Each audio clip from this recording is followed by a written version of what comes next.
shit. This shitty computer. But we're getting there.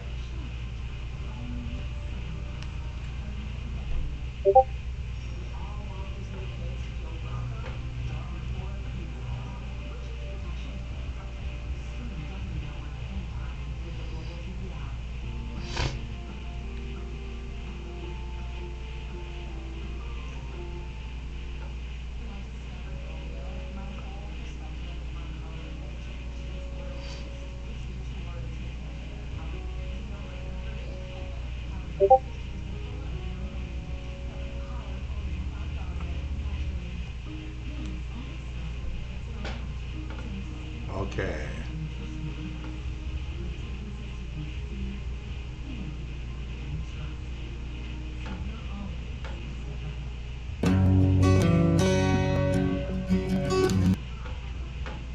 All right, so we go theater mode.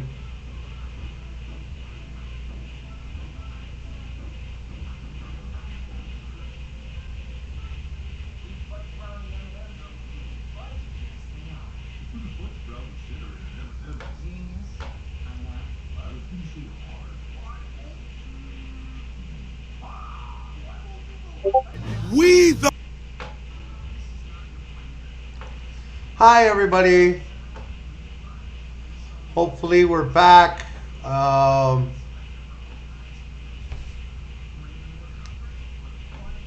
Sadly, I have to go back to my old one at the moment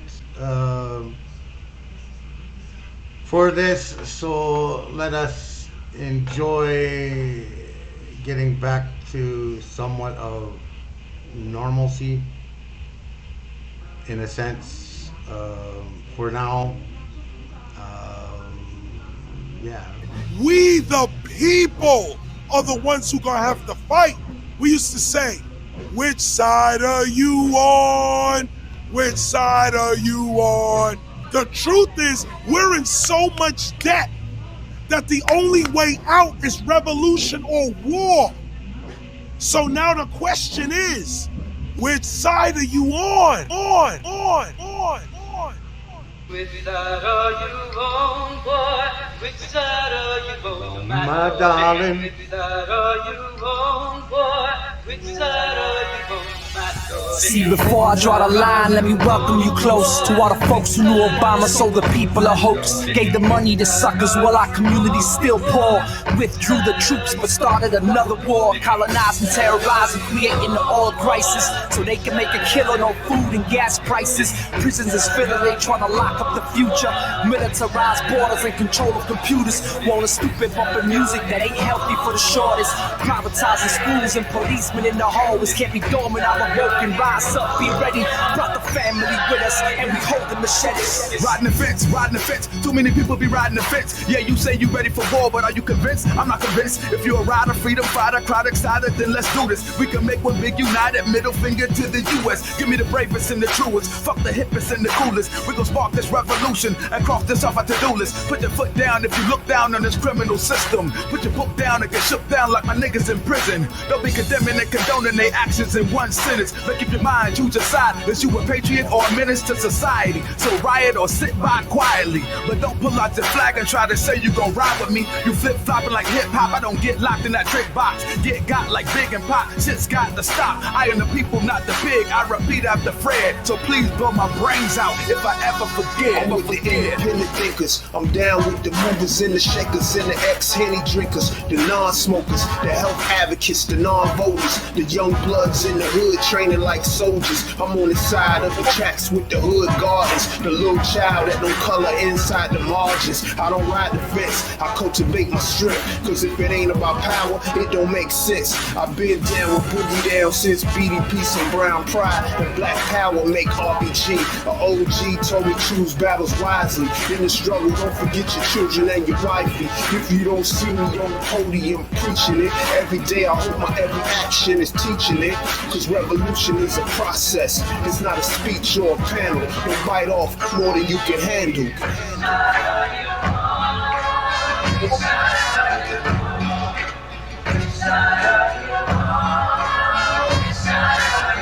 Shot City. Palestina, Venezuela, the South Bronx, baby. Yo. Hey yo, I still rock hard like slingshots in Palestina. Con todos los estudiantes por educación gratuita. I'm with workers uprising and the right to unionize. We ain't crossed the border, so you better legalize. I'm with La Peña del Bronx. I'm still with Vitor Toro, cause gentrification is polluting my borough. So bro, never. South Bronx forever. Decolonize the block, make your neighborhood better. I ain't down with the rich, I'm more Richie Perez. Don't talk to grand juries or cooperate with feds. I'm with students, doctors, janitors, teachers. We need living wages, but they don't believe us. Monida, Barreto, Spofford, Hunts Point, my hood, I love. We join forces, forming our deck, BX. Taking over buildings, rebel Diaz for the children. Politics to sickness, streets express symptoms. Caught up with a quickness, big business pimps them. Scholars play the simpleton, fools play with wisdom. Who will stand and fight back? Who will play the victim? Trials and tribulations, injured generations. Stolen history and outsourced innovation. Babel Tower fell, tribes are at war. The battle story's not represented in the score. The game's fixed, most of the faces and names switched. Credit stolen for art, science, religion, language, technology, philosophy, and with strangers. They paid in hatred for the knowledge of the ancients. Power in words, actions, guns, swords. Aim Panthers, brown berets, young lords. Pick a side, one sickness, one cure, one love, one blood, one world, but one war.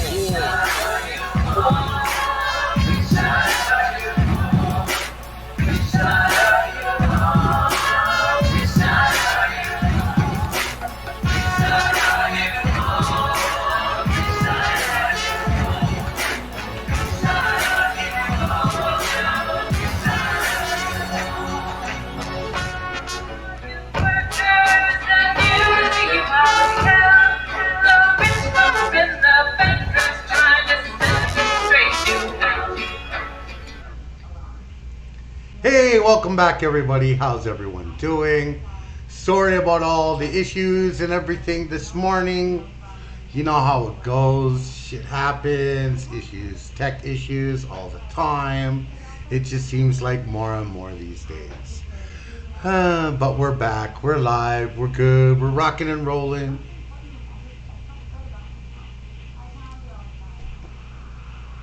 You know how we roll. The joys of a new system. Yeah, right? Right, Renegade? Right? Oh, Lord.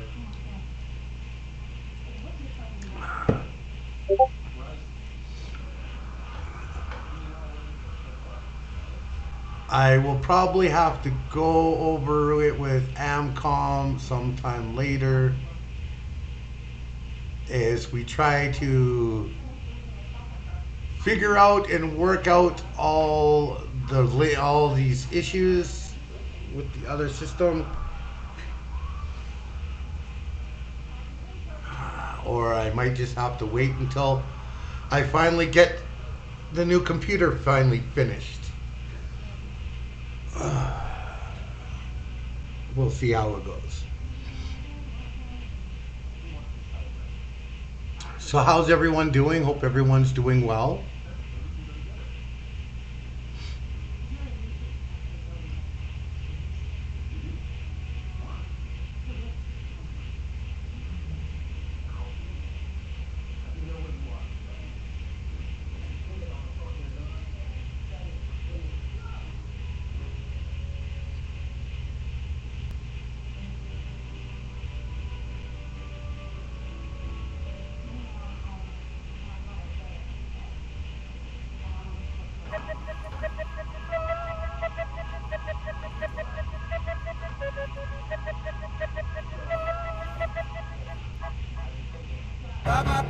Wouldn't have believed if you told me last December I'd cross the border this year more times than I can remember. Back and forth from Canada to the United States. Yeah, we hustle on the move, we do whatever it takes. And I never could have imagined I would travel so much. My brown and documented people, y'all know that it's rough. Got gringos calling us amigos, We got indigenous blood. Oh no, hold up. Must be playing. They the racist land invading, mass murder, earth betraying ones.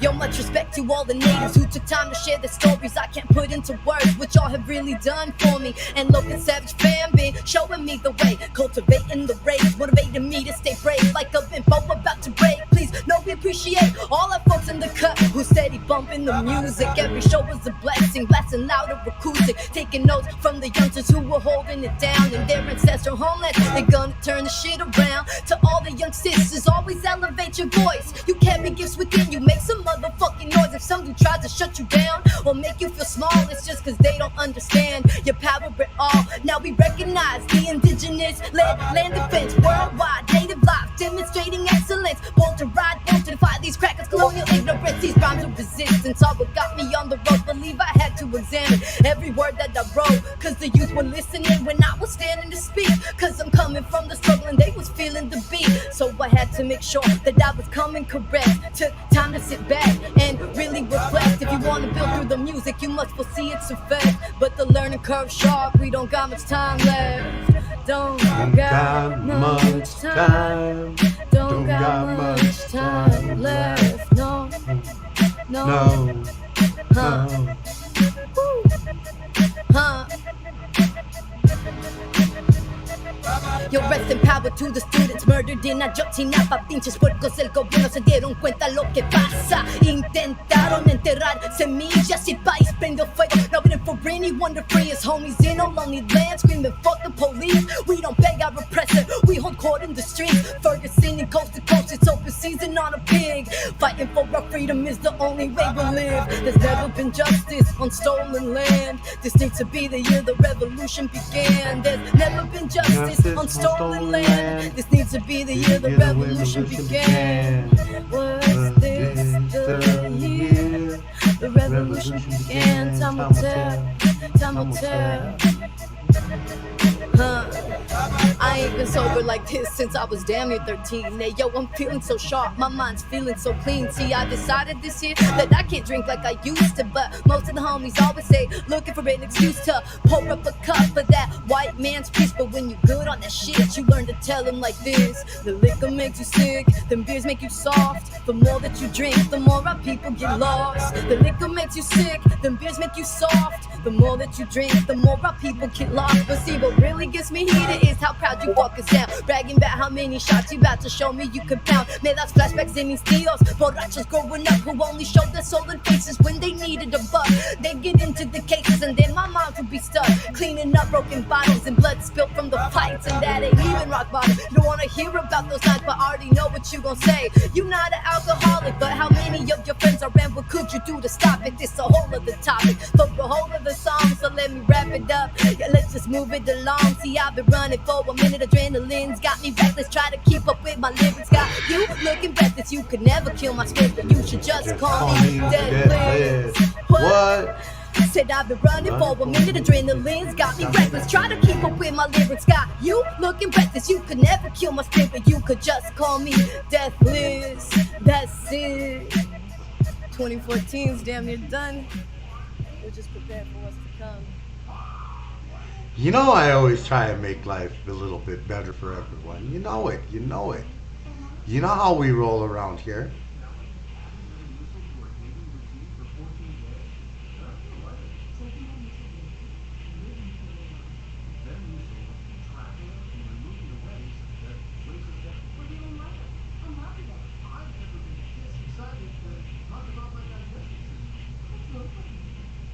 Hey, John Doe. What up, homie?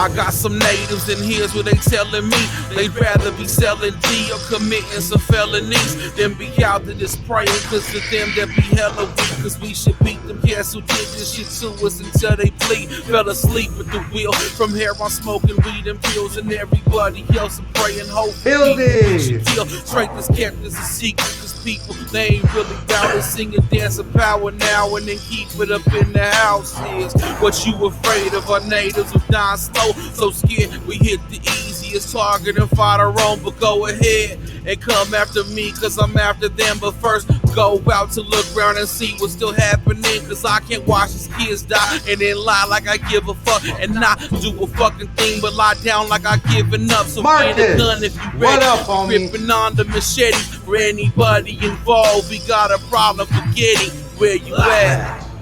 Where you motherfuckers been? We on the front lines, walking with the dead. Where you motherfuckers been? We on the front line, walking with the dead. Kill them all. Kill them all. Kill them all. Kill them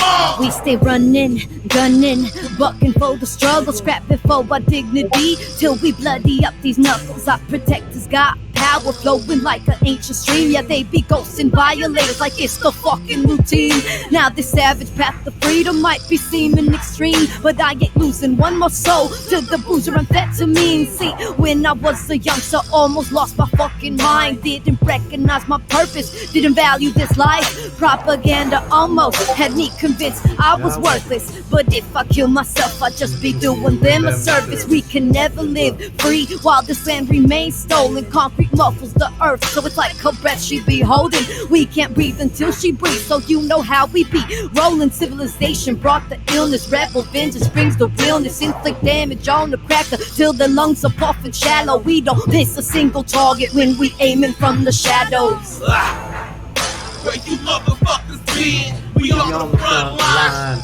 walking with the dead. Where you motherfuckers been? We on the front lines, walking with the dead. Kill them all. Kill them all. Kill them all. Kill them all. Kill them all. Kill them all. Hey! Thank you, Marcus. Know that this ain't living free.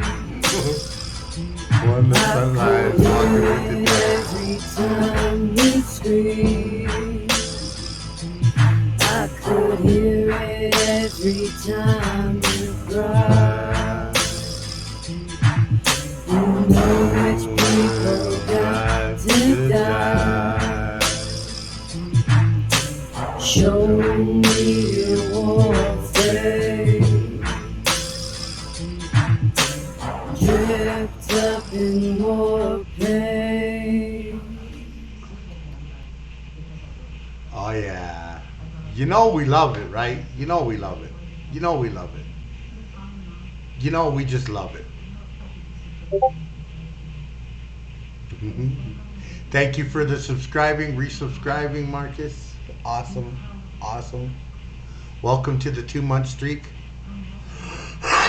You have now a silver eagle feather.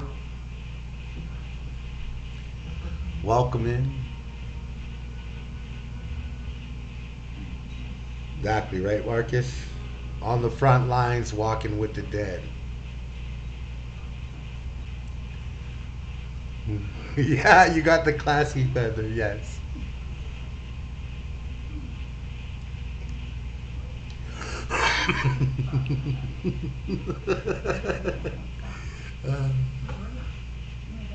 More feather power. Hey, pizza.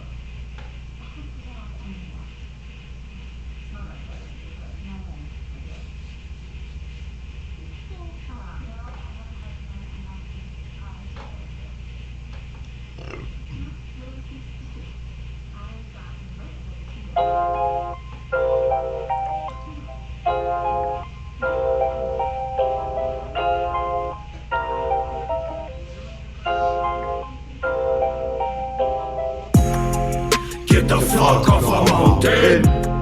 You get the fuck off our mountain. Cause we will never run. Cause we love more than we scared of your guns. Get the fuck off our mountain. You get the fuck off our mountain. Cause we will never run. Cause we love more than we scared of your guns. Open our eyes to see a better way. Work together for a more collective say. Not go half a call it, go all the way. We living in a blessed era of Max Holloway. It is what it is, us champs grind every day. Steady banging, aina o Hawaii ne. Jedi Guardians of the Galaxy, non-fiction, non-fallacy. Our home, not a theme park, museum or gallery. Off the grid, down in the valley. Living sustainably and happily. What we need, we get plenty. Nobody crank it. Go easy, spank it with your hanky-panky. Whole ante. Making big noise and we got them listening. Chanting, singing, dancing, and we whispering. In a battle never ending. Mount a defending, trending. This rebellion beginning to the happy ending. Get the flock off our mountain. You get the flock off our mountain. Cause we will never run. Cause we love more than we scared of your guns.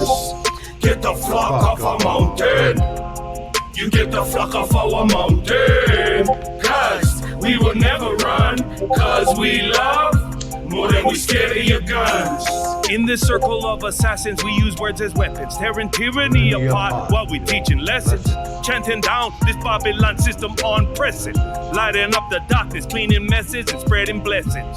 Ready, willing, and restless. Kiai frontliners in the trenches, ready to wreck shit. Dug in deep on heavy gangster beat. Bring the heat, never back down, surrender or retreat.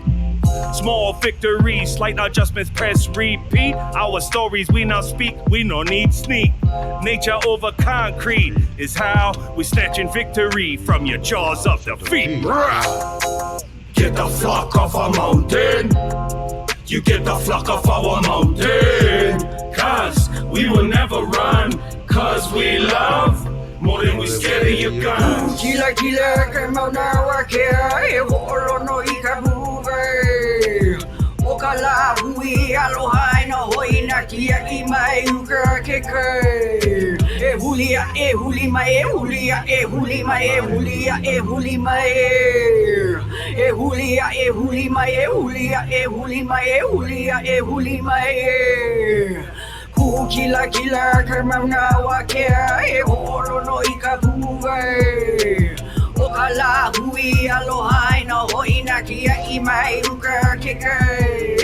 Ehulia ehulima ehulia ehulima ehulia ehulima ehulia ehulima ehulia ehulima ehulia ehulima Get the flock off our mountain. You get the flock off our mountain. Cause we will never run. Cause we love more than we scared of your guns. Oh yeah.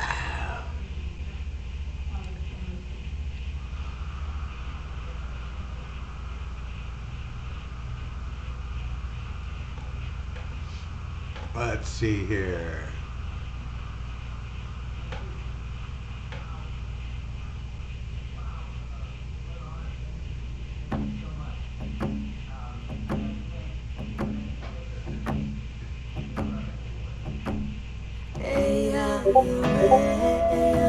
Lots more feather power.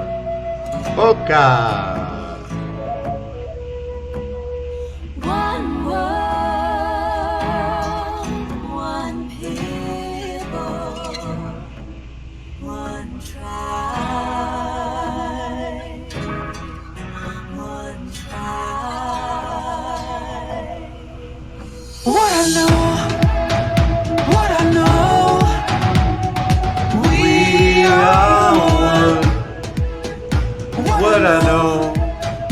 what I know, no. We are one. It all starts with the people. One people, we stand all together, one voice saying yes we can. Each one, reach one till we pull ourselves up, cause we all one fam. From the rest of the block to the Perry to the rock, we connect that love. Cause the people with power for the power of the people when we stand as one. I got you stuck off the realness. We be indigenous, you heard of us. Max Heaven, the murderers, spreading the love with the water and earth and the stand against hate. Gotta know what the purpose is. We rise, the climate is changing, signs of the times. It's time to start praying. Pray for the world and community. Prayers are more powerful when we're in unity. What I know, we are one. What I know, what I know, no, we are one. Woke up today, hungry for a change, new path to take. Can't stay the same, it's been too long. Pointing out who's right or wrong, can you hear me out? All we need is a little bit of love. Take time to heal and it starts with us.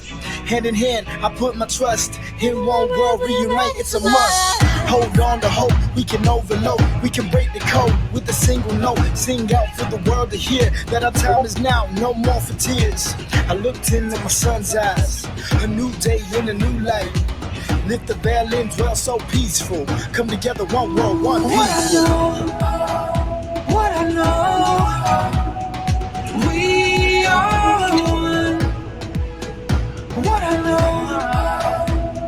know, no, we are one. It's who you are, it's who I am. We all bleed the same blood, yeah. Yeah. One world. We got beautiful differences. Let me give you a peek. Over 500 tribes, but we all unique. And if we could not compete to eat, nothing could beat us. Jealousy is more dangerous than diabetes. See this unity? Imagine what it looked like. You would think we would do whatever it took, right? I would do anything for this good life. We could do anything if we unite. Young native, you are my savior. So you're rare for our inspiration. From the block to your reservation. Any color, all my relations. From the basement, worldwide invasion. Every day we're painting our faces. Fighting back but learning our language. Dancing our dances, saying our prayers. What I know, we are one. What I know,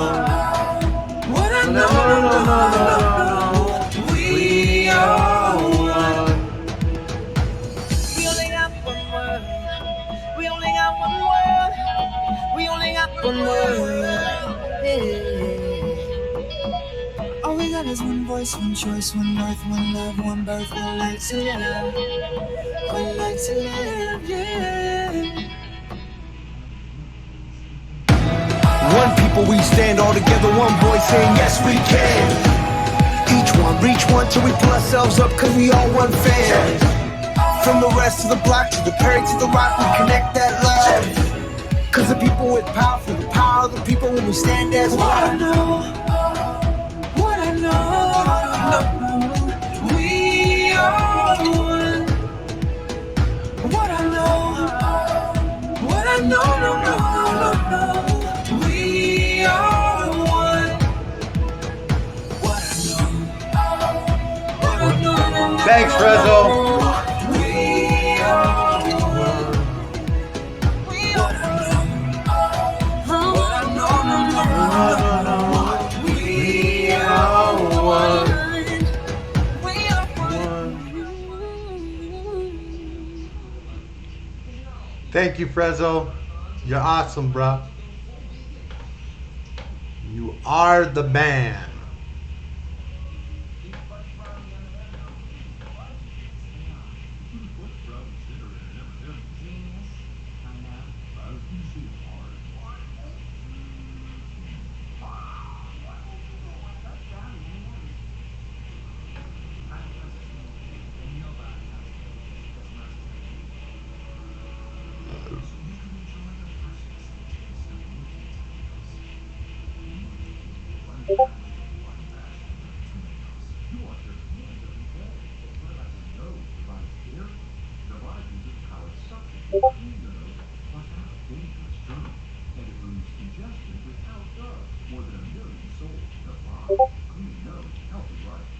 Let us see. What are we going to look at today?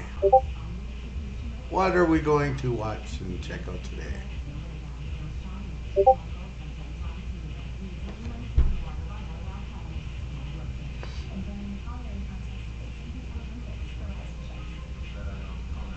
Ooh.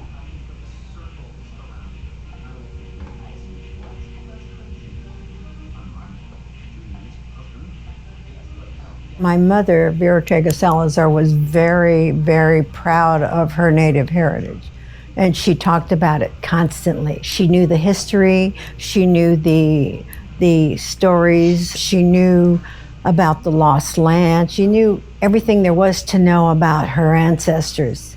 And she shared it constantly. But at the end of most of her stories, she'd always say something that will ring in my ears till the day I die. And it's, nobody cares about the Indians. That's Beverly Folks, an elder of the Fernandino Tatavian Band of Mission Indians in San Fernando, California. Beverly's proud of her Native heritage, but she's not considered to be an American Indian by the federal government, a fate she shares with members of approximately 400 other tribes across the U.S. that aren't federally recognized. Members of recognized tribes are legally considered American Indians, and that can come with a ton of benefits. Nearly 600 recognized tribes and their members get benefits, like being treated as a sovereign nation by the federal government, access to tribal land protection, the ability to apply for Native American college grants, having financial funds to preserve their culture, and healthcare. And it should be noted for this piece, being an American Indian is a legal term that came about in the 1930s. So when we say American Indian, we're only talking about someone from a recognized tribe with the associated benefits. While there are recognized tribes, there are also federally non-recognized tribes, like Beverly's, with their own histories and cultural practices, but for reasons we'll look into in a bit, they and their members aren't legally recognized as American Indians by the U.S. government. And these tribes can be found in every U.S. state. But today we're going to focus on California because it's home to the most federally non-recognized tribes in the nation, with over 70 lacking federal recognition. In Los Angeles County, where Beverly's tribe is located, there are only 3 tribes, and all of them are federally non-recognized. So you're probably asking yourself, why does California specifically have such a high number of federally non-recognized tribes? Well, to answer that, we're going to have to look back at the state's history. The first records of human presence in California date back to about 17,000 BCE. By 500 BCE, cultural traits that would be recognizable to today's tribes would become identifiable. And just prior to European contact in the early 1500s, California had the highest density of native peoples in what would become the United States, with over 500 distinct tribal groups. Even though Spain knew of the region, long-term occupation of California would not begin until 1769, with the founding of Mission San Diego de Alcala. And this would begin the mission system in California, with Spain eventually building 21 missions along the coast. During this time period, many indigenous Californians were forcibly relocated to live and work at the missions. After Mexico gained independence, a new chapter came for Native Californians, when in 1834, the Mexicans secularized the missions, but instead of returning the massive estate lands back to the native tribes, land grants were given to those with at least partial European descent. Then in 1848, after the U.S. defeated Mexico in the Mexican-American War, Alta California, what would become modern-day California, fell under U.S. control. And 2 years later, California became a state. After statehood, large amounts of gold and other resources were found in the interior of the state, leading to wide-scale settlement of the entire state, not just the coastal territories. This meant that many tribes that had never encountered Americans or Europeans received their first contact. All of this led to widespread disease and violence for Californian tribes. But U.S. federal commissioners did attempt to rectify some of the lost land for Native Californians, negotiating 18 treaties with various tribes from 1851 to 1852. These treaties promised Native Californians reimbursement for stolen land in the form of permanently set-aside reservations. But they weren't ratified by the Senate for a variety of reasons, and a major factor was the fact that white Californians strongly objected to these treaties, which left many Native Californians without their ancestral lands. The unratified treaties were withheld from the American public until 1905. At this point, the Native California population went from around 200,000 a century before to around 15,000. Following the disclosure of these treaties, a large public outcry led Congress to establish small reservations for the settlement of landless Indians. This brings us to 1934, when the Indian Reorganization Act was passed. This law was when the terms recognized tribe and American Indian officially entered our vocabulary. It gave the tribes on these reservations the ability to establish a constitution, which led them to be recognized by the U.S. government as sovereign. In California, many tribes became official American Indians, but some Native Californians chose chose not to live on these small reservations, whether it was because the land was too arid, tribal and cultural differences, or simply because they wanted to live on their homeland. But that meant when 1934 rolled around, they lacked a mechanism to get federal acknowledgement. And that isn't the end of how some tribes in California were left without a legally recognized identity, because in the 1950s, 109 tribes across the US were stripped of their lands and sovereignty, including 41 in California. This was because Congress passed the Federal Termination Act in 1953. This legislation allowed the federal government to terminate tribes on the basis that they were self-sufficient and wouldn't need government help. But this meant that tribal land could be sold, leaving tribes off any list of recognized tribes. Obviously, this led to another outcry by tribal leaders, and finally, in 1978, the government decided to act by establishing a list of federally recognized tribes. But an issue they had was who would qualify for recognition. The 1934 law based recognition on historic relations with the US and state governments, but was fairly arbitrary. And to add to the confusion, Congress found 33 definitions of Indian in federal laws. So, Congress passed the American Indian Religious Freedom Act, which helped clarify who was an American Indian. And the Bureau of Indian Affairs, also known as the BIA, opened up what would become the Office of Federal Acknowledgement to set up official guidelines over who could apply for recognition. They also released another list of federally recognized tribes, but the Fernandino-Tataviam Band of Mission Indians were not found anywhere on it. To understand why this happened, we'll have to give you some context to the Fernandino-Tataviam people's history. One primary factor that can explain why they weren't on any list was because they weren't on federally protected land, because California State Senator Charles McClay bought the land they were on as he saw it as a huge economic investment. From 1878 to 1886, the senator acquired the Fernandino-Tataviam land by taking the tribe to court under a quiet title action. This legal action seeks to establish clear ownership of the land, but the tribe did not have the financial resources to go to court, and between 1885 and 1886, Fernandino-Tataviam families actually started to get evicted from their ancestral land, leaving the tribe without an established center. So going back to when the BIA released the list of federally recognized tribes, their name wasn't found anywhere on it because they didn't have land. Nicole Johnson is a lawyer working on behalf of the Fernandino-Tataviam Band of Mission Indians. She explained that the BIA did not recognize the tribe for multiple reasons, and many of California's federally non-recognized tribes share the same circumstances that the Fernandino-Tataviam people faced. There are several reasons why this tribe and others were left off the list of federally recognized tribes.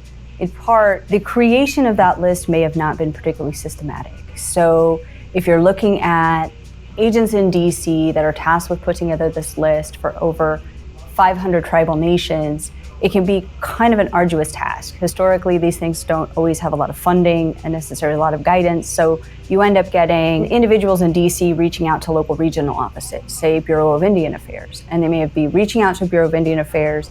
Indian Affairs says, okay, well, these are the tribes we're familiar with, this is who we usually work with. These are the tribes that, say, were recognized and participated in the Indian Reorganization Act or something like that, or in the California judgment rolls. So they're going through and identifying these tribes.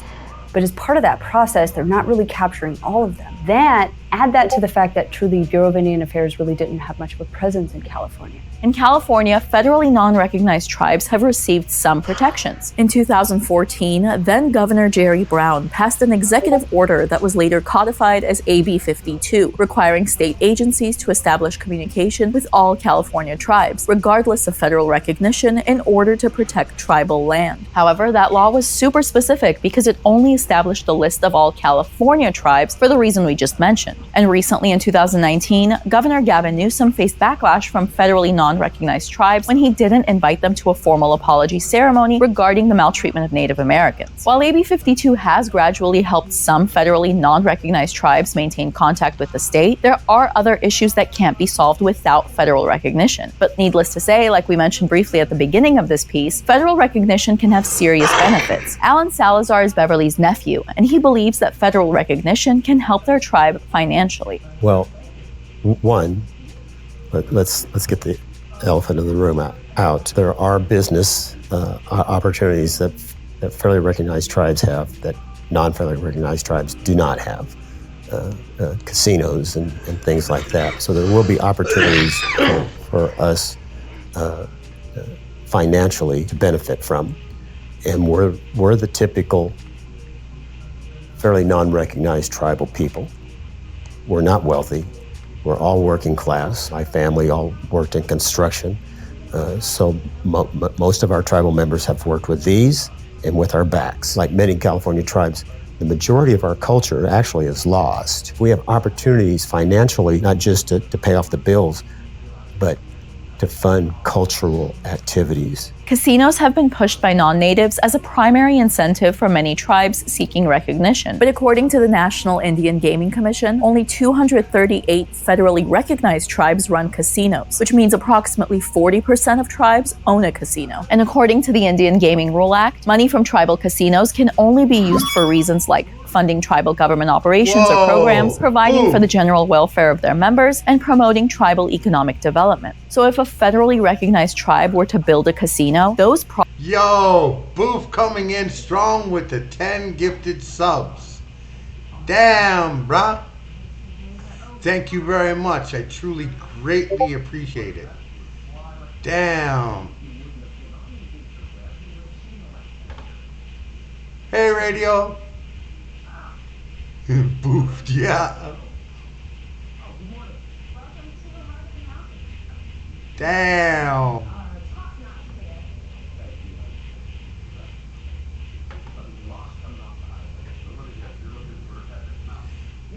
You just got boofed. Right, Marcus? Aw, boofed. I appreciate you as well, boof. Have you ever done a stream about Pound Maker and indigenous Canadian reserves in Saskatchewan? Jesus Christ, boo. Thank you for the 1K biddies. I am looking into that. Skeptic. I am looking into that.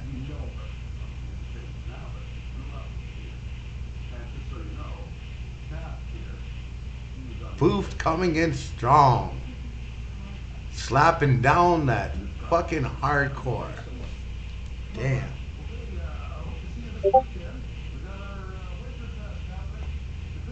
Yeah, eventually I'm gonna be. Eventually, Skeptic. I am gonna be looking at Pound Maker and doing things like that.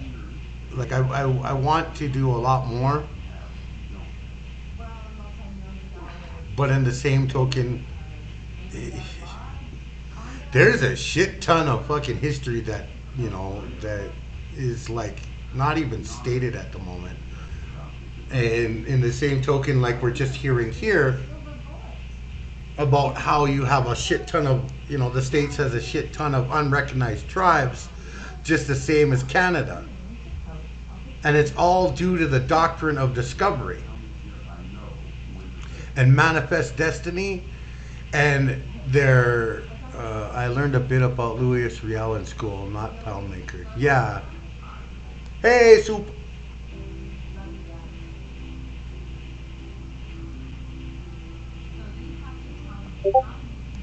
Okay, well, tell them to try it again. Sometimes you got to do it. Hey, Waxing. Sometimes you got to do it a couple of times. Soup.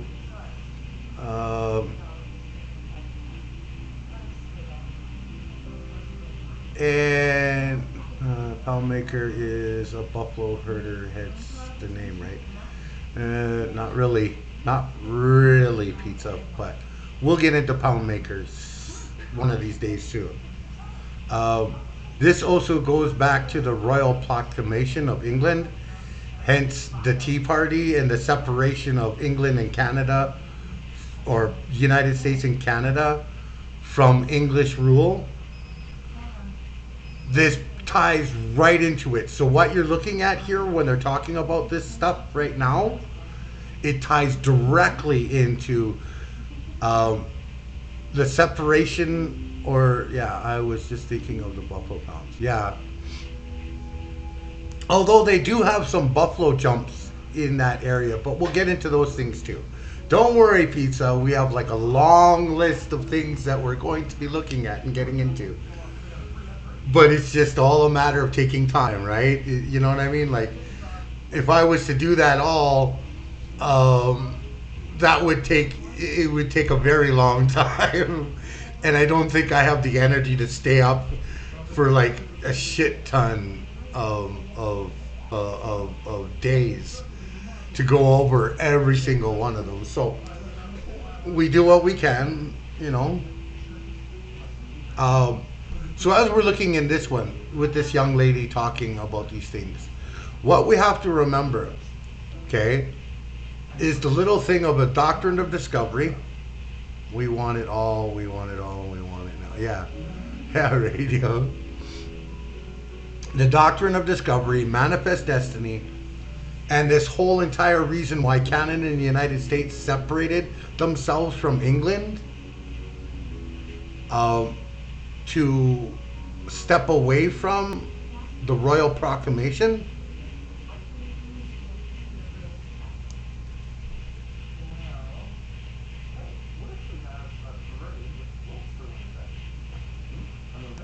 Yeah, right? We don't want to get anything wrong. We want to make sure everything's, going smoothly and correctly. I mean, Canada is still connected to England in the sense that we still have a queen that proves the governor general. Yeah, it's also connected in only the governor general and the courts, the wording in the courts, not necessarily the laws in the courts, just the wording, the language they speak in the courts. It's a place buffalo were guided to as part of hunting. Yeah, that's the buffalo jumps. We'll be getting into that too.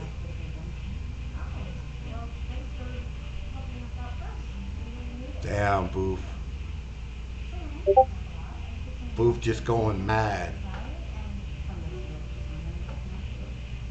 Slapping down that mad giftings. Damn. I went to the one there. Yes, Skeptic. There's one near Lethbridge. There's also one near in Saskatchewan as well.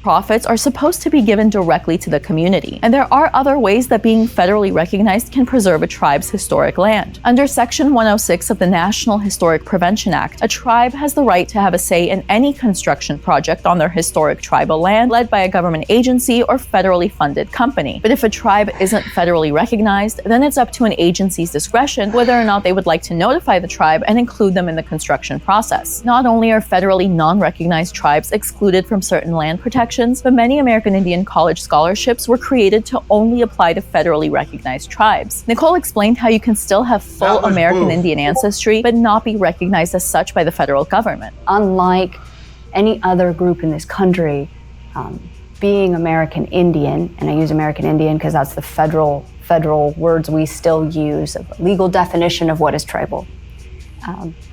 But being American Indian is that you have a distinct political status. It's not merely just an ancestry or heritage. You are different than everyone else who doesn't meet that qualifier.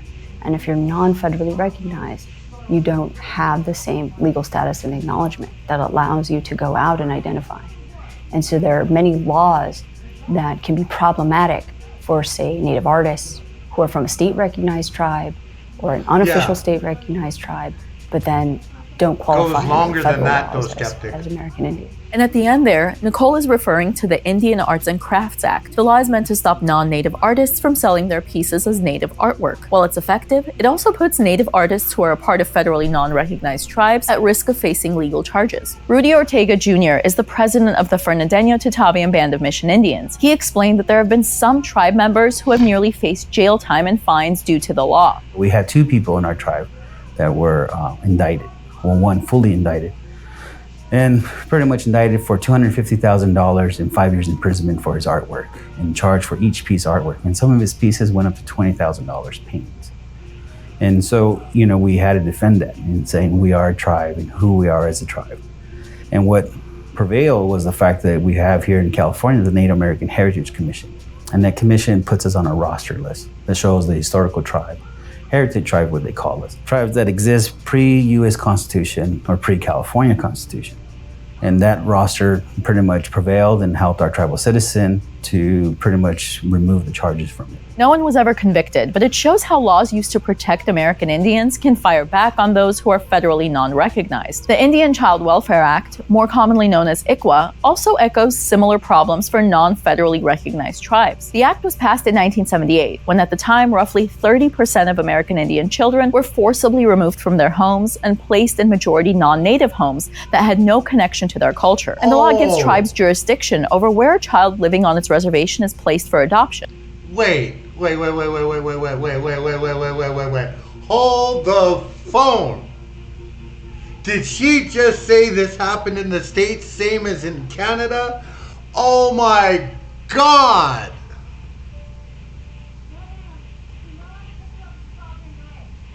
Damn.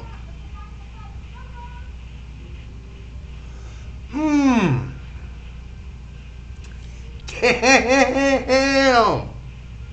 We got some truth coming out, folks. Woohoo. We got some truth coming out.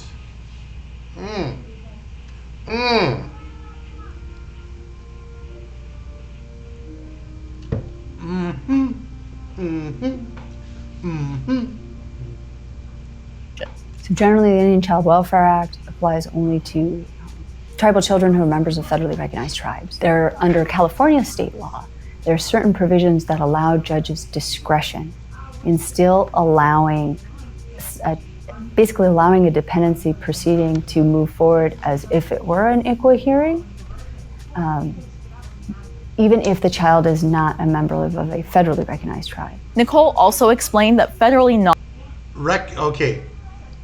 residential schools and boarding schools are kind of are the same kind of thing. They're both the same, but they're a little bit different from child welfare coming and or family services coming and taking indigenous children and placing them in white homes. Do you know what I mean, Pizza?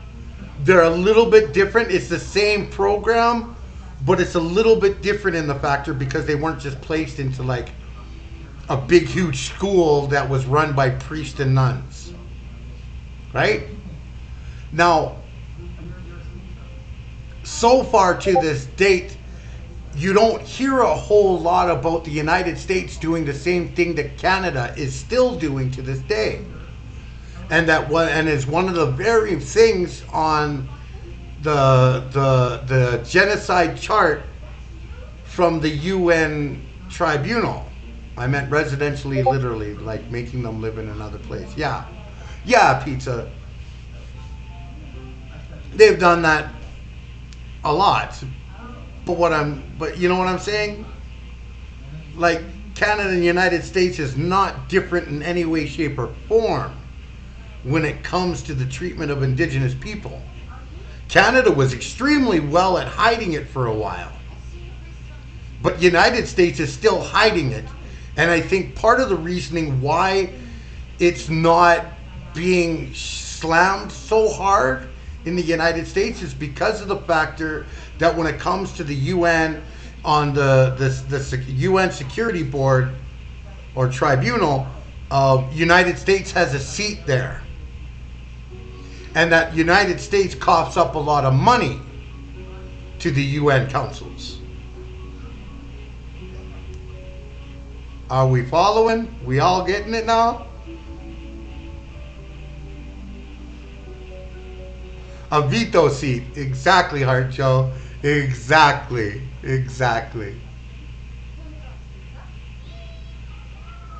Non-recognized tribes are put at a disadvantage when trying to use ICWA to keep their children in their tribal community. California law allows judges to rule on cases for children who are part of federally non-recognized tribes under the Indian Child Welfare Act, but it's up to the judge's personal discretion whether or not they want to do so. And this makes it more difficult for federally non-recognized tribes because they have to put in more work to explain to a judge that they should be able to have a say in where a child is placed even though they aren't federally recognized. These are just some of the problems problems that federally non-recognized tribes face. And when they decide to apply and try to be in a less difficult situation, well, there's another set of obstacles to pass. What inhibits many tribes from receiving recognition is the time required for a tribe to file a petition and get an answer back from the Bureau of Indian Affairs. In 1994, the Tribe Council decided to file a petition for federal acknowledgement to clarify its status. And since 1994, we've been going back and forth, speaking to congressional members, U.S. senators, the Department of Bureau of Indian Affairs of the Office of Federal Acknowledgement.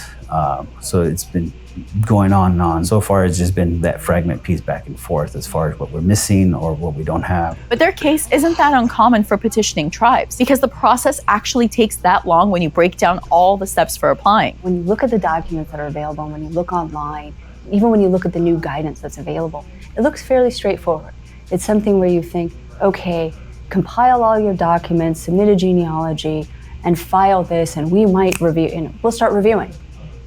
Doesn't work that way. OFA is a limited number of individuals. They have limited staff, limited budget for what they can take in, and reviewing these petitions and the sheer amount of materials is time, it's time expense, it's financial expense. So let's actually lay out what you'd have to do as a tribe if you wanted to apply for federal recognition. It's worth noting that the BIA has made revisions to its guidelines multiple times in 1994, 1997, 2000, and 2015. But this is the general format of how a tribe would petition for federal recognition. First, a tribe would submit a letter of intent to petition. The BIA would then have 60 days to respond to the letter of intent and notify the tribe's state of their intent to petition. The petitioning tribe would then provide the BIA with documents and evidence that prove they meet the 7 criteria for recognition. Some of this criteria includes being able to prove that they are an American Indian entity since the year 1900 and the ability to maintain political influence over its tribal members. But there are cases where what petitioning tribes may think serves as sufficient evidence does not satisfy the BIA standards. We'll touch on this in a second. So after this evidence is submitted, the BIA would conduct a technical assistance review. This is when BIA staff members would review the tribe's petitions and add suggestions for how the petition should be worded before going to the active consideration stage. Once the petitioning tribe takes the suggestions from the technical assistance review, they're up for consideration by another team of researchers from the BIA. Those researchers then file a report summary to the head of the BIA summarizing the petitioning tribe's proposed evidence and whether or not they think the tribe should be recognized. The waiting period for the decision can take over a year.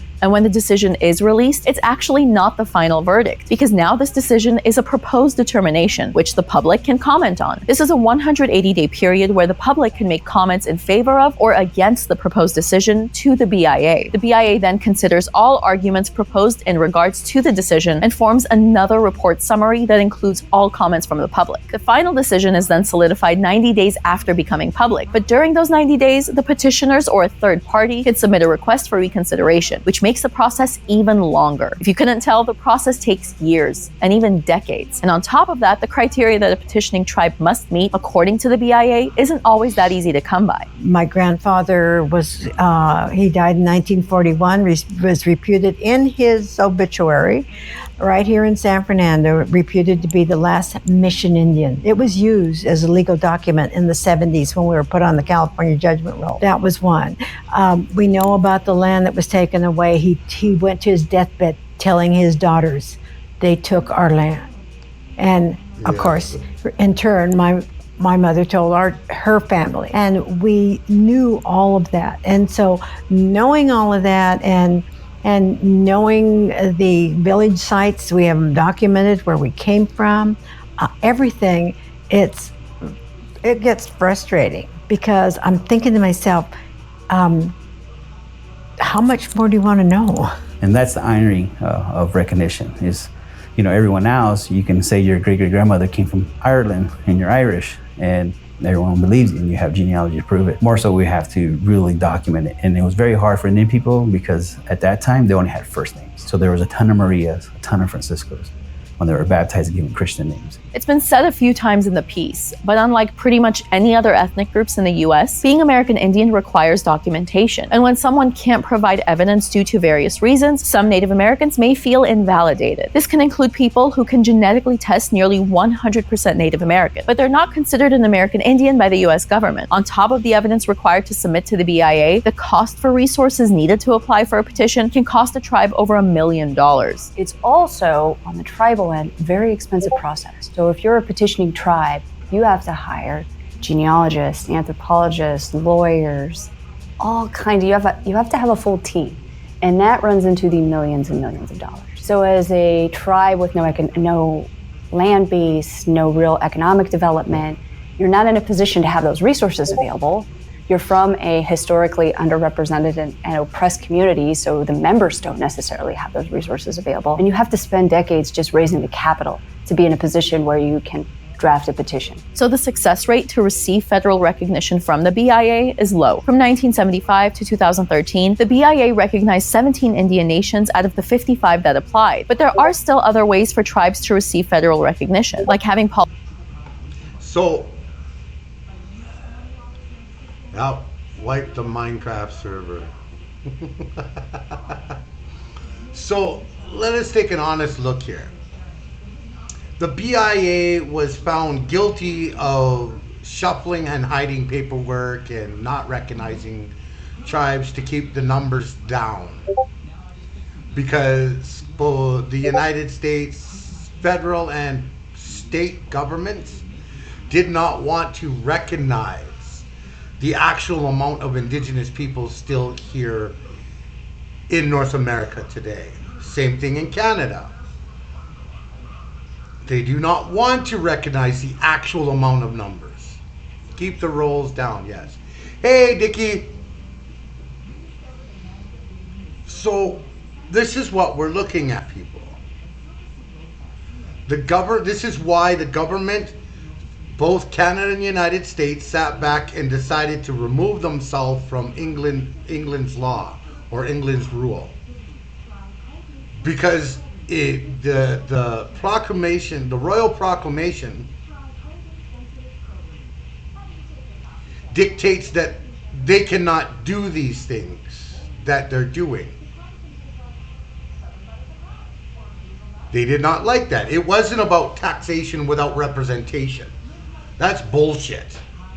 Them rich motherfucking white European ethno fucking landowners that came over here, we're not paying England anything in fucking tax, if anything at all. It had nothing to do with taxation without representation. It literally had to do with the factor that they did not want to agree with and follow the royal proclamation, which would have put an end to all of this shit.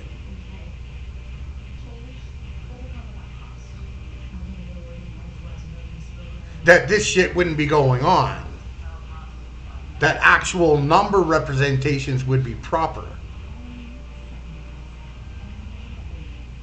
And we may find a huge big surprise compared to the amount of the population number that they claim is indigenous people in both Canada and the United States compared to the actual number of indigenous people in both Canada and the United States. Oh, we're getting deeper in the rabbit hole, folks. We're getting deeper. We're getting deeper. We're getting deeper in the tomfuckery today. We're getting deeper. Because most of you all remember me sitting back and we were watching and watching about the royal proclamation, right? Most of you all remember all these different things that we've been talking about. And we've been watching and learning and sharing and understanding of what we're going by, of what's going on in today's world and what we're looking at. We've been watching this. These are things that white Christian supremacists do not want to acknowledge. And they will do everything to avoid it. Whether they are, and they will do everything, whether it's waltzing and wading their way into the left to give a false presumption that they are a leftist, to win the trust of the left, who are actually leftists, and then all of a sudden slowly start to move away from the truth, push everyone away from the truth. Because they don't want you to know this information. Yes, sheepdogging, goalpost changing, demanding people of color, BIPOC, and women and trans people to provide proof and evidence while they aren't providing any at all. They may claim every once in a while, oh yeah, I can proclaim, I can cite sources. And all their sources all make sure that it represents what they're stating. There's no mixed words, there's no actual real looking at it. It's just, this is true, this is proof, and it's irrefutable, even though it's refutable and it's garbage and it's really bad sources.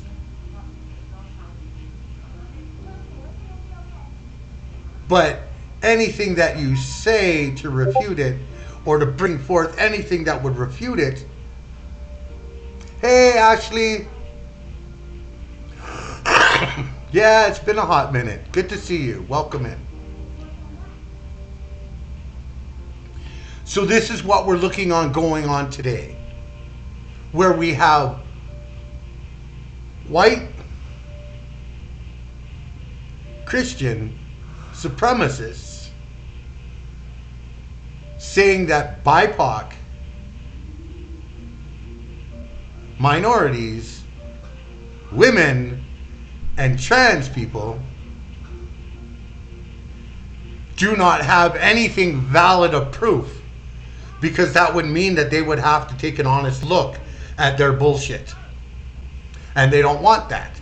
They don't want people to see these fundamental flaws, these non-truths. They don't want you to see it. They want to present it in a way that polishes up and makes it look nice, that you can accept and swallow. The rhetoric is far-right talking points about the need for proof. Exactly, skeptic. Right? We know these things, people. We see this all the time going around. Fundamentally just means you fundamentally misunderstand your own religion's teachings. Exactly, pizza. You see, I get it, because you can, every time I sit back and I say, hey, Jesus was a communist and an anarchist, and you watch their eyes roll and you see a disgust, even though they claim they're from the left. Right? Am I right? You see what I mean? Truth is always there, my friends, my relatives. Truth is always there. They just want to hide it. They want to do all kinds of different shit.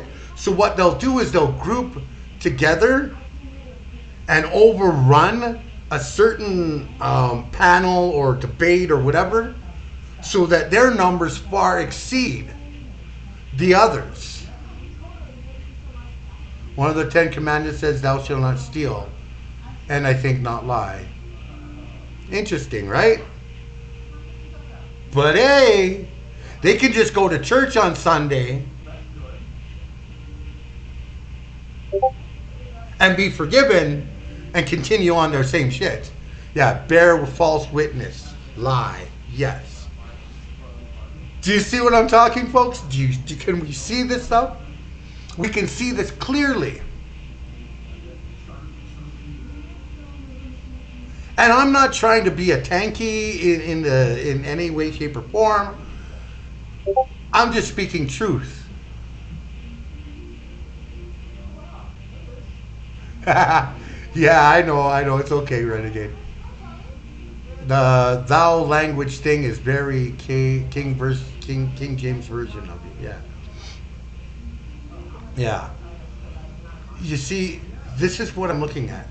Yes, King James version. Yes. This is what we're looking at, people. In today, this is what we're looking at. Right now, going on live. They flood the area so that it's only their voices that are speaking, their voices that are making these things.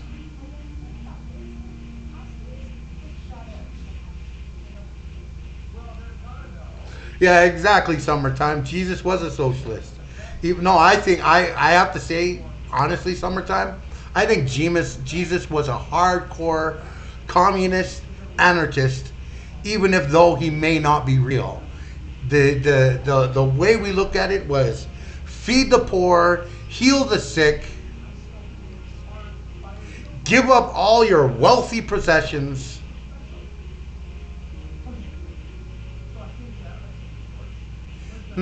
That sounds like communism and anarchism to me. I don't know. Maybe I'm mistracking.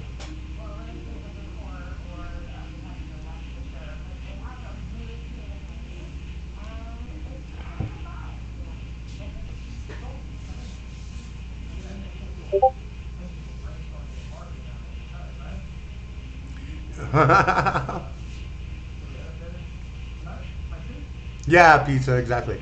Actually, you see,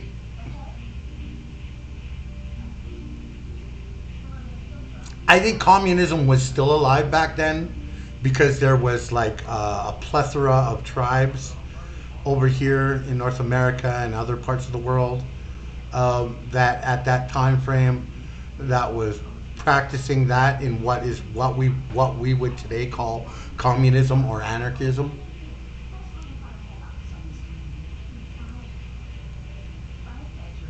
But the other side of the planet just wasn't aware of that because they still thought the world was flat. Reason Jesus was a tanky.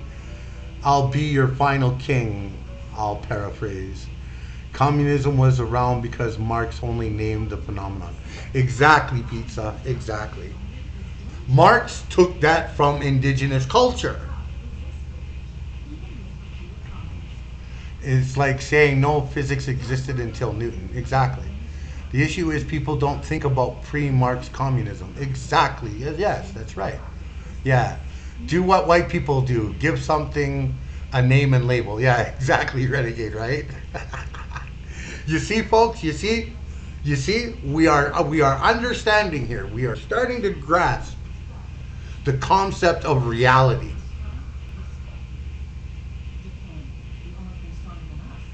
We love our labels. Radio. Yeah, everything's got to have a radio, right? Marx popularized the idea, but the idea was around before Karl Marx. People believed in socialist and communist ideologies before Marx. Yeah. I do it too. I label too much. Yeah. Sure, Skeptic, what's up?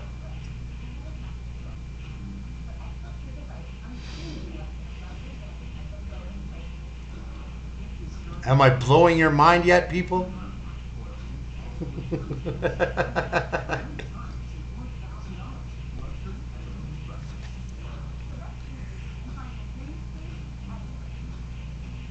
Yeah, exactly, pizza. The Paris Commune Mark talked or wrote about, yeah.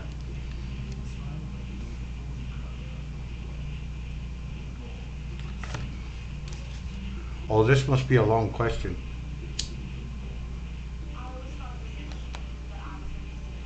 Would Chief Crowfoot be considered revisionist, or did he decide the best way for social progress towards indigenous rights was to be as peaceful as possible?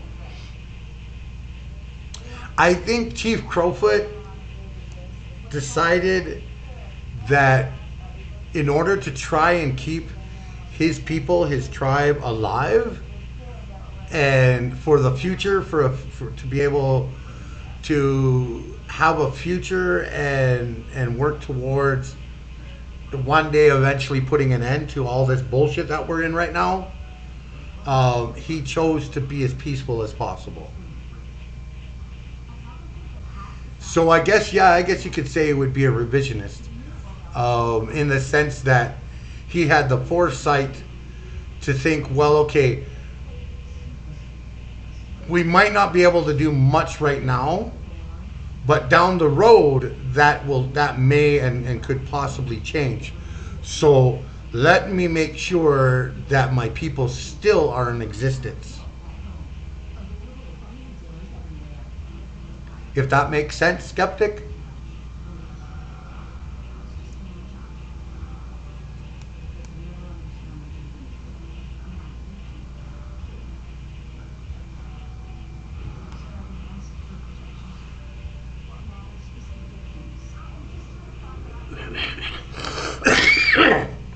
Yeah.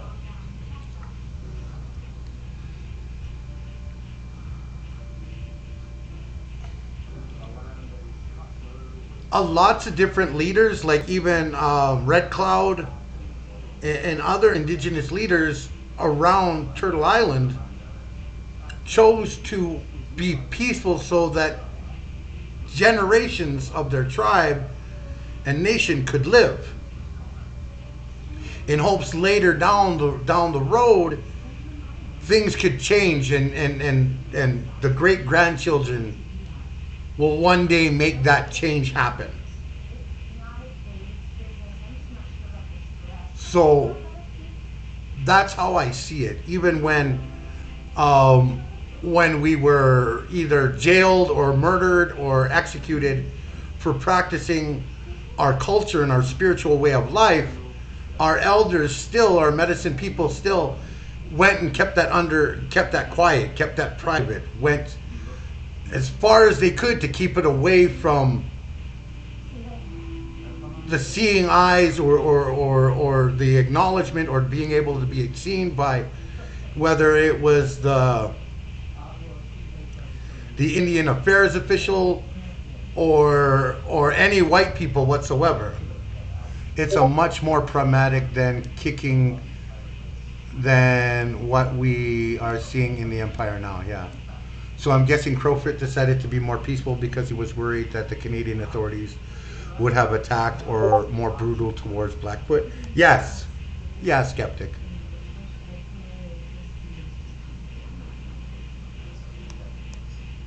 He would have sat back with the warnings of the women and the elders and have sat back in huge, big council with them, sitting back debating, and not necessarily debating, but talking over, searching for wisdom and guidance from the Creator and grandmothers and grandfathers and our ancestors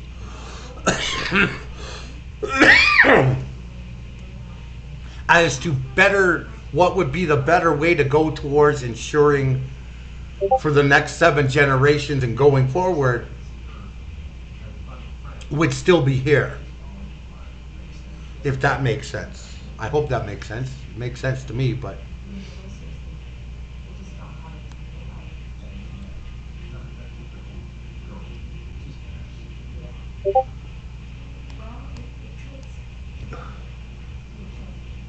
okay, good. It seems more optimistic. Yeah.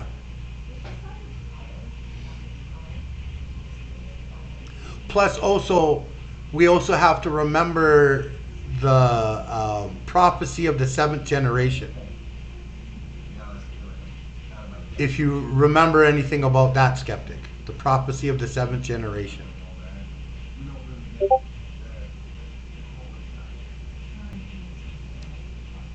Okay.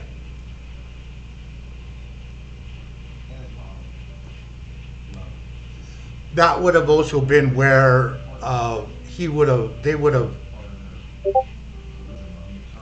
took some knowledge and understanding from and hope from, and derived their decision upon that knowledge and wisdom and understanding, if that makes sense.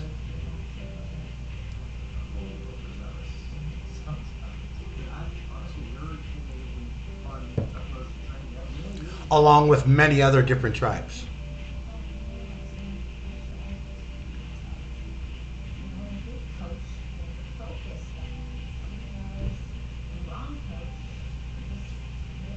Okay, let's get back to seeing what this young lady has to say some more.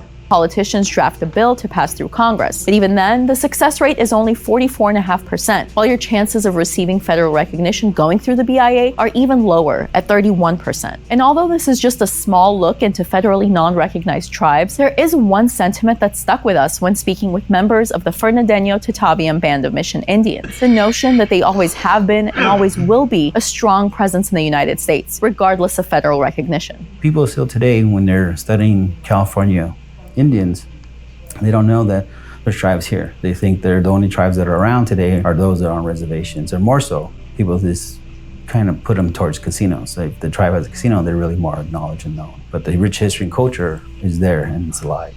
We grew up knowing of our heritage from the very beginning. We knew who we were. My mother knew who we were. She told those stories because she wanted to educate us, and she wanted to make sure we remembered. And she shared it not only with her own immediate family, like all of us, she shared it with her nephews, like Rudy Ortega Sr., and they would brainstorm and talk, and she would share those stories so they would go on.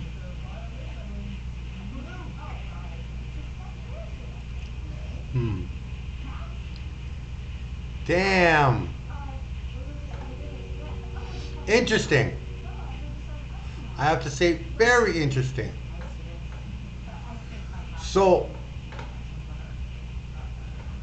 this is what we're looking at, folks, right? United States' goal, as well as Canada's goal, is to reduce the amount of Indigenous people recognized and in the stats, so that they can say, oh, you know, Indigenous people are only 5% of the population. When in truth, we are way more representation than that. But because they do these things of unrecognizing tribes, not recognizing them, taking generations to try to get these tribes recognized, because they don't want to increase the numbers. Keeping it so that the rest of the population thinks that the Indigenous population is so small and such a minority that they don't matter. And then in the same token, when the tribe goes to get recognized, in that state they allow non-Indigenous people to have a say in whether they're recognized or not. Which a lot of the times, there's a lot of them that will be like, no. If we recognize these people, then that means we'll lose this land, we'll lose this, we'll lose that. We won't be able to have ownership of it. We won't be able to do all these different things that makes us profit and not them. No. These are things that we have to carefully realize and understand and look at. This is all a big part of it. It's a big fucking hoodwink.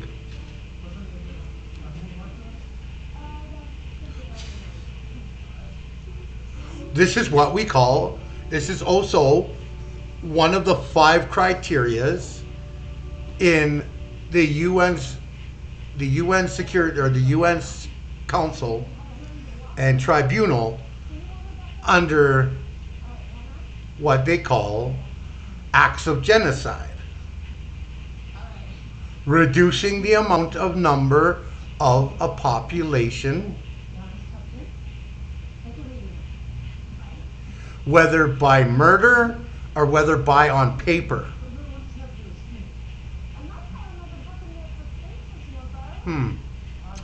Interesting. I don't know. I don't know. So now we're going to move on to another very interesting thing. I was adopted by a white missionary couple. I was adopted. Immediately placed for adoption. I was in foster care with one family. Yes, right, Renegade? Forced assimilation was a part of that too. As far as I understand, that is part of it, forced assimilation. Stealing one group of children's and placing them in another group of another group's, stealing children from one group or one group and putting them in another group to to expressly remove them from who they are. Forced assimilation. So here we're going to take a look at some of that. How the U.S. stole thousands of Native American children. The intent to destroy in whole or part a national ethical, racial, or religious group as such. Yes, exactly. This would follow underneath that, renegade. Both Canada and the United States is guilty of it.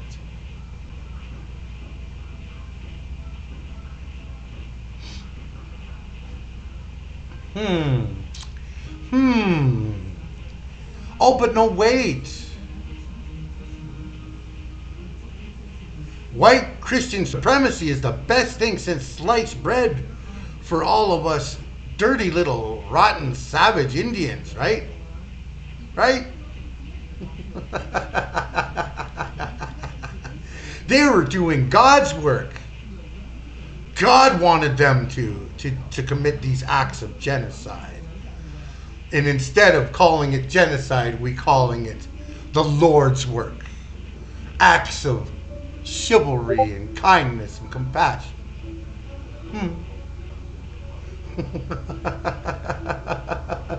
Can you hear my disdain? Family for 18 years. They were white. My parents loved us, and I understand that, but at the same time, they took the idea that they were saving us from ourselves. Being saved, and I should be grateful for the life that I've been given, because any child on the reservation would give anything to live as I was living. They took us away from our mom. They came marching right in and literally took us and thousands of other children from their home. It's a way to eradicate us. And to go to a nation's children is one of the sure ways to do that.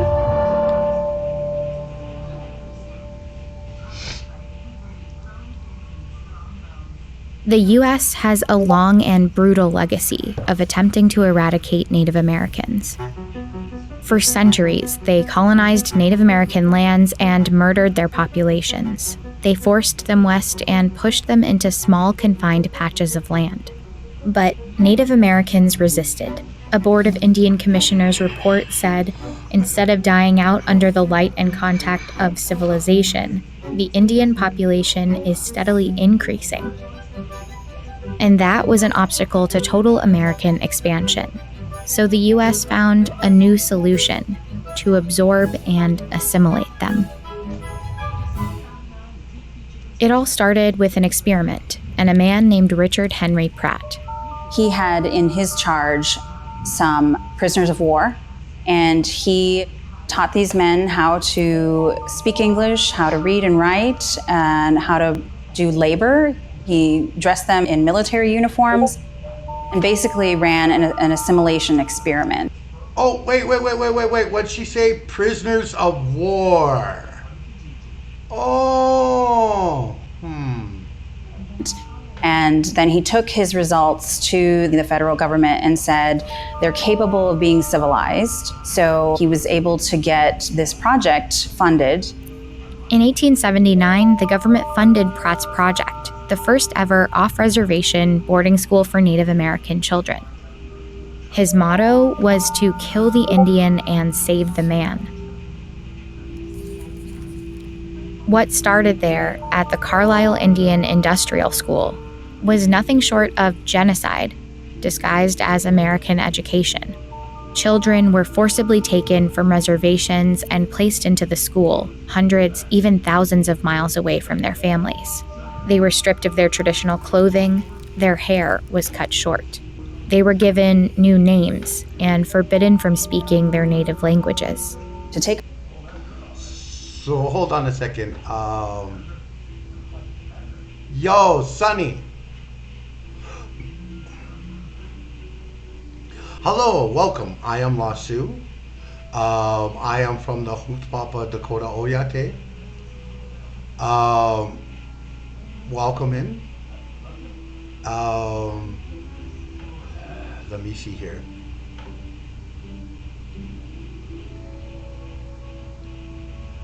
We are going to do what we do,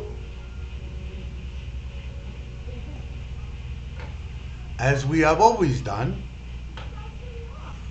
Welcome in. Please feel free to join in my Discord as well.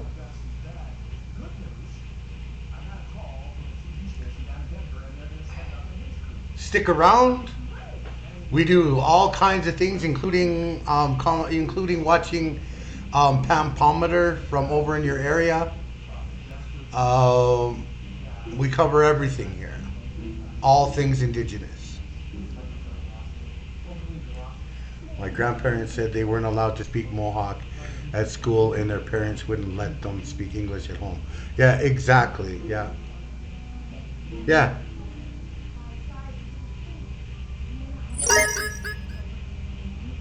Hey, Winter Wolf, thank you for the 100 biddies.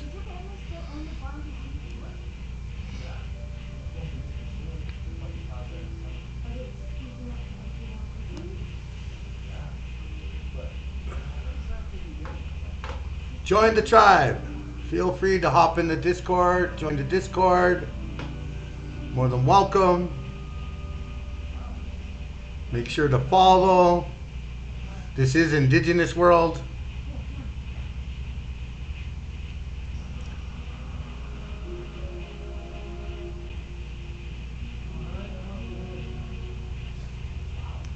This is one of the very few indigenous streams on Twitch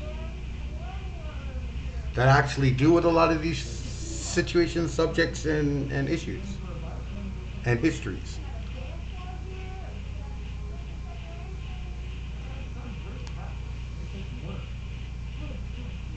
It's an honor. Sonny, it's an honor. It's what we do, right? We carry on the knowledge and wisdom of our ancestors, of our people, to the generations still coming that have not learned it yet. And well, with today's the great thing about our culture is that we're able to adapt to whatever situation we're in. So a part of that is being able to adapt to the internet as a form of reaching out and sharing and caring and showing our love and teaching and sharing our histories, our knowledge, our wisdom, our understandings.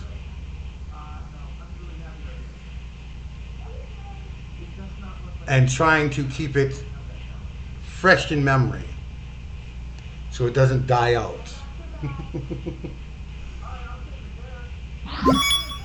Hey, Boof! Thank you very much for gifting Sunny a sub. Awesome, Boof. Boof, you are awesome as always. Boof is the man.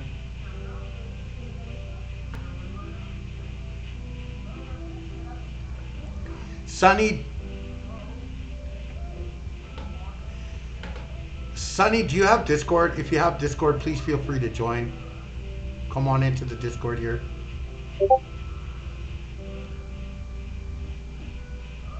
Anyone else too that isn't in my Discord yet, feel free to join.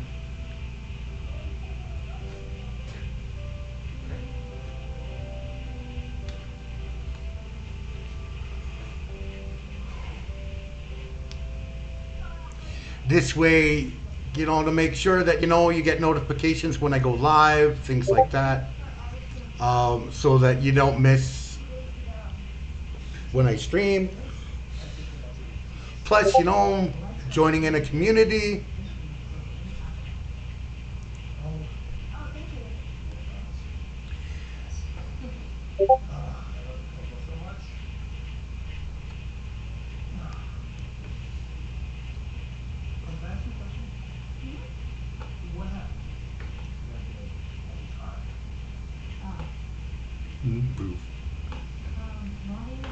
So,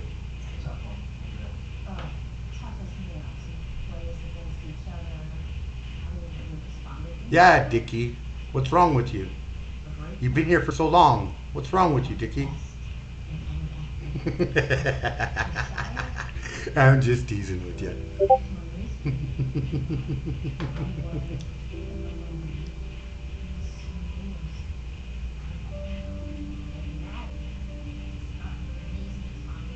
Nice.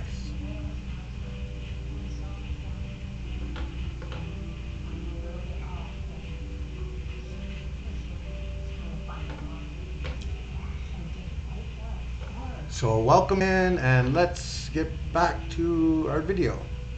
Our children and to indoctrinate them into Western society, to take away their identity as indigenous peoples, their tribal identity. I think it's one of the most effective and insidious ways that the US did do harm to indigenous peoples here, because it targeted our children, our most vulnerable.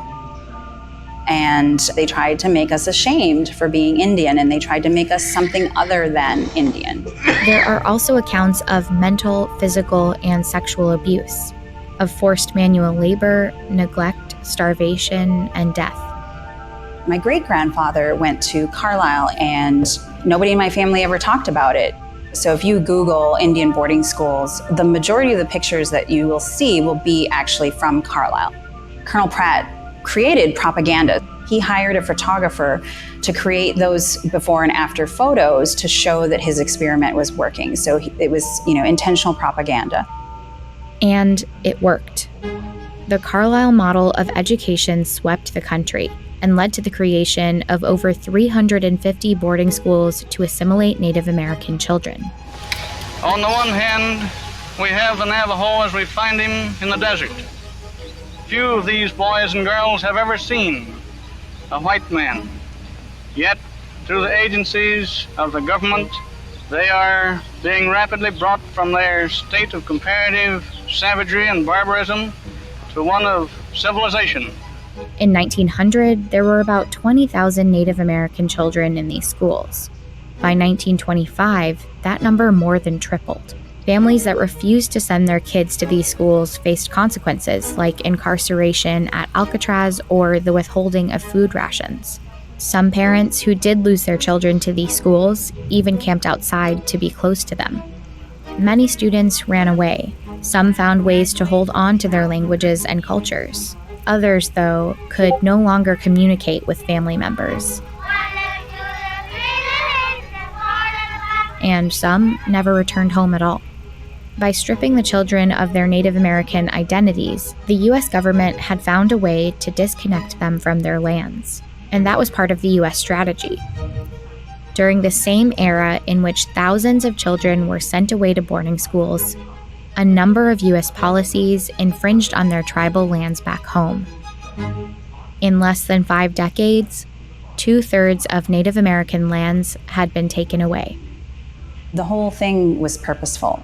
And the fact that it has been buried in the history books and not acknowledged is also intentional. And in fact, the same tactics were used in New Zealand, Australia, Canada. All of these countries have acknowledged, apologized, or reconciled in some way, except for the United States. Over time, the brutality of boarding schools started to surface.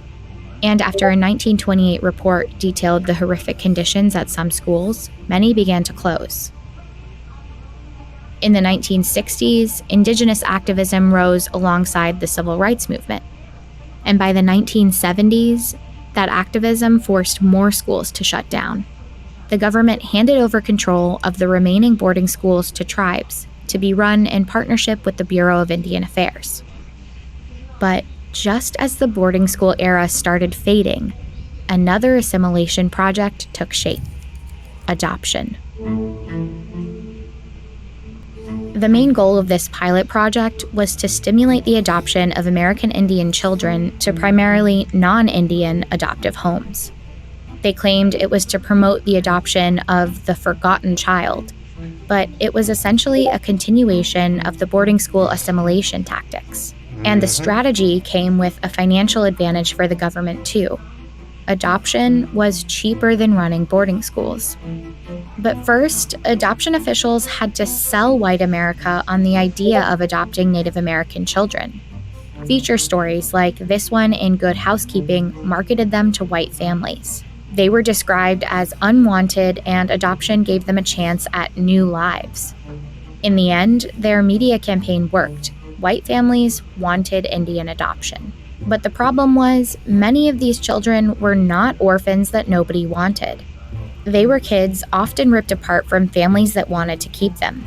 You still will hear stories today of people, my age, older, saying, I remember as a child, the social worker was coming and people would hide their children. On reservations, social workers used catch-all phrases like child neglect or unfit parenting as evidence for removal. But their criteria was often questionable. Some accounts describe children being taken away for living with too many family members in the same household. An extended family is a big thing for Native people, and that means being judged for being in a house that's overcrowded. So it's always whiteness is the standard for success. And everything else is judged by that standard. By the 1960s, about 1 in 4 Native children were living apart from their families. The official Indian Adoption Project placed 395 Native American children into mostly white homes, but it was just one of many in an era of Native American adoptions. Other state agencies and private religious organizations began increasingly making placements for Native American children, too. My mother giving me up was a white person telling her if she didn't, she would never see her other kids again. In one of the documents I have, it's addressed to my biological father, Victor Fox, that he was trying to look us up to get a hold of us. But Hennepin County wrote, Daniel and Douglas are adapting very well in their new family. This was totally, it was a false statement. When you're adopted, you know you're missing something.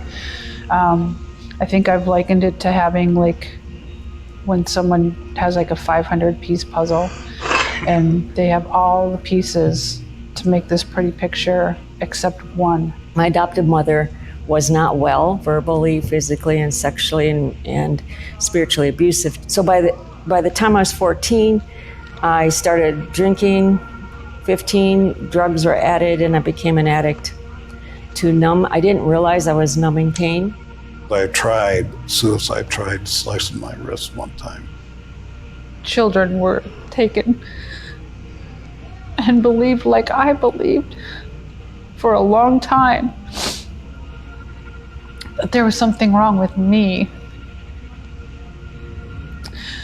versus something wrong with the system. The Indian Adoption Project was considered a success by the people who set it in motion.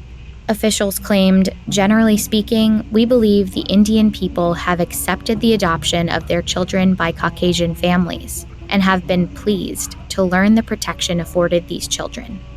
But the truth was unsettling. These hearings on Indian children's welfare is now in session. Well, I was pregnant with Bobby, and the welfare kept coming over there and asking me if I'd give him up for adoption. Before he was even born? Yeah. They picked up my children and placed them in a foster home. And I think that they were abused in a foster home. 4 years after Native people organized in this Senate hearing, Congress passed the Indian Child Welfare Act, known as ICWA. It gives tribes a place at the table in court. States would be required to provide services to families to prevent removal of an Indian child. And in case removal was necessary, they would have to try to keep the child with extended family or another Native American family. Without our relatives, we cease to exist. So with Native people, part of our wealth is in our family. It's in who we're connected to. But the legacy of family separation in Native communities has been difficult to fully undo. Today, Native American children are 4 times more likely to be placed in foster care than white children, even when their families have similar presenting problems. In these cases, ICWA is often the best legal protection they have, and it's been under attack repeatedly. A young girl ripped from her foster family because of the Indian Children Welfare Act. White adoptive families intent on keeping Native American children have tried to do away with the act, and they're often backed by conservative organizations. The Indian Child Welfare Act was dealt a blow earlier this month. The subject of a lawsuit issued on Tuesday by the Goldwater Institute, arguing that preferences given to American Indian families to adopt Indian children is unconstitutional and discriminates based on race. It's a way for these industries, these very powerful industries, to try to attack what Indian identity is. Wanting to overturn ICWA is connected to everything about who we are as a nation. So if we don't have any protections for our families, and if we don't have protections for our treaties, then we have no more Indians. We've been under attack. We're going to continue to be under attack. And we have to just keep fighting. It's in our DNA to survive. We are nations that pre-exist European contact, and we are still here.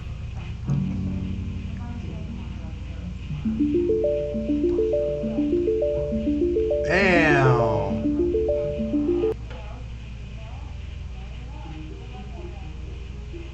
Oh, jeez. Damn. Everything we know about Carmelita Torres is from a few newspaper accounts in 1917. They called her an auburn-haired Amazon, just 17 years old. She led angry women in anti-American rioting and shut down the US-Mexico border. But hidden within her story is something much bigger than a single riot.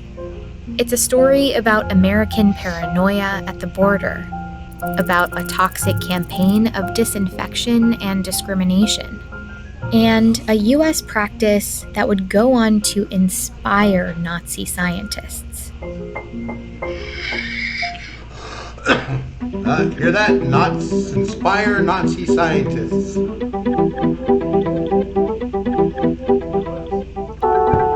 At the border between El Paso, Texas and Ciudad Juarez, Mexico, thousands of people cross back and forth for work and school every day.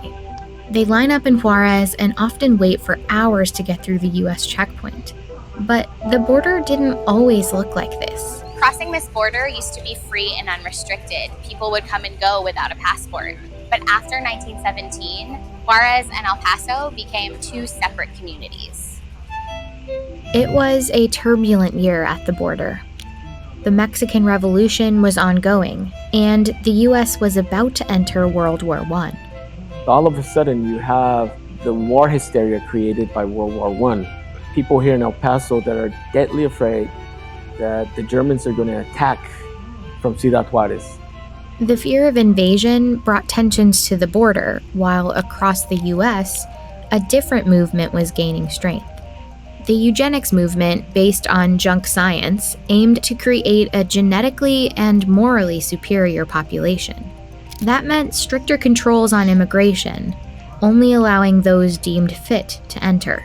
On Ellis Island, one of the busiest ports of entry at the time, US health officials were tasked with weeding out immigrants they thought were unfit or disease carriers. And across the country, that process coincided with the stereotyping of Mexicans as inferior and unclean. Dozens of film titles included the word greaser, a derogatory term used to describe Mexicans. This racist sentiment was strong at the US-Mexico border. El Paso's mayor, Tom Lee, had developed an obsession with cleanliness, and it defined his political platform. This obsession with not only racial purity, but physical purity. He was going to literally clean up El Paso from all these bad elements. And by bad elements, he often meant racially bad elements. One of Mayor Lee's biggest fears was a disease called typhus, spread by lice. So, under the pretense of sanitary betterment work, he helped lead a campaign to inspect every house in a predominantly Mexican neighborhood. If the inspectors found lice, occupants were forced to take vinegar and kerosene baths, have their heads shaved, and Yeah, clothing renegade. burned. Hundreds of homes were eventually destroyed. Lee also expanded the supposed health measures to include inmates in the El Paso jail. They had to strip naked, take a bath inside a tub full of kerosene, and on one occasion, it seems somebody lit a match. 27 prisoners, majority Mexican or Mexican American, burned to death in the fire that the newspapers called the jail Holocaust. But despite the tragic fire, Mayor Lee pushed forward with even more aggressive plans. He sends a telegram, a Western Union telegram, to Rupert Blue, who was the Surgeon General up in Washington, D.C. And basically, well, let me just read it. Hundreds dirty, lousy, destitute Mexicans arriving at El Paso daily will undoubtedly bring and spread typhus unless a quarantine is placed at once. The government didn't agree to a full quarantine because evidence suggested that typhus wasn't a major threat in the area. But instead, they funded a new disinfection plant at the border in 1916. In this facility, every immigrant considered a second-class citizen had to strip naked. Their clothes were sent to a large steam dryer and then fumigated with toxic pesticides inside the gas room. An inspector would check each person's body, including private parts, for lice. If they found lice, immigrants would have to shave their head and body hair and bathe in a mix of kerosene and vinegar. Some even had their eyelids checked for things like pink eye, and many had to complete puzzles or simple IQ tests to prove that they were fit for entry. After this process, they'd receive a ticket as proof that they were disinfected, but they would need to go through this every 8 days in order to re-enter the US.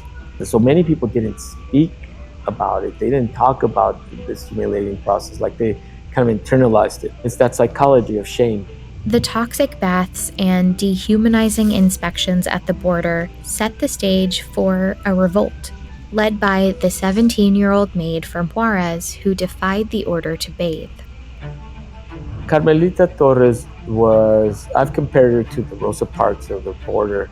In the morning of January 28th, 1917, there's this electric trolley full of mostly women that are crossing every day. She convinces the majority, if not all, the women in that trolley to just say no and to refuse. They start a spontaneous protest. There are accounts that in addition to the humiliating delousing procedures, for women, there was also sexual humiliation. There were rumors that, when they entered the plant and then they were told to strip, officers were taking their photos and then posting them in bars. So I can't even imagine the kind of feeling, like the feelings of violation and the feelings of, outrage. She was called an instigator, a ringleader, but she was just a young woman that was just sick of the injustice, of the humiliation that other women had gone through. What started with just 200 protesters that morning slowly grew to a crowd of 2,000. Reporters said the scene reminded one of bees swarming. The hands of the feminine mob would claw at the tops of the passing cars. When the American officers tried to disperse the crowd, they were met with bottles, rocks, and insults.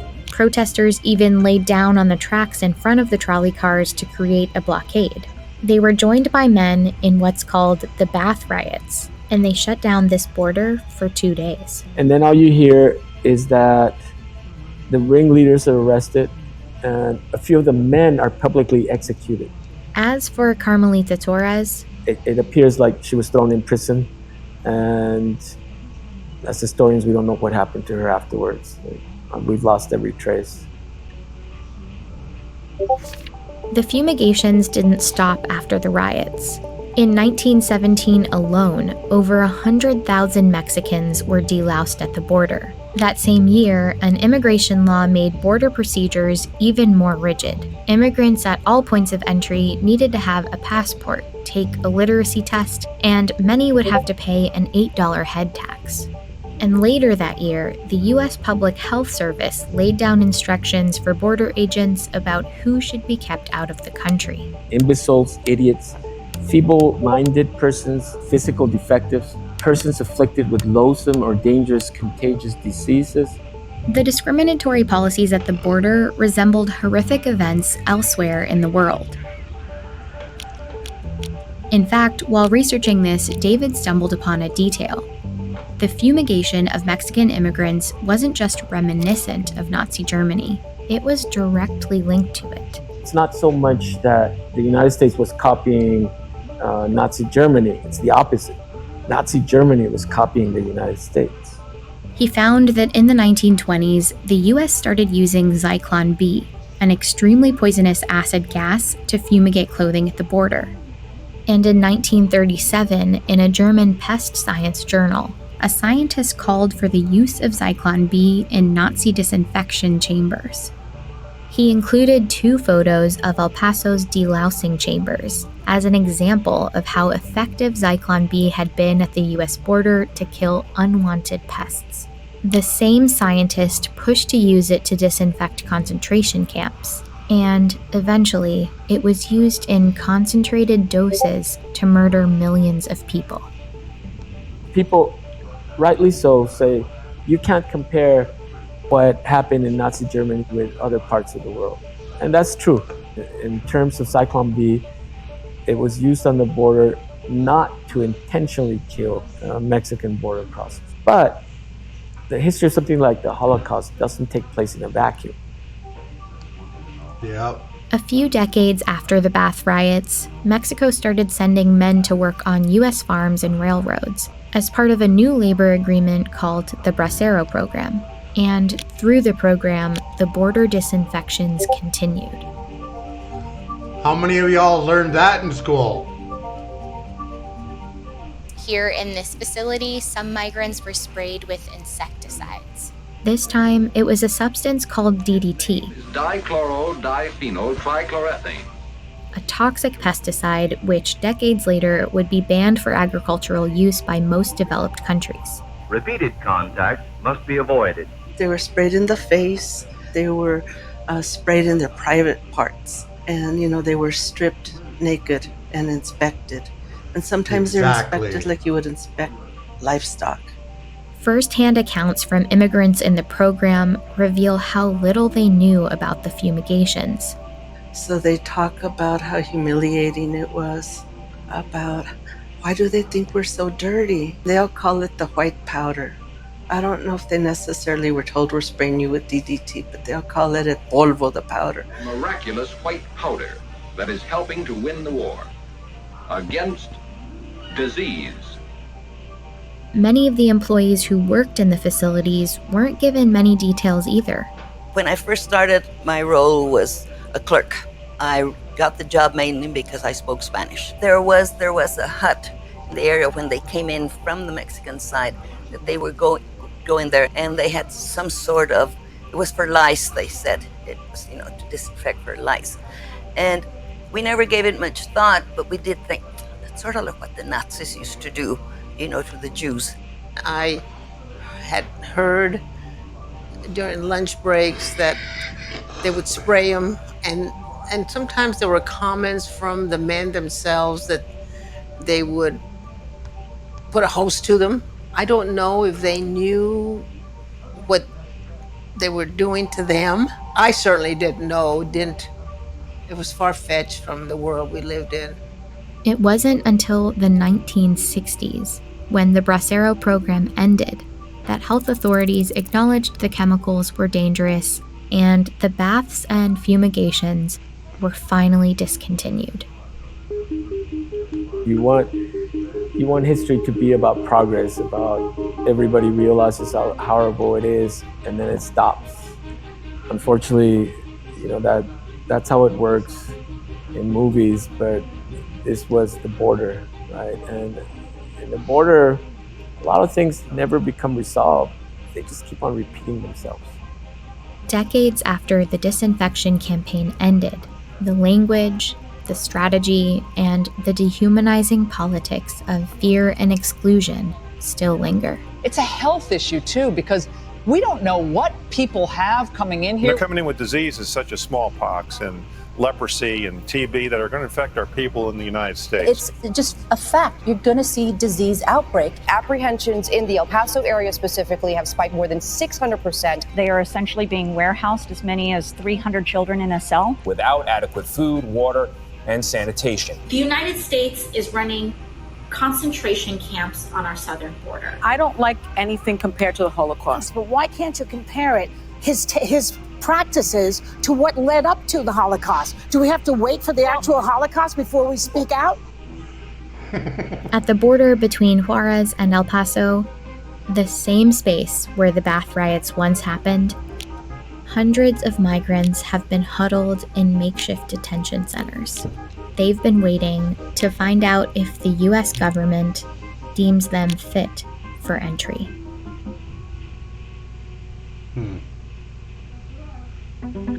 As always, there's so much information that we couldn't fit in this video, but I wanted to leave you guys with one last bit of information from David Romo's book. So in 1918, the southern border region was hit with its worst epidemic in history. And it wasn't typhus, it was the Spanish flu. The best evidence we have suggests it was actually from Kansas, brought to the border by American soldiers. Just wanted to leave you guys that tidbit. Thanks for watching, and I can't wait to share more episodes of Missing Chapter soon. Damn. Damn.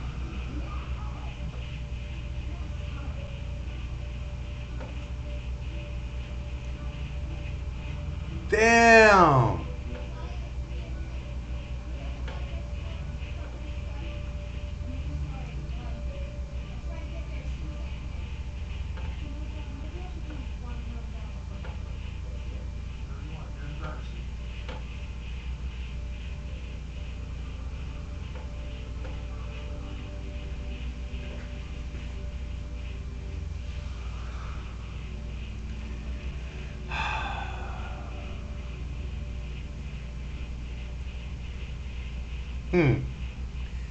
Things they do their best to keep you from learning and understanding and realizing what's really going the fuck on.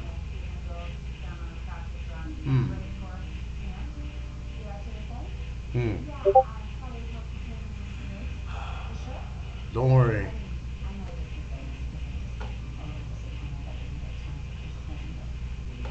Don't worry, Sonny. We will get it changed.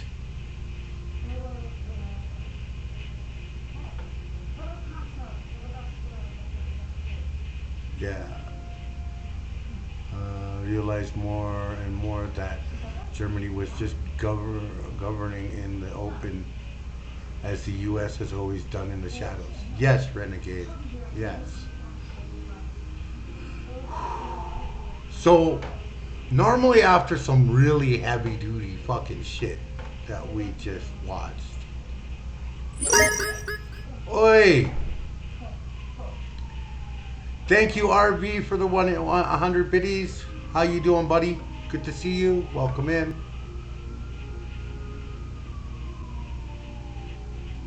What we like to do here on this channel is, let me see if I can find it. Where are you? Come on. Here we are. This is what we do, what we call a cleansing.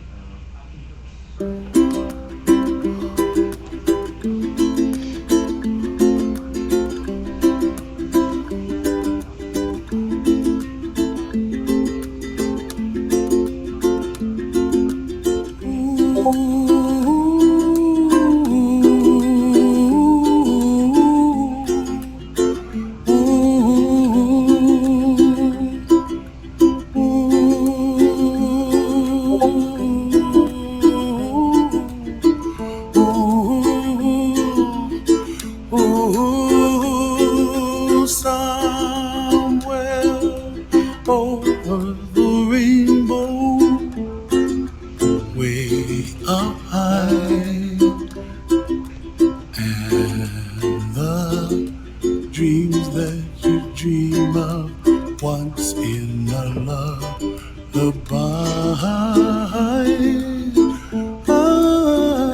Oh, somewhere over the rainbow, bluebirds fly,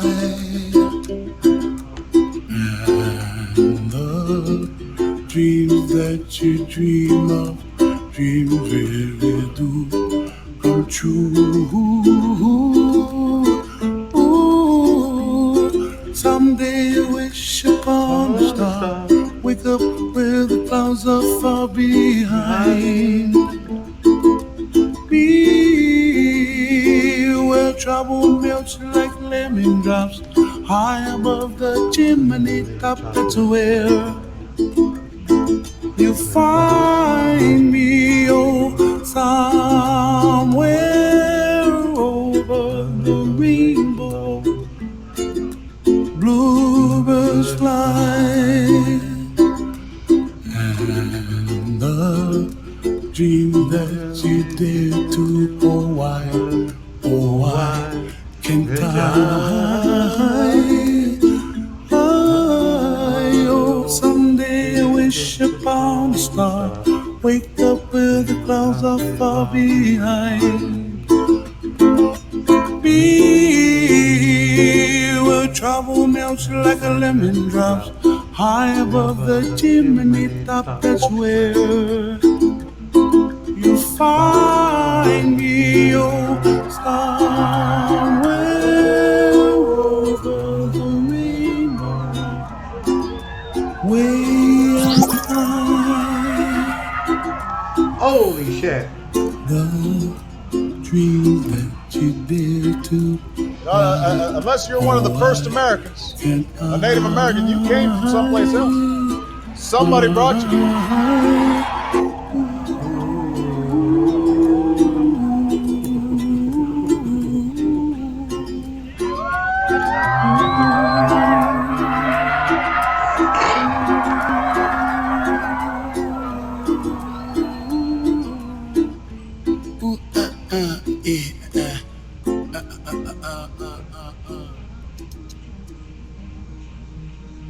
Yo, what up, Raiders? Thank you, Idan, for coming in with that nice raid of 31 people. Please remember to do what you got to do to make sure that your viewership numbers count. Much love and respect to everyone. Welcome in. If you haven't followed me, please feel free to follow. If you can afford to, maybe consider joining it, subscribing to this channel. Bits are always welcome. Thank you, Chester, for the 100 biddies.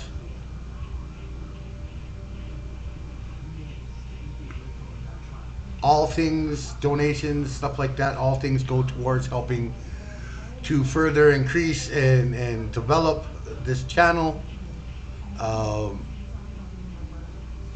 Also goes to helping paying bills, things like that. More than welcome to come in. Thank you very much. Greatly appreciate all the love.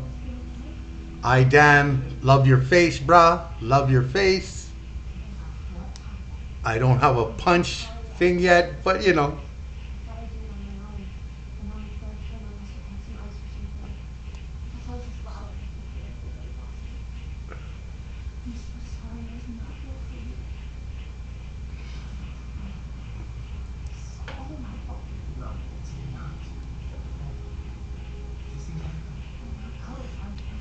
That, I guess, would be my shill for the moment.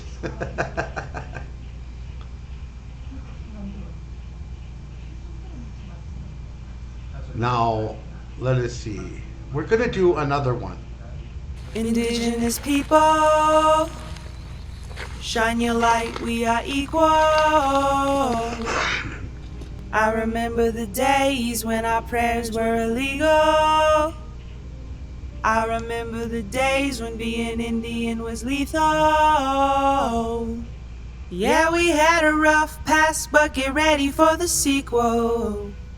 Get ready for the glorious comeback of our people. Oh, yeah. Rise up, all you warriors of love, all you answers to the prayers of our ancestors from above. I can feel it in my heart. Can you feel it in your blood? I can hear the seventh fire calling us to wake up, wake up. All nations rise. Rise up, cause now's your time. We don't have to hide anymore, cause now's the time. All nations rise, rise up, cause now's your time. We don't have to hide anymore, cause now's the time. With forgiveness as my bow and my prayers as my arrows, pull them back and let go. I watch them fly like sparrows. Have hope. Yeah, have hope. With compassion as my shield and faith down to my marrow, I will walk the pollen path even when it gets narrow. Yeah, I resurrect. Yes, you can bet that we seen the single mama raising children on the res. We seen domestic violence tear apart what we have left. We seen the alcohol take it all and leave us dead. We seen the children take their lives when they can't take the dread anymore. It's a war. Can't take the dread anymore. It's a war. No, we can't take the dread anymore. It's a war. No, we can't take the dread anymore. It's a war, but we've seen it all before. And now we know we can change it, cause that's why we were born. We know we are the ones that we have been waiting for.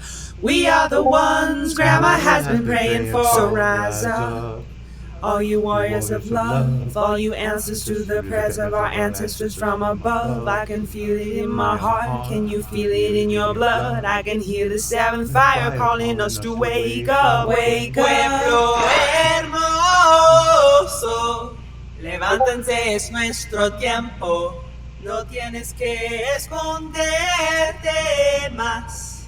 Ahora es nuestro tiempo. Mujer indígena, tú eres tan sagrada. All right, Idan, thank you for the raid.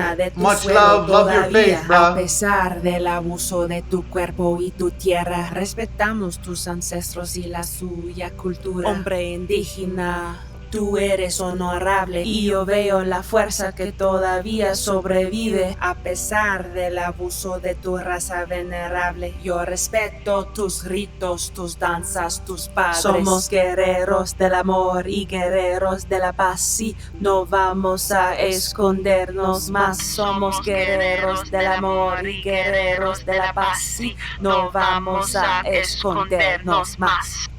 They say that history is written by the victors. But how can there be a victor when the war isn't over? The battle has only just begun, and Creator is sending His very best warriors.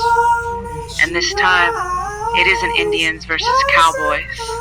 No, this time, it is all the beautiful races of humanity together on the same side, and we are fighting to replace our fear with love. And this time bullets, arrows, and cannonballs won't save us. The only weapons that are useful in this battle are the weapons of truth, faith, and compassion. Yo, some speaking of truth. So now let's take it back a moment here. Everything we How the U.S. poisoned Navajo Nation. It was peaceful. It was our home. And we used to have farming down here and up that way. And I used to play in that perennial stream. The sheep, the cows, and the horses, they all drink from there. Nobody told us not to. The Navajo tribe. I wonder if they had any idea what was going to happen here. For over 40 years, this Navajo community in Church Rock, New Mexico, has been living with a toxic legacy. The mining industry poisoned their water, soil, and air, abandoned hundreds of uranium mines, and turned its back on the biggest radioactive spill in U.S. history.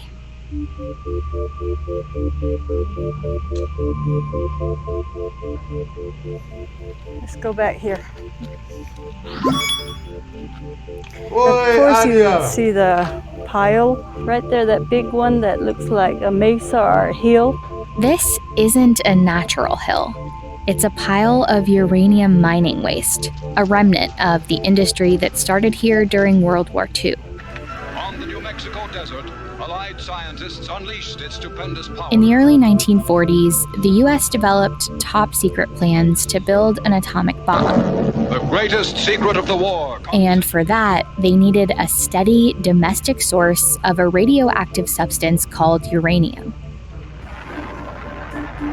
From World War II through the Cold War, the U.S. incentivized uranium mining to build up domestic nuclear power. By the 1950s, there was a uranium boom in the Southwest. Navajo Nation, the largest Native American territory in the U.S., sits right in the middle, and it was quickly swept into the uranium mining industry. Vast deposits of uranium have been discovered in the Navajo Hills. The U.S. government hired private mining companies that often leased land without compensating Navajo Nation fairly. But the tribal government let them in because it offered the prospect of economic growth and jobs for its residents. By the 1950s, there were 750 mines in the area, employing thousands of people from Navajo Nation. This area, along Redwater Pond Road, eventually became one of those hotspots, with 2 big mining operations setting up shop here. The only job that was really available in our area was the mines, and I got a job there in October 1975 as a surface laborer. As a single parent, I had to find a job, and they gave me a job as a probe technician. Mining jobs for Native Americans were often on the front lines, building the mines, blasting, digging, and transporting the yellow uranium ore. But what they didn't know at the time was that decades earlier, studies had already linked uranium mining to lung cancer. Many radon daughters are retained in the lung. And the importance of protecting mine workers from radioactivity was well documented. It is necessary to have fans capable of providing plenty of fresh air to all. Yet, many Navajo workers say they had little protective gear, no ventilation in the mines, and no warning of how hazardous uranium could be to their health. I was breathing in dust, mine dust, all that uranium dust. That smell from the explosives, you could smell it coming down and give you a headache. By the 1960s, cases of lung cancer started appearing in Navajo Nation, where the disease had been nearly non-existent. And it wasn't just the mine workers. Residents near Redwater Pond Road, sandwiched between those 2 mines, eventually started to get sick too. We're right here. And so you can see Kerr-McGee area, and then of course UNC. And these are the local people that have homes in the area. People, children especially, getting sick with asthma problems. And people were having cancer. We didn't know about the radiation. That changed in the summer of 1979.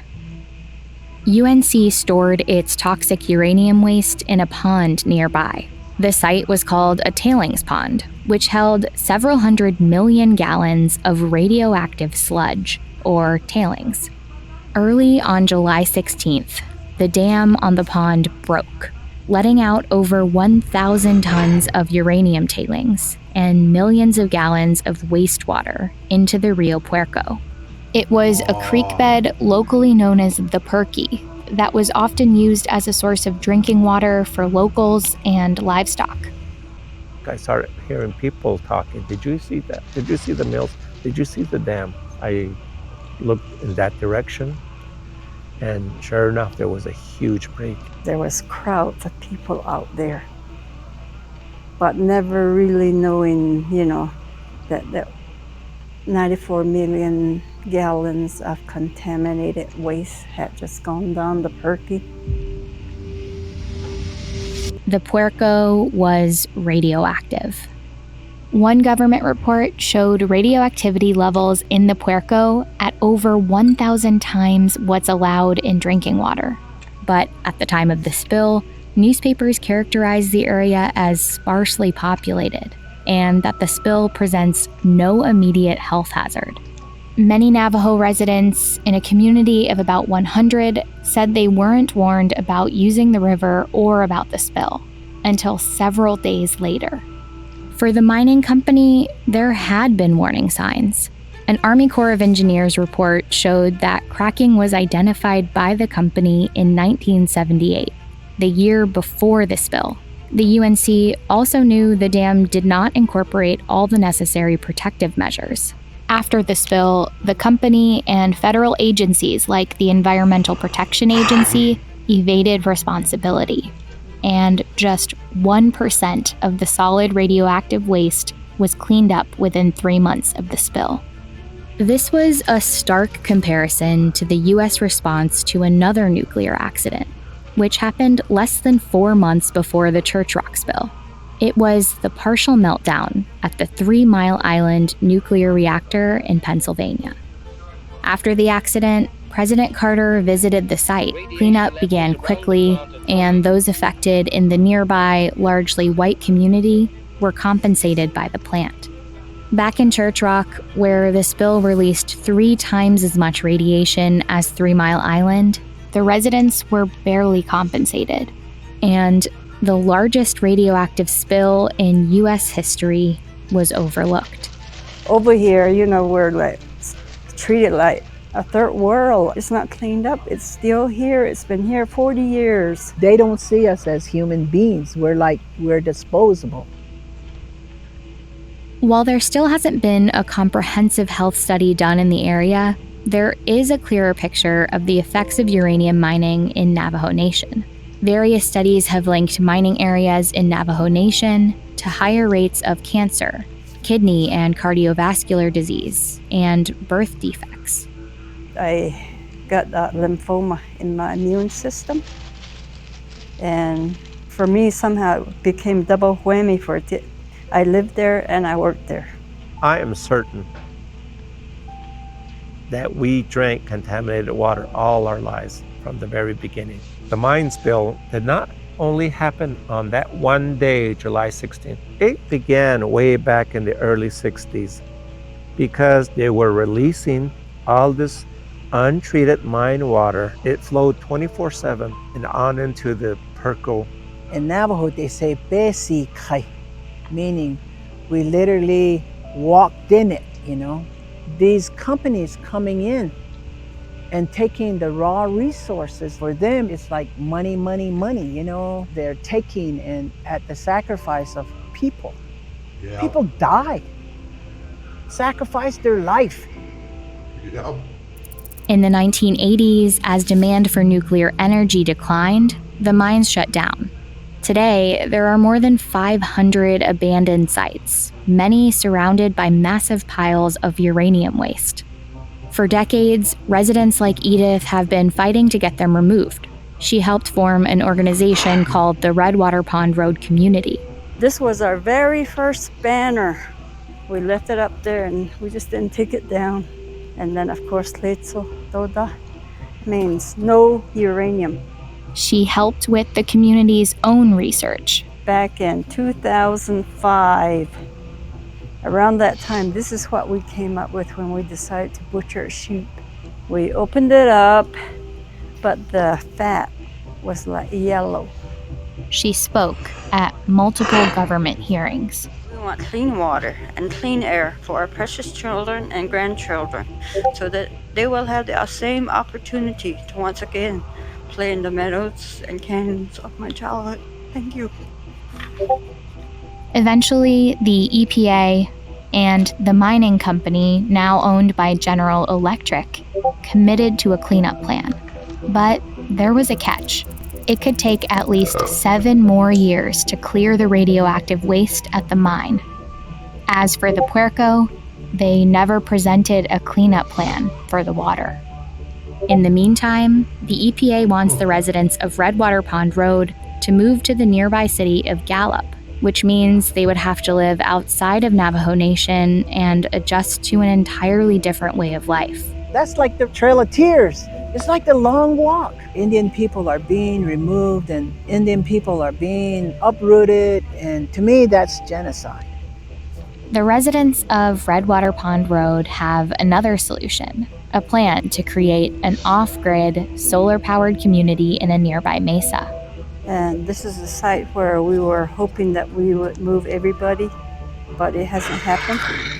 Navajo Tribal Utility Authority said it's going to cost too much money to run a power line up there. Without a better solution, dozens of people have already taken the offer to voluntarily relocate.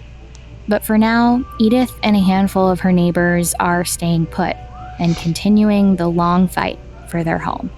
They just came in, tore up the place, and left that contamination behind, and they really don't want to do anything about it. Wow. They don't care. The government doesn't care. But we have connections with the land, and we have stories of where we're from. We still live here. We still call this place home.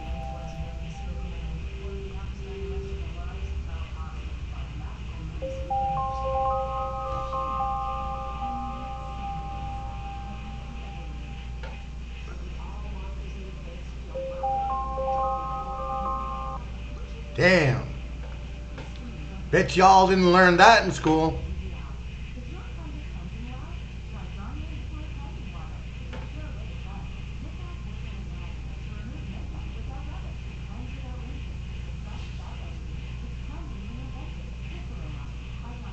Right, DJ? Bet y'all didn't learn that in school.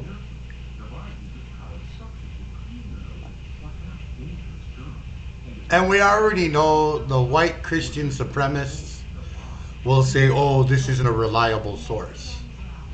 Because it's indigenous people talking about it. Yeah, I know, Sonny.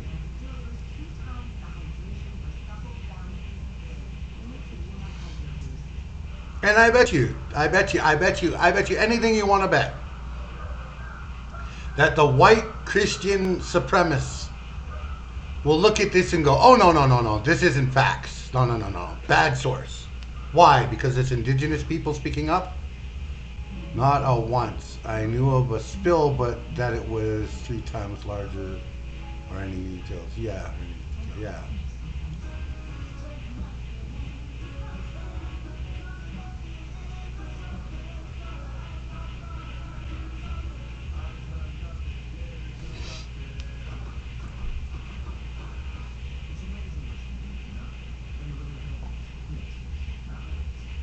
This is what we're talking about, people. This is what we're looking at here. Real history, real facts.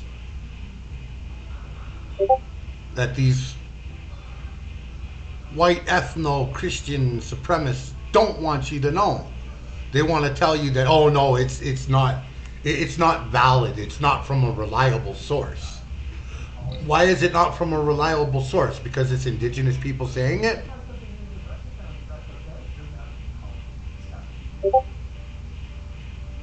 People of color can't be reliable sources? Only white people are reliable sources?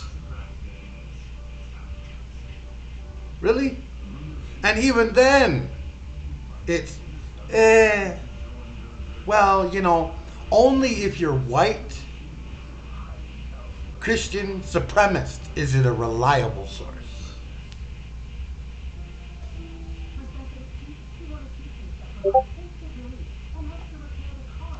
Yeah, Winter Wolf, yes. Only closed in the mid-90s. And when you have good people in the companies try to stop the company from harming other communities they operate in, those good people die in mysterious circumstances. Exactly, DJ. Right?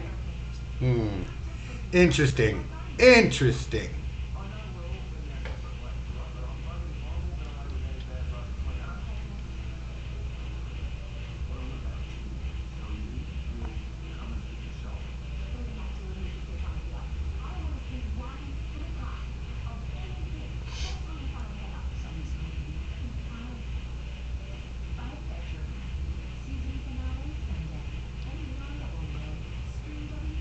I want to open up your mind to a little something. Every station or every news channel or every news media outlet that puts BIPOC people, people of color, Native, African, indigenous people, or Asians and all other nations that are not white on their news and actually talk about it honestly they're not bad or how do I put it? They're not unreliable sources. I want to make that clear because I know that's another thing that we always hear all the time about how indigenous people or any news outlet that has BIPOC in it at all are always told, oh geez, RV,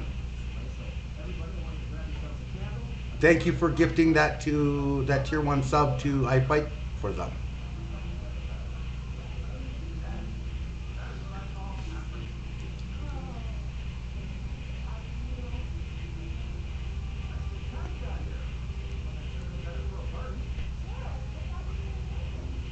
This is what we're always looking at, people. Anytime we go anywhere and start talking about all of these things, and then we bring up any facts, any documentation, any way, shape, or form, and it's automatically deemed unreliable. Because they don't want people to know. They're trying to hide it. They don't want to respect it. They don't want to admit it. They're always trying to hide it. But every source that they apparently try to give or say that they're going to give is all based on white Christian supremacy and lies. I want y'all to be clear on that. Understand that. This is a normal pattern.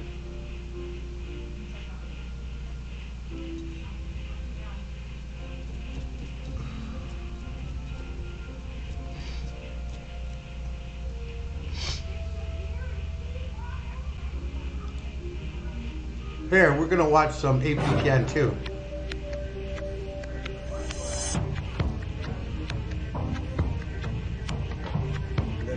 I want you to all understand APTN is an Aboriginal People's Television Network. If you don't know, I'm pretty sure you'll always hear, oh, APTN's an unreliable source. It's not a valid source of information. Bullshit. It's because it's ran by indigenous people that makes it invalid.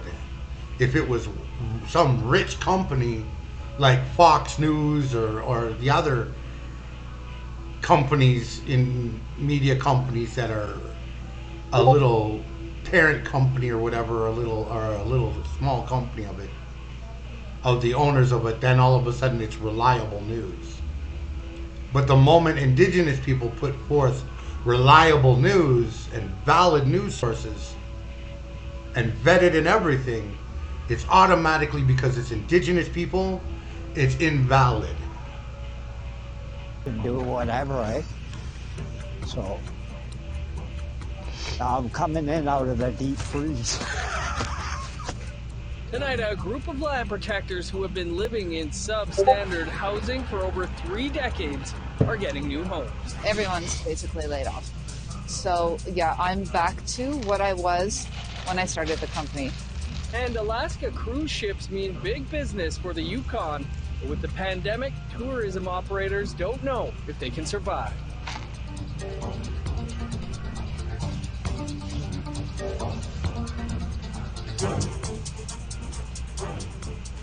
Good evening, I'm Dennis Ward. Welcome to APTN National News. We begin in Northern Ontario, where Thunder Bay police officers will be facing disciplinary proceedings after an adjudicator found their investigation into the death of an indigenous man as deficient. 3 Thunder Bay police officers investigated the death of Stacey DeBungy. His body was found in the McIntyre River in 2015. Within a few hours, Thunder Bay police issued a media release to say his death was not believed to be suspicious. The next day, police said the death was non-criminal before an autopsy. I'm honored that you did too, that RB. case led to a review of the Thunder Bay Police Service, which found systemic racism within the force. Well, misconduct accusations and counter accusations are swirling at the Assembly of First Nations. Executive level turmoil is spilling into the public view. Brett Forrester joins us from Ottawa to explain. Brett, thanks for being with us. We understand the AFN is looking into harassment allegations against Ontario Regional Chief Roseanne Archibald. What are those allegations? Yeah, Dennis, we learned earlier today that the Assembly of First Nation is going to proceed with what it calls a full investigation into harassment claims that several members of AFN staff have leveled against Ontario Regional Chief Roseanne Archibald. She put out a statement last night saying she became aware of those allegations on February 5th when National Chief Perry Bellegarde contacted her along with a legal counsel who prepared a preliminary report or a preliminary investigation into those allegations. Now, Archibald's also making some allegations of her own. What can you tell us about those? Well, as I said, Archibald said she became aware of the allegations against her on February 5th, which was a day after the Chiefs of Ontario passed a confidential motion saying it has reason to believe the AFN Executive Committee has breached its code of conduct and code of ethics. And the contents of that resolution essentially call for an independent financial management expert to review policies and procedures for awarding contracts, among other things. And in her statement, Archibald says or claims that she has documents that show financial improprieties within the AFN. Of course, both the allegations against Archibald have not been substantiated, and nor have Archibald's claims of impropriety within the AFN. How will this, as we know, there's an election coming this summer for National Chief. Bellegarde's not running. How do you see this impacting the race to select a new National Chief? Well, that's interesting, Dennis. I think that's an important question, and of course, this is coming in the next few months, and this may cool off once the election approaches, because of course, as you mentioned, Bellegarde is not running, and we have not heard word that Roseanne Archibald is running either. However, there are some rumblings among the grassroots that many people would like to see a woman as the next National Chief. However, we're continuing to watch and see who is going to run, but ultimately there's going to be a turnover of staff at the AFN whenever a new National Chief does assume office. However, that doesn't mean these calls for reform or these calls for independent reviews or change within the AFN are going to go away anytime soon. No, it's going to be an interesting couple of months. Great reporting, Brett. Appreciate you speaking with us about it. Thanks, Dennis. And you can find more on that story on the AFN by visiting our website, aptnnews.ca. To Edmonton now, where an 11-member jury is now deciding the fate of Bradley Barton after 2 jurors have been excused. Barton is facing a manslaughter charge in the death of Cindy Gladue. Gladue's body was found by Bradley Barton in the morning after he paid for sex in 2011. Barton was originally tried for murder, but was acquitted. To Ottawa, where on Thursday, the Government of Canada tabled Bill C-22. It's supposed to help address the over-representation of Indigenous people in prisons. Among other things, it wants to eliminate minimum sentencing for some crimes. But skeptics say the bill falls short on addressing systemic racism in the justice system. Jamie Pashagumscum reports. It simply did not work. is what Justice Minister David Lametti said about what he called failed conservative justice policy and mandatory minimum penalties. It was an approach that did not make our communities safer. It did not deter criminals. It did not make the justice system more effective or more fair. Its singular accomplishment has been to incarcerate too many Indigenous people, too many Black people, and too many marginalized Canadians. Lametti's announcement called for ending some mandatory minimum penalties, but not all. Justin Trudeau says minimum sentences are useful in some cases. I think Canadians can understand that on crimes like first-degree murder, it's important to have mandatory minimums and minimum sentencing. That is simply understood. Senator Kim Pate disagrees, especially when it comes to abused Indigenous women, who make up 44% of women in federal custody. The way a woman is killed is by choking or punching or that sort of thing. If a woman defends herself, she often has to grab something, whether it's a knife or a pen or something that is used as a weapon. And so we essentially tell women, you're responsible for protecting yourself and or your children. And then when they act to defend themselves, we swoop in and criminalize and imprison them. Pate calls the new bill a good first step, but says it falls short in addressing Yes, real systemic Renegade. problems. Yes. She suggests a guaranteed livable income to keep women out of bad situations in the first place. In an email to APTN, Lametti's office says Bill C-22 is turning the page on failed policies by the Harper Conservatives. It goes on to say that this package didn't come out of thin air. It relied on evidence on what works while keeping Canadians safe. Jamie Pashagumskam, APTN National News, Ottawa. Time to step aside for our first break here. Still to come, nearly 30 years later, we speak with those who have never left Ipperwash. Stick around. We're still working with the Department of National Defense on long-term housing.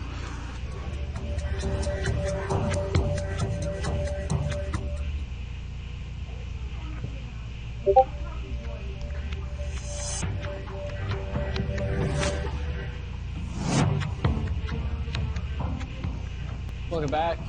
Ipperwash in southern Ontario is well known for the death of Dudley George. What is not as well known is that a small group of land protectors have continued to live there, where they've been living in substandard housing for almost 30 years. But as Annette Francis reports, that changed with the arrival of new interim homes. After a few delays, these two trailers finally rolled into the Kettle and Stony Point First Nation. For the land protectors living in these army barracks, it's been a long fight. It's a day Pierre George thought would never happen. It's just quite a thing, put it that way. I've lasted all these years here just living, freezing, doing whatever, right? So now I'm coming in out of the deep freeze. George is prepared to move into his new home. He came to do one last walkthrough of his old place. They just put me in a motel because I was freezing here. He left about 3 months ago because he had no heat. Yeah, it was all right, summertime. It was great. But as you can see, everything's... The roof probably had fallen in, but they put a new roof on it. According to Chief Jason Henry, there are more plans for the near future.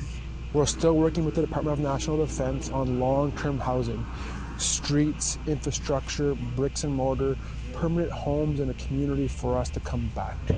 What happens today is the first 2 of 20 units roll on to Stony Point here, and we begin to progress again. We begin to move forward. We've been sort of stuck in a rut, so to speak, for about 8 decades.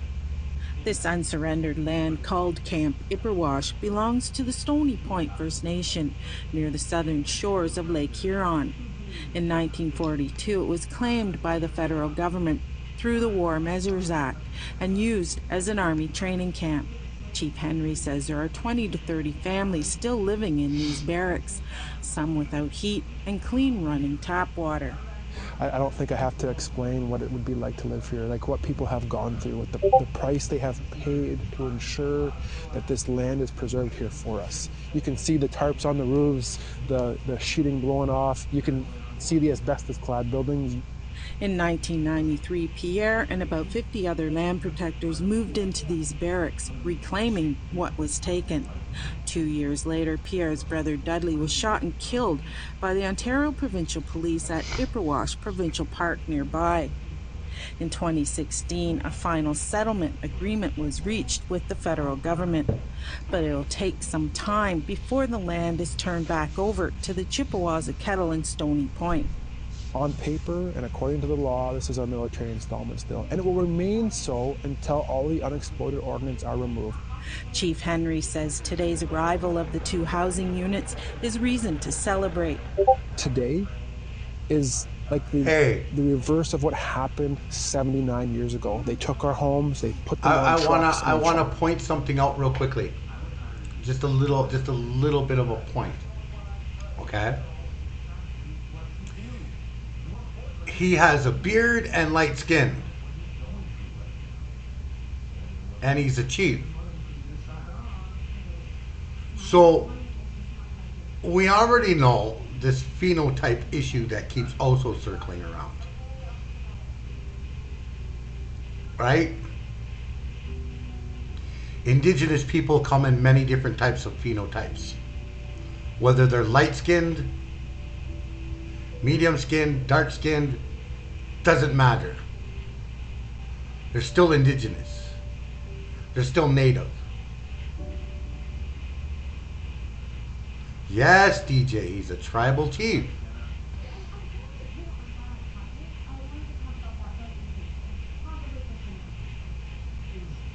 He's not a white guy. He's a native who happens to be a light-skinned native and a tribal chief. No, DJ. He is not like a chief of police. He is a tribal chief. No problem, DJ. No problem. Many people construed that if you have light skin, therefore you must be white.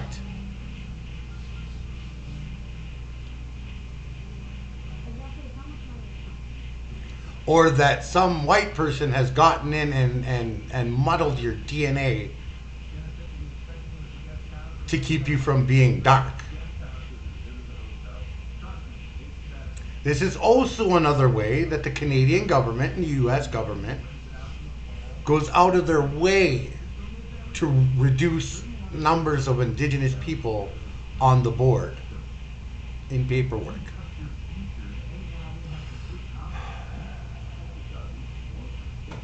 Just saying. Trucked them down the highway to Kettle Point, and that's where most of us were displaced to. Today, interim houses will come on trucks back onto the land, and it's one step towards reconciliation. For George, it's like a dream. I'll have the grandsons right there. I can go take them out in the bush and show them stuff. So they love it around here. Once his trailer has been leveled and the hydro and water lines are connected, George says he should be moved into his new home in about a week. The remaining 18 houses are expected to be delivered by the end of March. And at Francis, APTN National News, Kettle and Stony Point First Nation. What a story. Well, we'd like to hear what you think about that or anything else you see here. Here's how to continue the conversation. Hey, look at him. He looks pretty white, email to news but he's native. aptn.ca, or leave a comment on our website, aptnnews.ca. You can also find us on Facebook, Twitter, Instagram, YouTube, and TikTok. Follow APTN News to join the conversation and see our latest stories. Time for another quick break. Still to come, the impact of a cruise season shutdown. I have done 3 tours since last March, and I averaged 3 to 10 tours a day.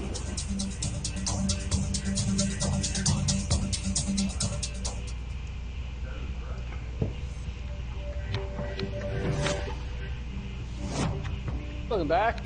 Time now to take Right, a look Winter at Wolf? our photo of the day. This was sent in by our viewer, Shelley Janvier, of her daughter, Nadia, playing the hand drum. Way to go, Nadia. This was taken this past summer. Pretty good camera. I know I'm looking forward to summer. Well, keep those photos coming by sending them to share@aptn.ca for the chance to be our next photo of the day. Well, let's take a look and see what tomorrow's weather forecast is like. Yeah. Starting on the east coast, -4 with flurries in St. John's, 2 below and snow in Halifax, -18 with snow for Kuujjuaq, 18 below with the sun out in Nain, -6 in Val-d'Or with snow, 10 below in Chibougamau, 25 below in Igloolik.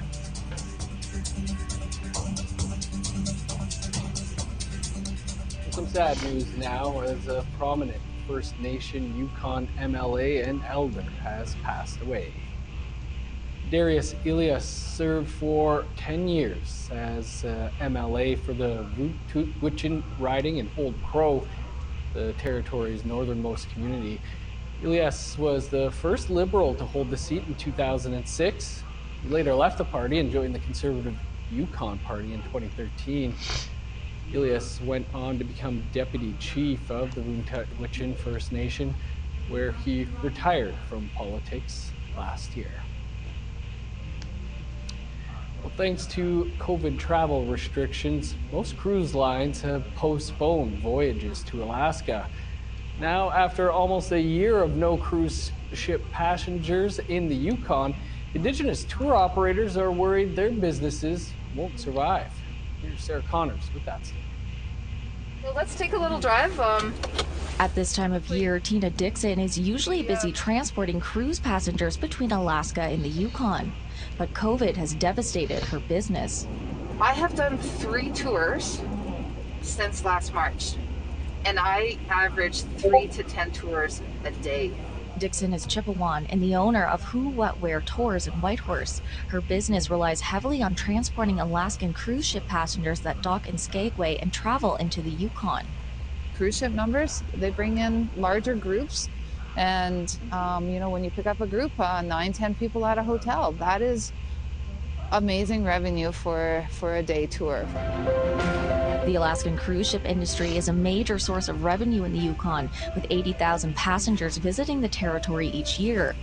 But due to COVID, only small cruise ships were allowed to dock last year, and passengers were not allowed to enter into Canada. To make matters worse, almost all Alaskan cruises scheduled for 2021 have been postponed until at least late this spring. Now, operators like Dixon have been forced to make massive cuts and are relying on grants to survive. Yeah, everyone's basically laid off. So, yeah, I'm back to what I was when I started the company. So our Carcross store didn't even open this year. Bearpaw Gifts in Carcross has also been hit hard by cruise cancellations. Crystal Isaac is from the Okanagan Indian Band. Her mother owns 2 gift shops in Carcross and Whitehorse, which are heavily dependent on cruise ship tourists. While grants are helping the stores stay afloat for now, Isaac says if the ban on cruise ships continues, the Carcross location will likely close for good. So not having that, and who knows when we will be having that again, is having a huge impact on even just like our future planning. Like, we don't know if we can even plan for the 2021 season. This is the place the world needs to be. I think that, our land in Yukon is incredibly sacred. Jeannie McLean is the Minister of Tourism and Culture. She says the government is working hard to help tourism operators prepare for reopening, like the recently released $15 million tourism relief and recovery plan that will be phased out over the next 3 years. We have a partnership with Canada, with the Yukon University and Yukon government, along with a lot of partners, to support businesses to elevate and to look at, ways that they can pivot their business to do something different in Yukon. Tourism's my life. That's what I do. I live and breathe it. While Dixon has been able to somewhat pivot her business by shuttling locals, she doesn't want it to be permanent. I worked way too hard to give this up that quick. So, Sarah Connors, APTN National News, Whitehorse. It's certainly been a tough year on businesses, and it has been in long term care facilities in Canada as well. With COVID 19 exposing serious issues within the system. Reporter Brittany Guillot joins us to talk about her APTN Investigates episode, The Elder Gap, Part 1. Brittany, thanks for being with us. How did this story come to be? Yeah, so this story actually came to my attention when I was watching the daily COVID-19 press conference. They had announced that there was an outbreak at the Kikanan Center. And so I had never heard of it before, but I knew instantly this was an indigenous word, and so there was indigenous people in the center. Kill him! And from there, I started to Welcome do in, Only an online Facts. search Thank you to for the follow. see what more I could learn about the place. And what I actually ended up learning was there was a story in the Winnipeg Free Press by a journalist, and it was written about a year and a half ago about the tenants having all sorts of issues with security, unsafe conditions, and tenant deaths there as well. What did you learn about long-term care in Canada? Yeah, so with the pandemic, we've been hearing a lot, of course, about long-term care in general, but it got me thinking more specifically about Indigenous long-term care and what the options are for people and what the facilities are like and so on. And as it turns out, there are no national standards for long-term care. And for assisted living facilities like the Kikanan Center, there aren't any provincial standards either. In fact, Manitoba is one of 6 provinces and territories that doesn't have provincial standards to regulate the care that seniors are receiving in these facilities. So assisted living facilities in Manitoba actually have to abide by the Residential Tenancy Act of Manitoba, just like any other apartment complex in the province. So there's nothing specific to assisted living in Manitoba. Brittany, what are you hoping viewers take away from this story? I'm hoping that this story can offer a bit of a deeper insight into some of the issues that long-term care facilities have been facing. Things like jurisdictional disputes, funding, staffing issues. These are things that have been brought to light with the COVID-19 pandemic, and it appears as though these issues have been bubbling to the surface for quite some time now. So I hope that this story can shed some light on that. Well, Brittany, it looks good. Looking forward to seeing it. Appreciate you speaking with us about it. Thanks for having me. And the Elder Gap Part 1 on APTN Investigates is right after the APTN National News, which is just a few minutes away, as that is all the time we have for your APTN National News for this Friday. For more, you can visit our website, aptnnews.ca. Dennis Ward, thanks for joining us. We don't typically do birthday shout-outs here, but we can make an exception. You're a living legend and the king of the north. Happy 76th birthday wishes tonight to Ernest Munoz. We hope Ernest and all of you out there have a great week.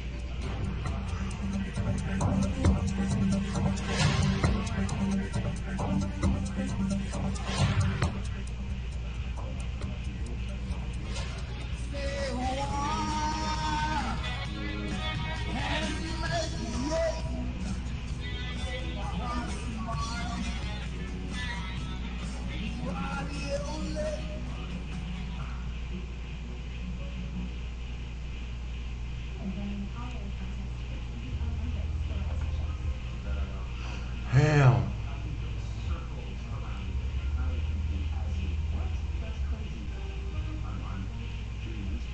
So, because Booth asked this question,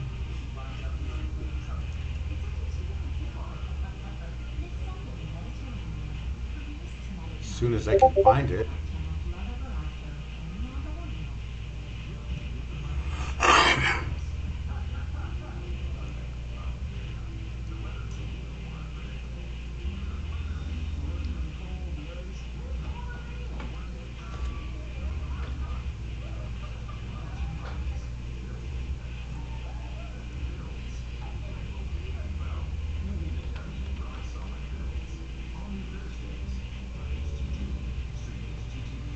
Since Booth asked, How are you? Back with you on Off the Hook Radio. It's DJ Buddha Blaze. You know, Electric Powwow is going on tonight. That's right, A Tribe Called Red. Are you going to check them out? Give me a call. Let me know. Let's get into the latest from nation to nation. This is Sisters.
Boof! Boof, if you're still here.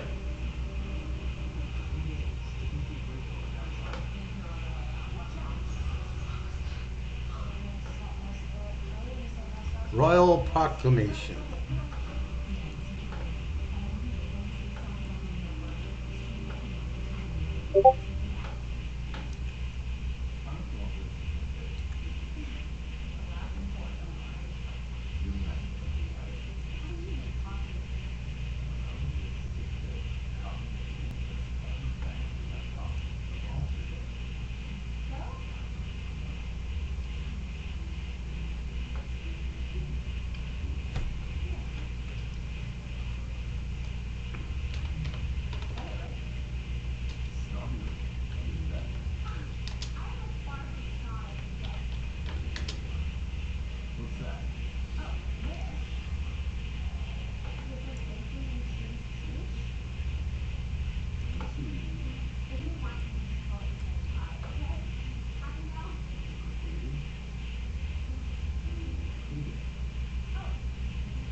Let's see, we'll go with this one first.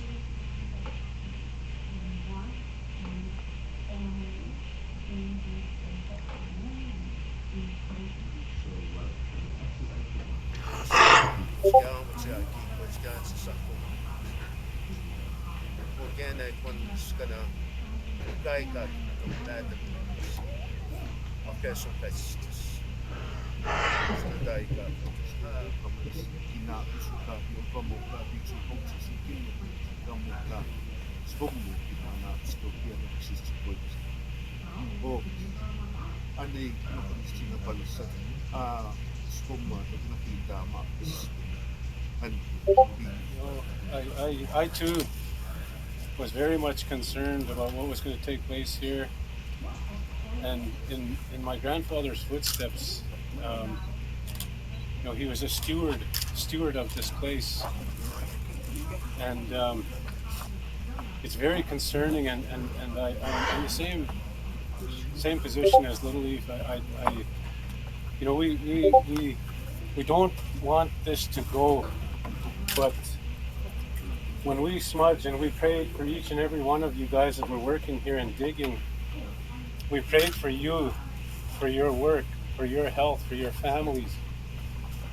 It was already a decision made to do this activity and take this out. It was beyond our control. We just wanted to pray that you guys, for good health and good fortune for your families. And so that's why it was important that each and every one of you guys that were digging here, we ensured that you were smudged or painted, because, as Conrad says, this is our ancestors, and it's a sacred thing, and it really shouldn't be moved. But that decision was already made, and so we wanted to just take care of everybody that worked here through our prayers.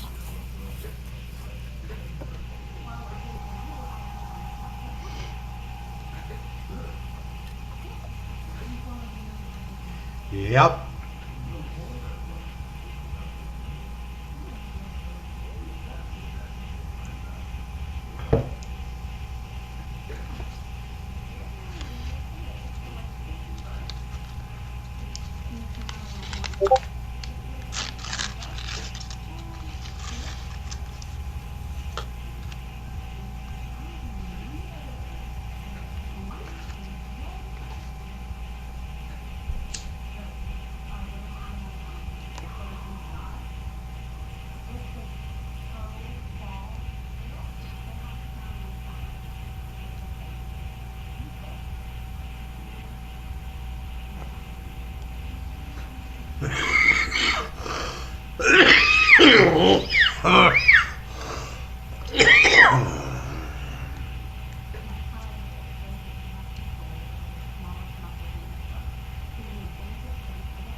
Goes back to Edmonton, and what we'll do is we'll put it into a prep lab. We'll cut with a grinder the top off of it and pull it away, and then over the next few months we're going to very slowly excavate through it. This thing hasn't seen the light of day since 1,600 years ago. Nobody's seen the contents of this meal since it was prepared for a delicious... Wait, did he say 1,000, over 1,000 years ago? Over 1,000 years ago, that means before colonization.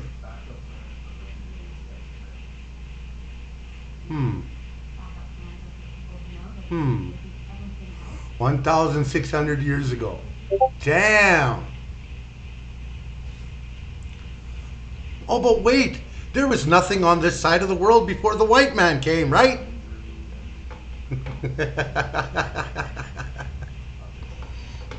A delicious feast, but for some reason the people never came back and opened up this object. For some reason they prepared a delicious meal and they never came back and ate it. So we don't really know exactly what's in there. It hasn't been fully excavated yet. As soon as we knew what we had and we started to uncover it, we covered it back over and protected it. So we know that inside there are probably the remains of a bison calf, remains of a dog-like animal, like probably as much wolf as dog. Also 3 great big marrow bones, but we don't know what else is in there, but we do know that that's in there. It would have been a delicious meal, and we don't know what interrupted the people. Why they wouldn't come back? It just doesn't make any sense. But it's going to be a really slow process. But white people don't understand it. It with toothpicks and a light vacuum cleaner, and preserving everything as we go, making sure that the bones are treated with some kind of material that will help preserve them, because they'll be very dry, and there won't, of course, be any meat left on the bones. The plan is to put it on display in the new Royal Alberta Museum, in the new Aboriginal Gallery. It's scheduled to open more museums next year, I believe. That's the tentative time frame. But the plan is to keep it on display there as a permanent exhibit. And by permanent, who knows how long that is. But ultimately, I could see it coming back if the building is suited for it. Like right now, Head Smashed In is an interpretive center. It's not. Right, Winterwolf? The environmental controls that we need to preserve museum objects. It was never intended to be built that way. It was intended to be an interpretive center and to showcase the site, not the artifacts. Almost. I found it in 1990 at the tail end of a four-year excavation. We had a fairly big hole right here in front of you. It was a 4-meter by 11-meter test pit, and we were just cleaning up some undone business and finishing off the last couple little bits of excavation that hadn't been done in the previous 4 years. The last week of excavation, I found just the edge of this thing. I didn't really know what I had at first. It's not uncommon to find bones when you're digging down. It is uncommon to find them 500 years. Jimmy! That is, they're in their Thanks for the follow. They haven't been taken apart from the other bones. So we found a dog paw, and we found a couple of leg bones of a bison calf before we had any inkling that they were sitting on top of the roasting pit. As I dug down, having removed those bones, I found the remains of this roasting pit, and I realized that this hadn't been opened. Nobody had eaten it, because if they had eaten the food, they would have taken apart the bones. You dismember the carcass when you're finished eating your turkey dinner, you don't have a whole turkey skeleton left, do you? So it's just like that. The bones were all dismembered. Were not dismembered, so we know that the food was in place and had never been eaten. So we thought that might make a good museum display someday. 1990, this was our first opportunity. 26 years later, and we've had a lot of people involved in this. We had a blessing. We had an elder leopard conduct a blessing ceremony at the outset of the excavations, and we've had a lot of cooperation from the local people and a lot of incredible number of volunteers from around the community. Altogether, almost 50 people involved in this project, which is pretty incredible for that kind of project. Yeah, we can see bits of other bones, and Quentin's had another fire pit on the edge of that as well. So to get we're down, probably standing on something like that here, are we? Of course we are. To get down to that object, we had to go through 1,600 years of history before we could reach that. This is the processing area and campsite area that's associated with the buffalo jump, and this is where they brought the remains of the animal to process them. Wait, 1,000? They had to go through over 1,600 years of history in it to get to it. So, I'll explain it to you this way. Indigenous people have been here for tens of thousands of years. Thousands, not 10K years, tens of thousands of years. We have been here for an extremely long time.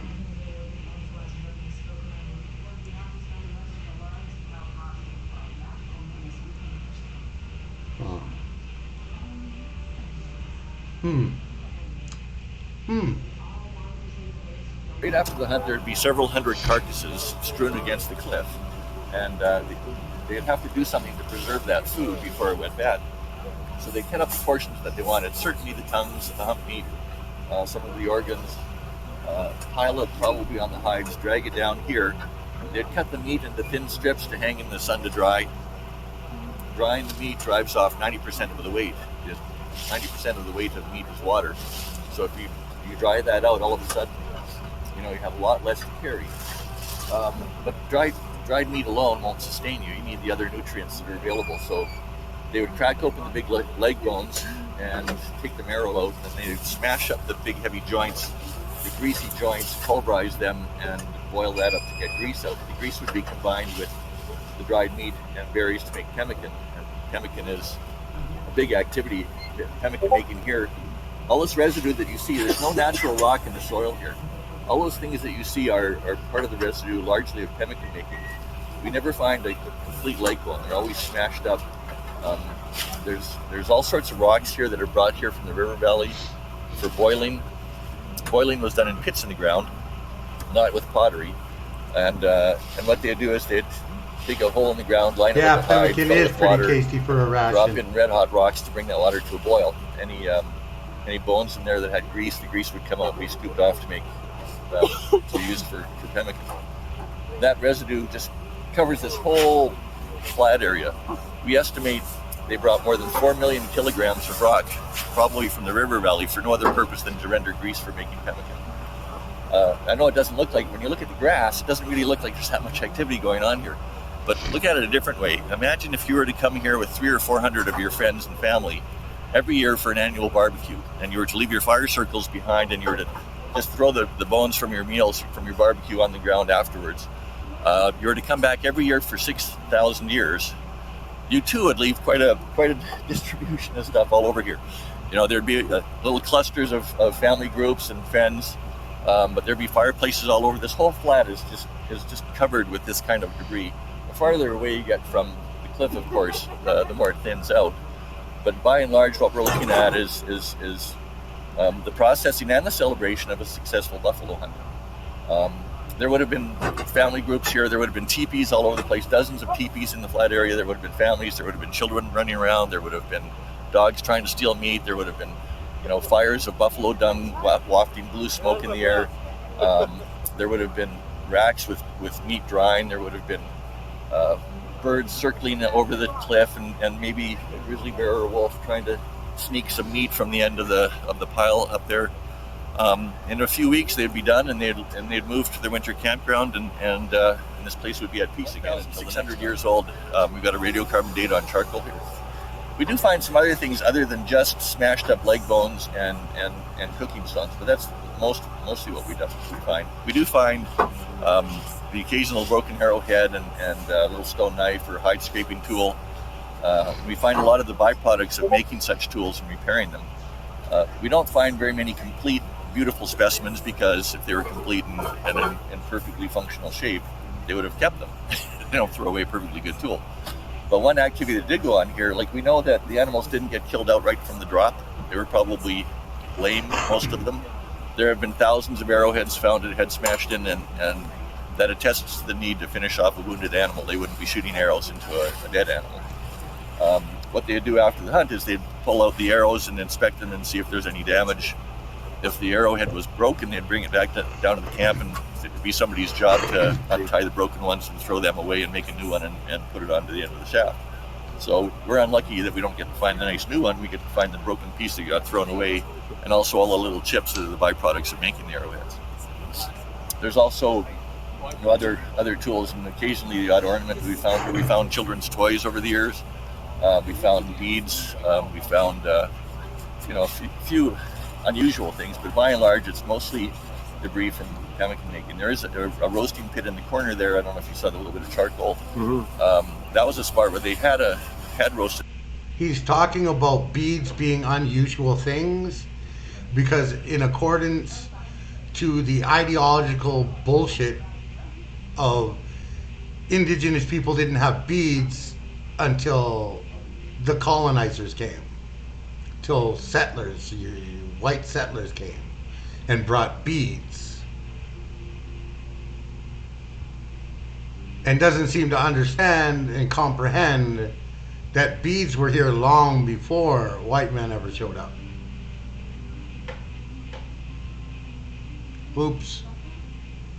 Set up some meat and taken it away, eaten it, and just left behind the charcoal and the rocks from the roasting pit. It's not an uncommon thing to find here. We found probably a couple dozen roasting pits here, but I don't know of any that have been found so perfectly preserved anywhere. And to be able to have the aid of the Royal Trail Museum of Paleontology, having them send Darren Tanky here to help plaster jacket this and preserve it, it's a first for, as far as we know, Canada, to have this kind of a collaboration to preserve an archaeological specimen, and it's certainly also a first finding something like this in Canada and putting it on display.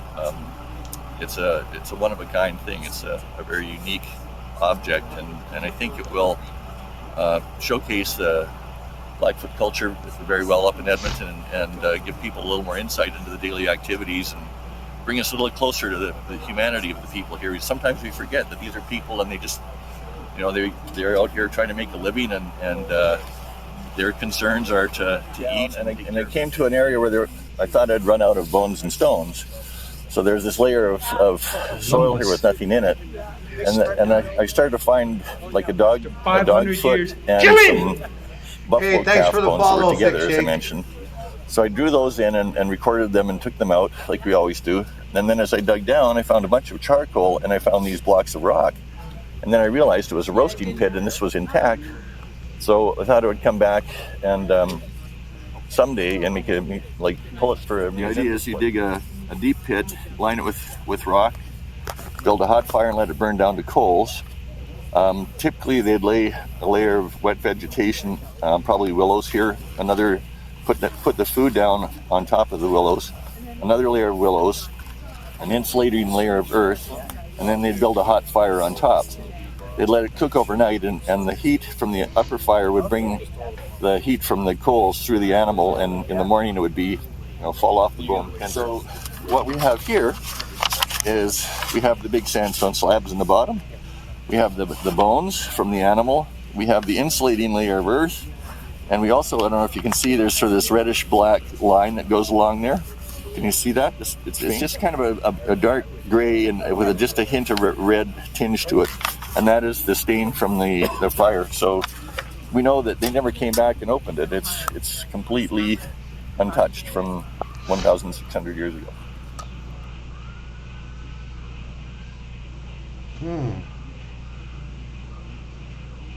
Interesting.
Whitefeather could not accept Growling Bear's vision that the buffalo would not return. A ceremony was performed. The people danced to give gratitude to Tatanka and prayed that he would live again and again in the great circle of life.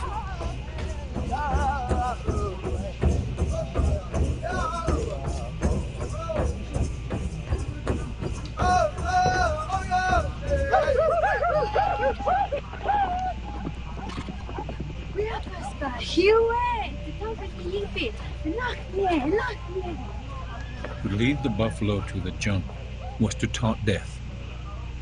Whitefeather knew that his brothers, Dogstar and Running Fox, were chosen for their ability and courage. He was proud of them, but afraid also.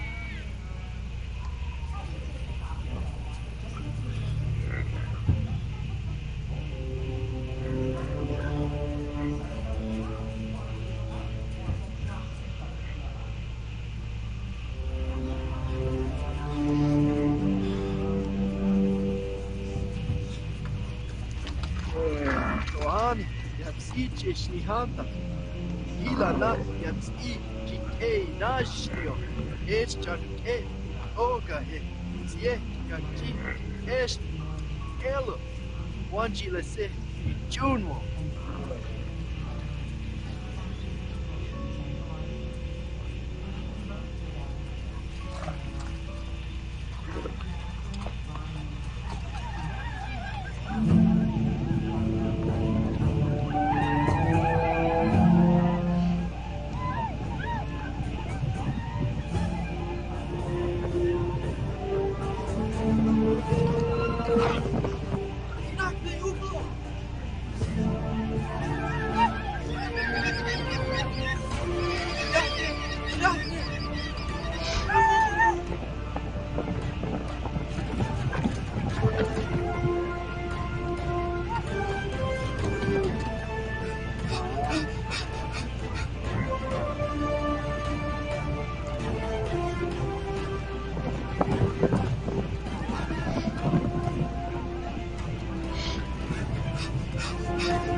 So that was just to show you a little bit of how the buffalo jump would have been traditionally used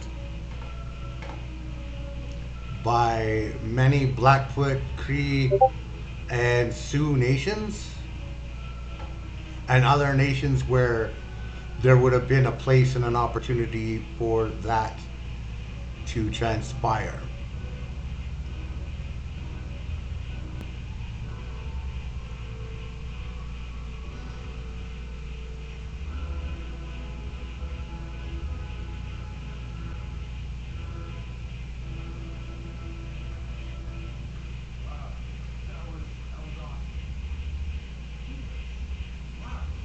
At least for those of the different tribes that relied upon buffalo meat and the buffalo for food, for a food source.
We were told long ago that we would see America come and go.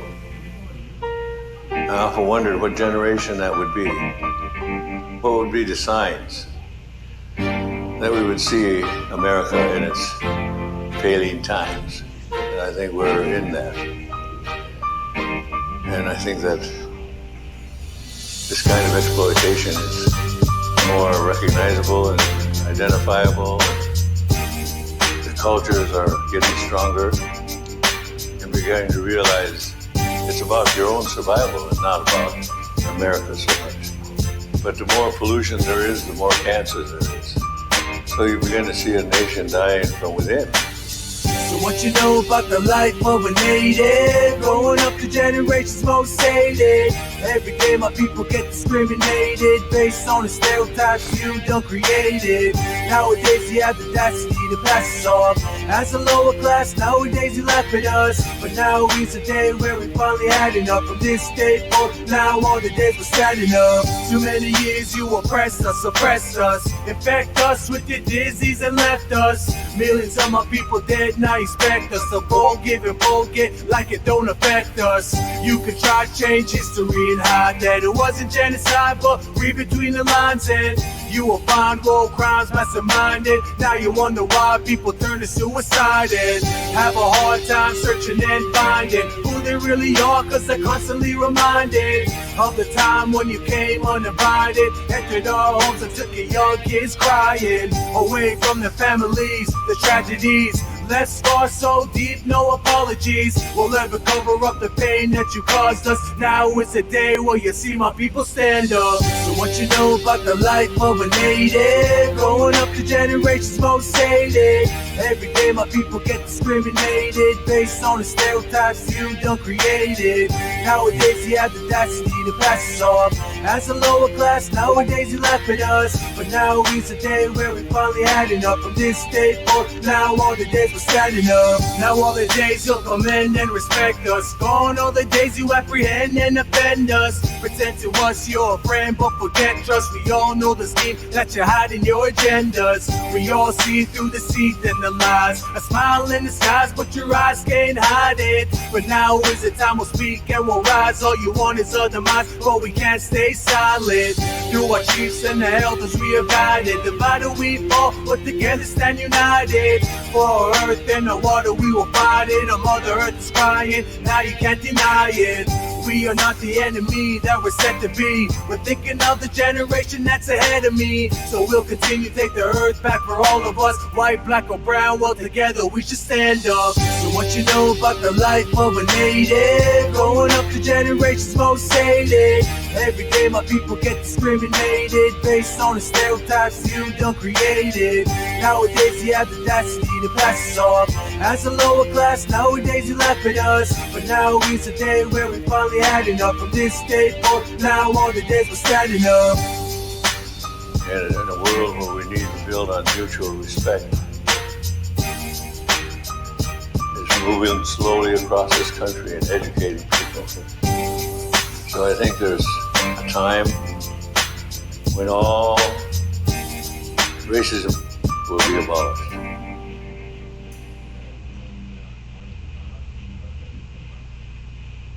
Boogie, boogie, boogie, boogie. Alright, Boogie. We done kill another one, you know. This shit we speak from the heart, the choices we made. You know, tell them Stumbo. I said, they don't really know the choices that I've made. The one previous before this one, Dickie?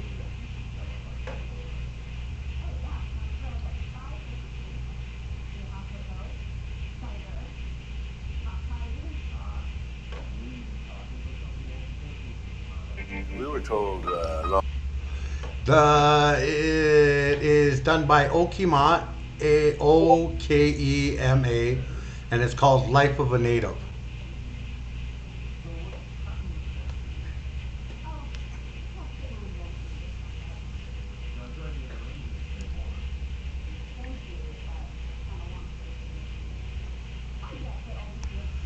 So I want to make clear this comes to exact point and factor.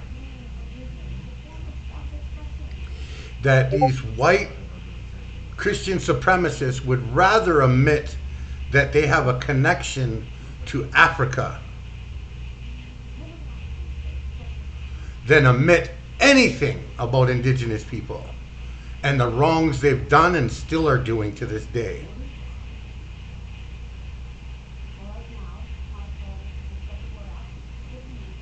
It's what they mean by the generations of most hated.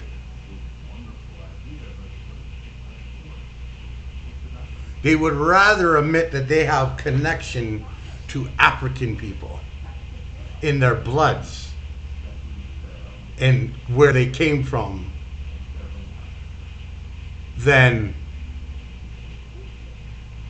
admit anything to do with over here on Turtle Island.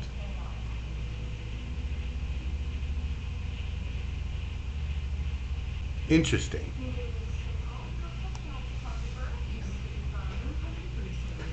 Interesting. Just saying. Something's funny.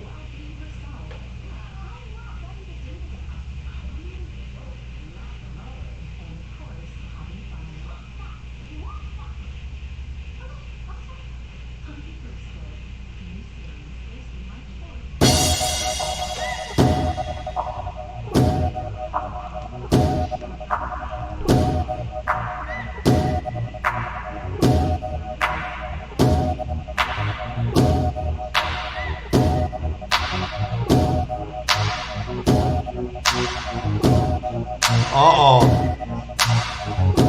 What up, Kenny? What up? What up, brother? Push back, brother. I love to hear it.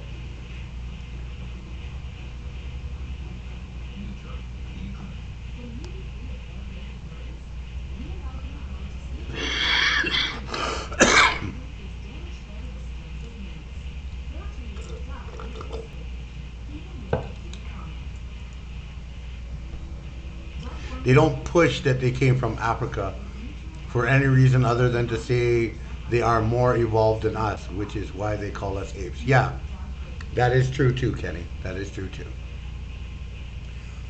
But they also use the Pandora box theory that we all came from South Africa in Pandora box and that everybody just migrated from there. So, you know what I'm saying? You know what I'm saying, bro?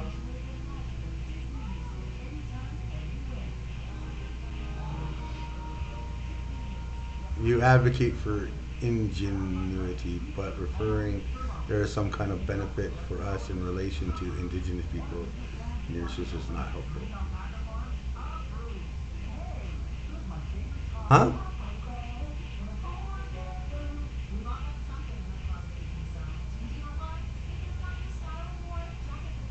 Oh no. Trust me, bro. I know full well that they ain't gonna have any. They ain't gonna have any giving for African people either. That's we already know this, bro. I'm just saying though that they've started to use the whole Pandora's box as the cradle of life to use as part of their excuses as indigenous people just migrated from there to over here. That's what I'm saying, because that's how they're putting it.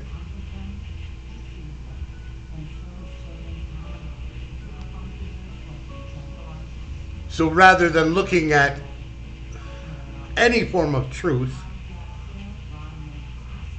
or any form of anything, they would rather sit with that theory.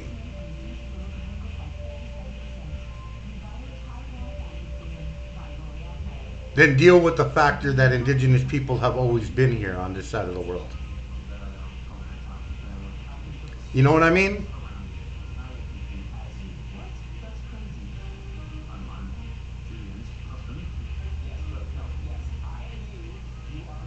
Because I know before indigenous people started getting a voice and these things started to come out, they were pulling the same kind of bullshit when it came to African people that were brought over here as slaves.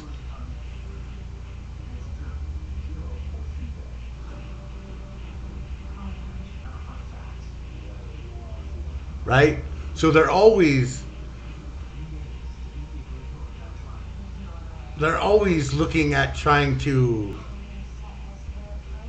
dismantle any actual truths or facts or any idea of how to be able to deal with or to take an honest look at things. They don't want to do that. Which is why we seen earlier where that white guy who was digging up that artifact to take it over to the museum in Edmonton was like, oh, well, I'm not too sure how it's possible that some of this stuff is here. I'm not too sure. They're not willing to look at anything, bruh.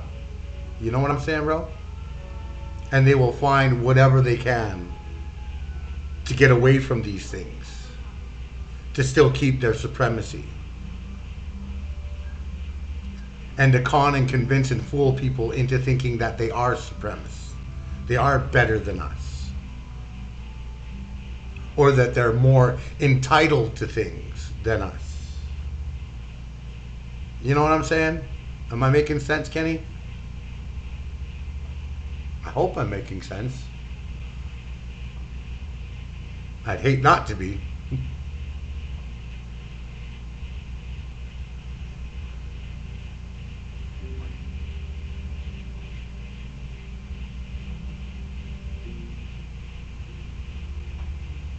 Yeah.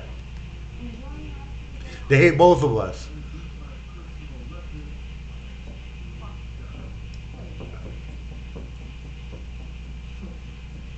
Hey, Rye.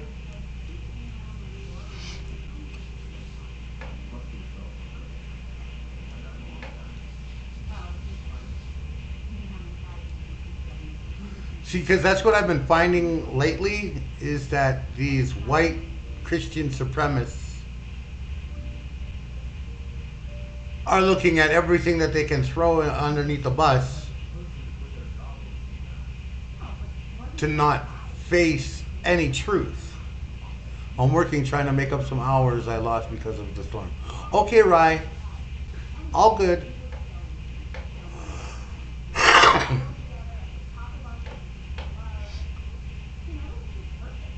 So let us continue with the song, and then we'll get into some more stuff.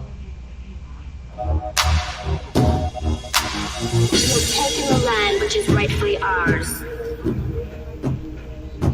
Years from now, my people will be forced to live in mobile homes on reservations.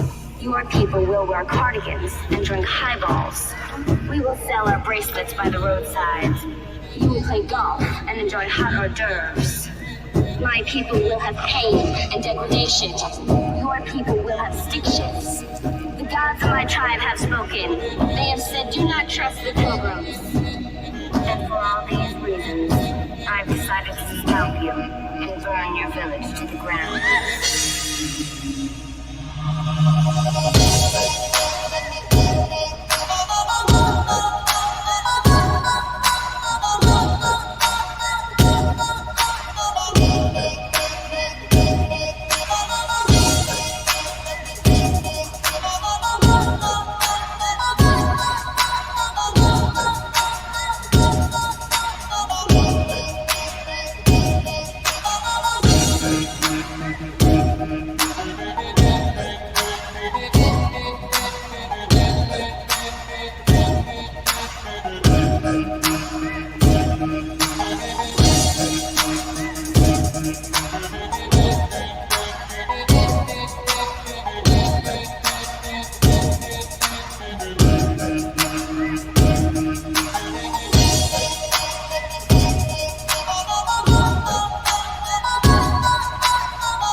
The treatment of American Indians today by the film industry,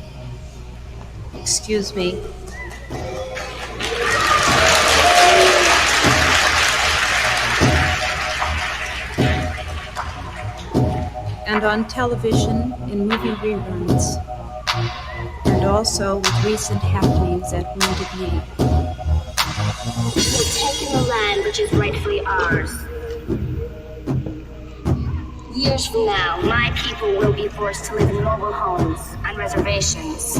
Your people will wear cardigans and drink highballs. We will sell our bracelets by the roadside. You will play golf and enjoy hot hors d'oeuvres. My people will have pain and degradation. Your people will have stick shifts. The gods of my tribe have spoken. They have said, do not trust the pilgrims.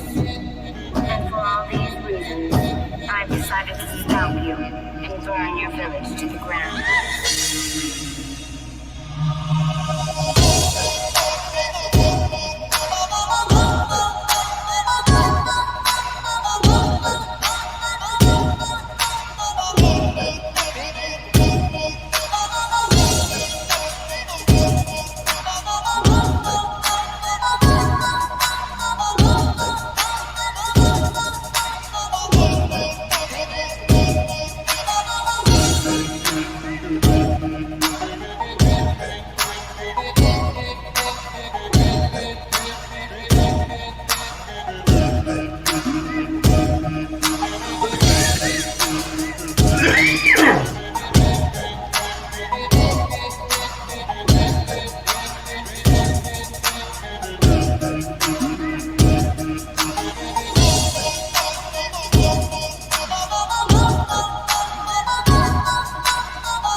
everything's being ruined.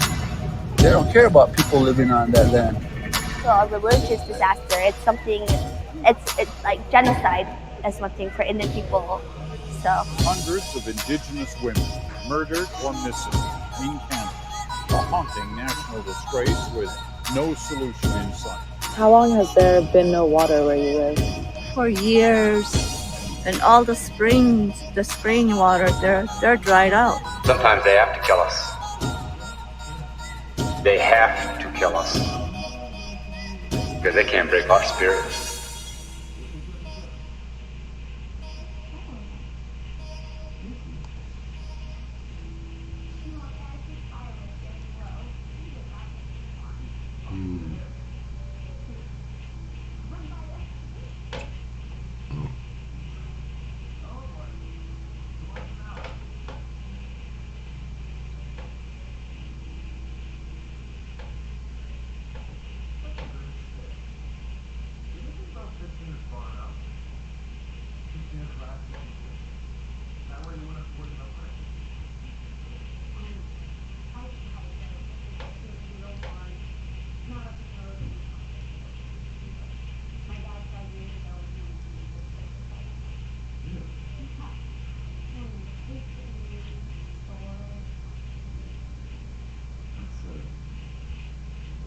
Here we are.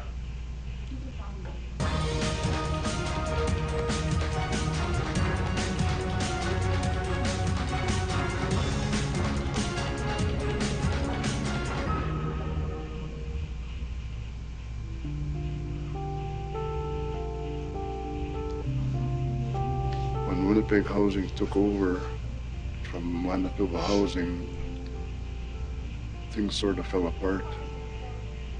Drugs is common. Tenants who are helping each other to rebuild their wheelchairs. Tenants who are helping one another to clean up the mold, to clean up the bugs that were infested their suite. Even gang members were known to be in the building. When I see security there. The retribution that people have experienced as a result of management due to speaking out. Security can only be as good as the tenants that live there.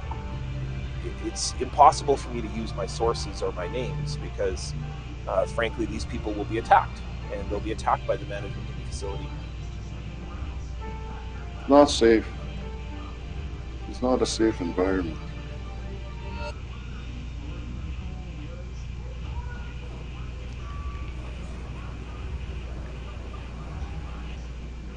Nobody knows if their mother passed away. 4 days until they start smelling death in that hallway. This elder doesn't want to be named. She's scared of what may happen if she speaks out. A newspaper article last year got many residents in trouble for speaking to media. And I got backlash, whatever you call it. She's lived at this senior's home for years. Well, my husband at the time was out of work, and he got me into Kina because he wanted me to be safer. But it didn't turn out that way. At first it was okay because I'm the kind of person that sticks to myself and mind my own business. But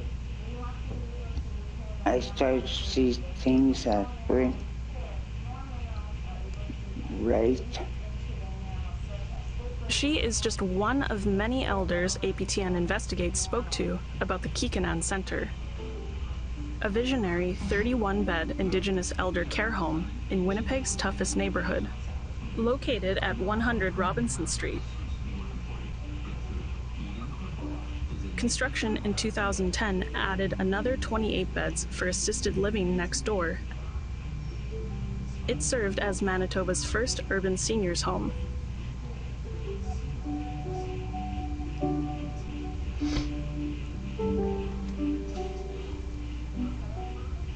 The The center is just one of hundreds of solutions for Indigenous elder care in Canada.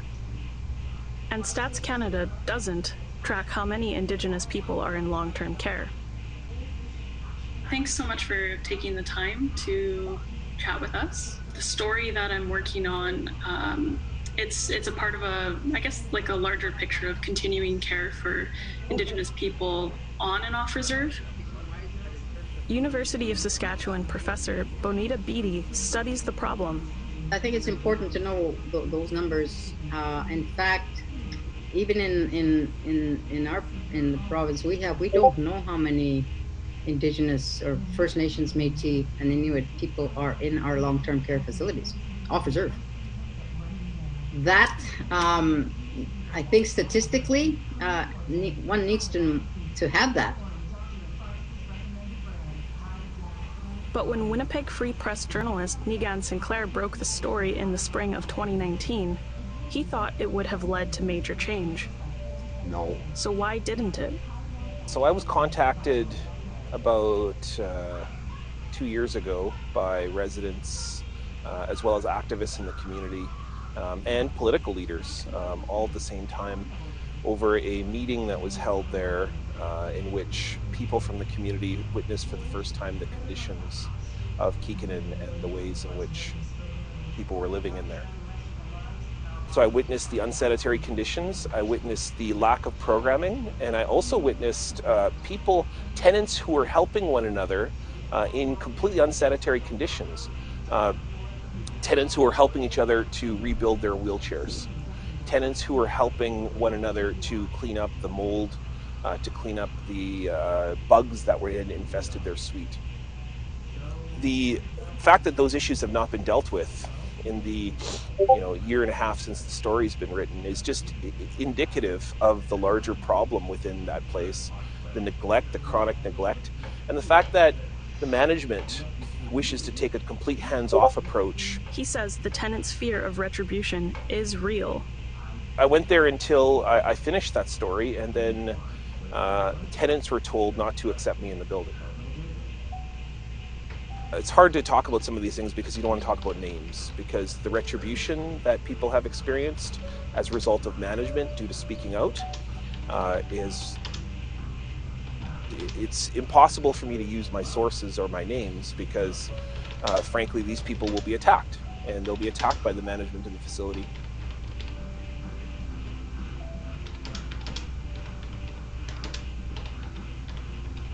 This resident says he's witnessed the problems firsthand. Well, it was okay when the board, when the board of directors were there, or the original board, and then when Winnipeg Housing took over contract from Manitoba Housing, things sort of fell apart. Kikinin has 2 areas, assisted and independent living apartments.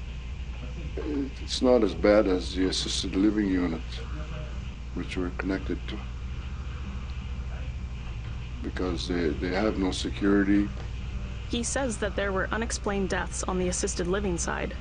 When I asked how many deaths there were there, the caretaker then didn't want to tell us why they died or how they died. And that got us worried because we could be next. All of this was documented by tenant Douglas Ross. They outline examples of unsafe conditions, theft, and even deaths that weren't discovered for sometimes days. Sadly, Ross died of COVID-19 last year, like many elders in Canada. Kikinin had 11 cases and 4 deaths during the pandemic. Now other residents are taking up his fight. Well, we started discussing our issues and concerns and wrote them all down and presented to various organizations and the government people, and just we got nowhere with it. No one was listening. But that didn't stop us, the ones who are trying to help the elderly on 102, we kept on trying to help them. And that was Douglas Ross's wish, was to help.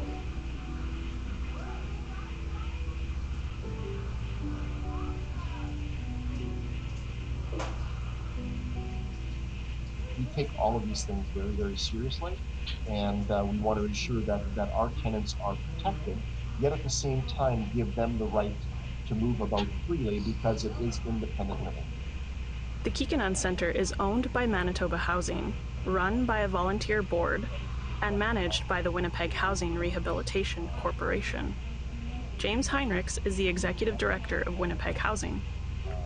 We asked him to explain the deaths. We've had not only that case, but there have been a couple of others where people have been found deceased in their rooms. Again, it's independent living, and again, we go through a process like we would at any other site. Henrik says the deaths were due to natural causes and did not warrant any further investigation. But these grim details are not reflective of how the center began. My mother was president of the board of Kikanan from 1985 to about 1992. She attended countless meetings regarding the center. I joined the board for a few years until I moved away from Winnipeg in September 1993. My mother approached the city of Winnipeg requesting a parcel of land where Kikanan could be built. She went to residential school herself, and she just saw a need for a center for the Native elderly. There wasn't anything like it in Winnipeg or anywhere. So how did it end up here?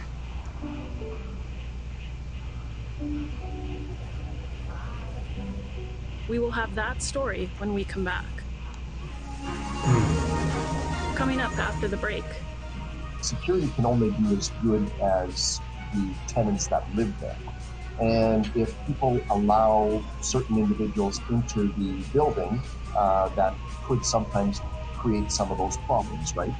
There's incidents just about every day, and we're just wondering how they have another home invasion or other incidents.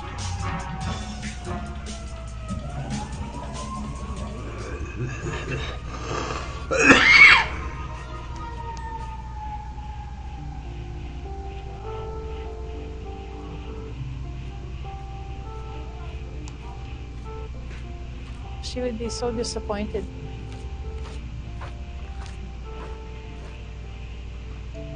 To hear that there's tension and dissatisfaction, people aren't being respected, and she would be so sad and disappointed to hear what's going on. Lorraine Kakiamic says her mother, Dorothy Betts, had a vision for Kikanan. Back in 1985, Dorothy wanted the center to be a safe haven for elders. They had a sod turning event in 1991 to start the center, and it got built. And then in 1991, in December, the first resident moved in, and they had their official opening just in the following year. She just saw a need for a center for the Native elderly. There wasn't anything like it in Winnipeg or anywhere. And I know that where the Kikanan Center is located, there is a high crime area. And I'm just hoping that things will change and people will become more respectful.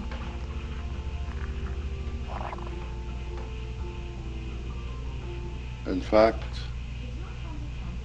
drugs is common yet today in the assisted living unit, as I understand, and even gang members from a club known Zigzag were known to be in the building. So that got us even more anxious and scared because we had no security. Winnipeg police wouldn't tell us how many calls they get. Of course they don't. Oh, they don't. So we sat out in front of the center over a couple of nights. Residents say drug deals, home invasions, and I just wanna pipe in real quick here. They say they can't do it due to privacy, but yet they do a weekly most wanted and a weekly um, numbers count of different crimes in different parts of the city in Winnipeg weekly. So giving out the number of calls specifically to this center or to this elders care place isn't about privacy.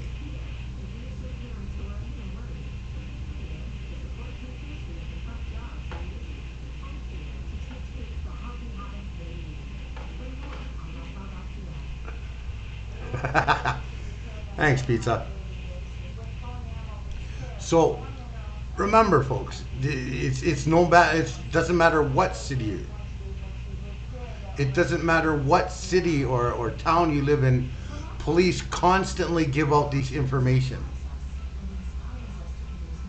without any privacy concerns. Weekly, sometimes daily, but mostly weekly. You read it in the news all the time. When you pick up a newspaper and stuff, they're constantly doing it all the time. Or they're on the TV all the time. So to say that privacy concerns is utter bullshit. Because they can give out the numbers of the calls they receive without having to give out the specifics, which is exactly what they do when they do the crime rates. In which part of the city has a higher crime rate and what crimes are being more committed in that part of the city. All of these things is the exact same thing. Just saying. gang activity are common occurrences at the center. It's been terrifying to some of them. They're asking for a 24-hour security guard and nurse. I want to stay a nurse on 102. Exactly, Kenny. Through the night. I want to see security there. Winnipeg Housing Executive Director James Heinrichs says the residents themselves are responsible for who is allowed in the building. I think part of the whole aspect of security in the building, and security in any type of I guess public housing space, whether it's indigenous or not, is the security can only be as good as the tenants that live there. Exactly, And if Kenny. people allow certain individuals into the building, that could sometimes create some of those problems, right? So if a family member, as Damon had stated earlier on, who may have an affiliation with a gang or is just visiting somebody, if they come to the door and their loved one lets them in, we don't control that at all. Kikanan has never had a permanent security service for residents, but Damon Johnson says that will change. So we are going to be working with governments, with other partners to look at the issue of security in our community as a whole and how we might provision security services, indigenous security services, to organizations like Kikanan. Neither the city nor the province nor the federal government oversee the center. For Professor Beatty, that is a huge part of the problem of long-term care overall. I know with families, before COVID even, being very concerned about the kind of care their families are getting, and we read about that in the newspapers, and ministers of health have had to try to take steps in terms of patients' rights and so forth, and improving oversight for these facilities. But in terms of even the governing of facilities in general, there is oversight and needed. Kikanan doesn't have to complete provincial inspection reports like other long-term care centers in Manitoba.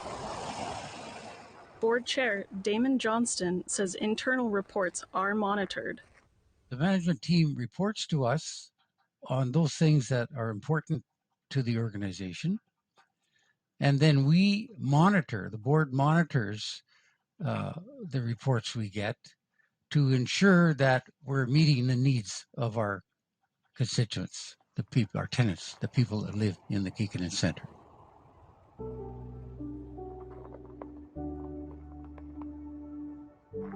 But many Indigenous people are slipping through the gaps in responsibility, even at the twilight of their lives.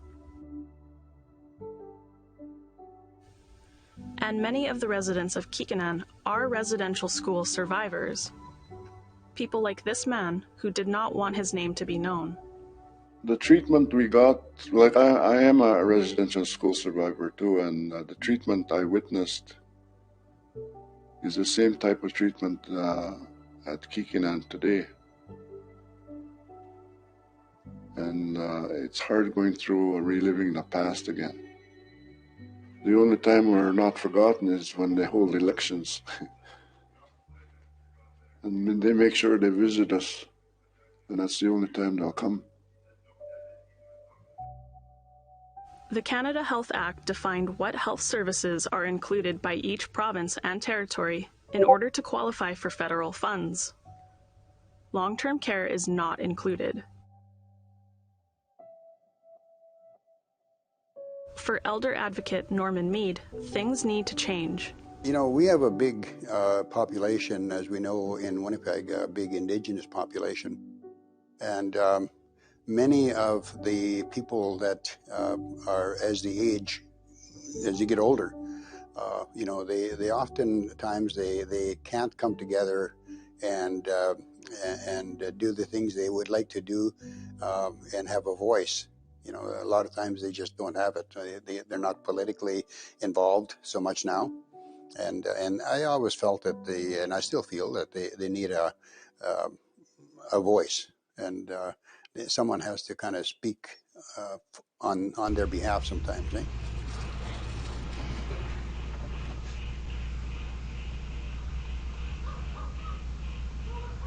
Henrik says the controversy has afforded Kikanan an opportunity.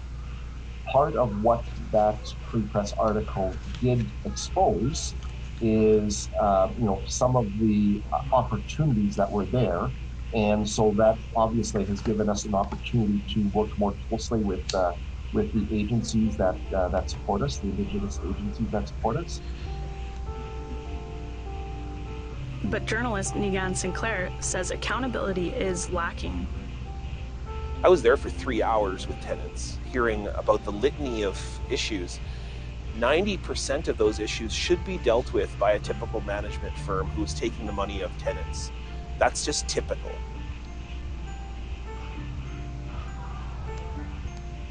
A strong tenants committee definitely would make things better inside the building, like on issues that are inside.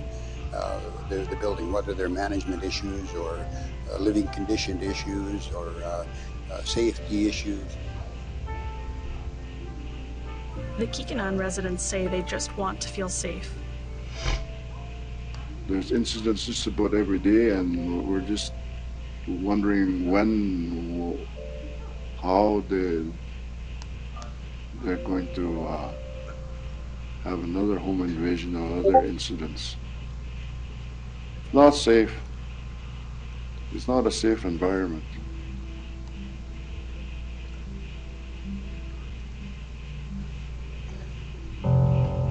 Damn. Next week on Investigates. The outbreak in the care home is occurring in the context of widespread community transmission in the province, including our district, OCN, the PA, and the RM of Kelsey. It is absolutely imperative that we now do everything we can to interrupt transmission of COVID-19 within our community. Long-term care is ground zero in the battle against COVID. And the pandemic is exposing serious gaps in care. Damn. You know, a lot of them don't speak English. And a lot of them have, you know, their English isn't very good, so it's hard for them to express exactly what they're feeling. So they have this person that does not speak Cree whatsoever talking to them, and they're trying to explain to them too what their problem is. You need to translate so that they understand what the doctor is saying to them. Especially in Manitoba's north. The Rod McGillivray Memorial Care Home saw all 28 residents and 14 staff members test positive for COVID-19 in November 2020. Why did everybody get so sick so fast, or did they get so sick so fast? There seems to be a constant battle and a constant struggle over those funding dollars and who's responsible, whose jurisdiction it is, who's accountable for it. It just breaks my heart because, as much as I hate to say it, this is their last walk in life, and this is their last home. It's 2021. We need to get our act together in Canada to make sure that all elders, I don't care where they live, are being looked after properly. That's the bottom line. Damn.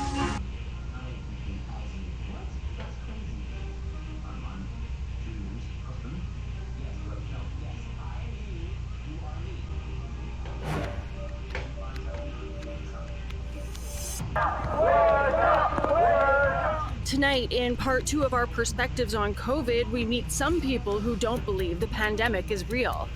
And an inmate at a Manitoba jail dies in what the RCMP call an incident. Now his family and supporters want to know what happened. Good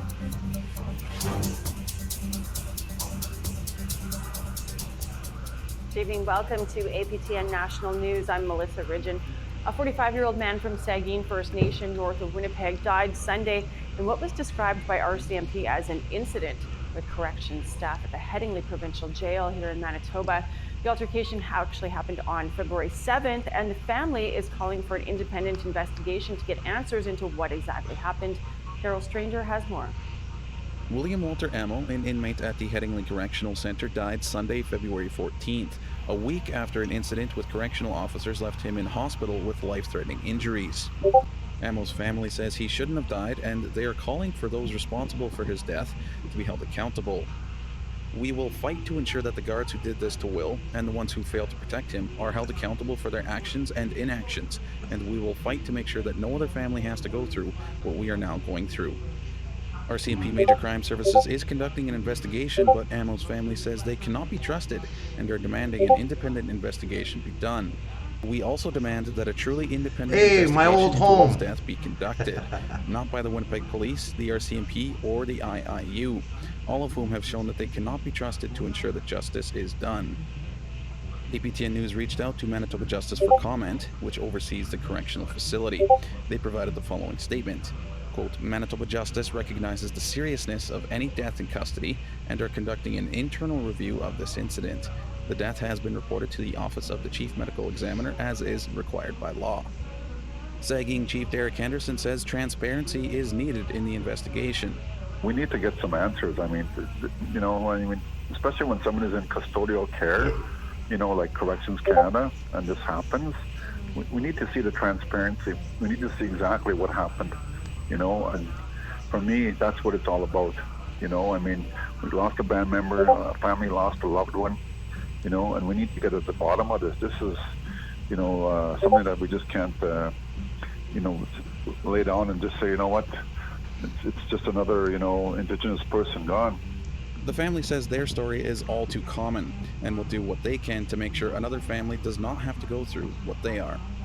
Daryl Stranger, APTN National News, Winnipeg.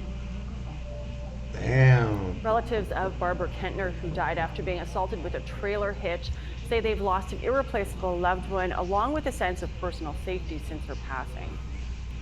Victim and community impact statements were read today in a Thunder Bay courtroom as the sentencing hearing for Braden Bushby got underway. Bushby was earlier found guilty of manslaughter in connection with Kentner's death. The Crown is asking for a sentence of 8 to 12 years, while the defense is asking for 4 years in a federal prison minus 1 month. Braden Bushby spoke in court earlier today and said, whatever the sentence is, I will carry the guilt for the rest of my life. Yeah, The right. judge will deliver her decision on Why'd you do it? We want to hear about any of the stories that we bring you or the stories that we should be telling. Here's how you can have your say. Send your emails to news@aptn.ca. You can leave a comment on aptnnews.ca. You can also find us on Facebook, Twitter, Instagram, YouTube, and now even on TikTok. Follow APTN News and join the conversation and see our latest stories. The Innu community of Mati-Makouche-Lac-Jean in northern Quebec just ended their annual caribou hunt. A team of 16 hunters set out to cull 300 caribou over 2 weeks. But as reported on APTN's Nouvelle Nationale, the practice raises some concerns from neighboring First Nations. Here's a story by Shashan Bacon, translated by Lindsay Richardson. Innu elder Ganigwen Gabriel knows too well the nation's annual caribou hunt is not for the faint-hearted. Pizza.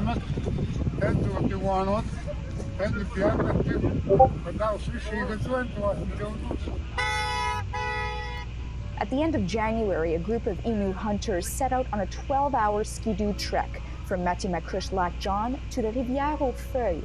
But the Rivière-aux-Feuilles herd numbers are dwindling, enough to concern leaders of the nearby Naskapi Nation.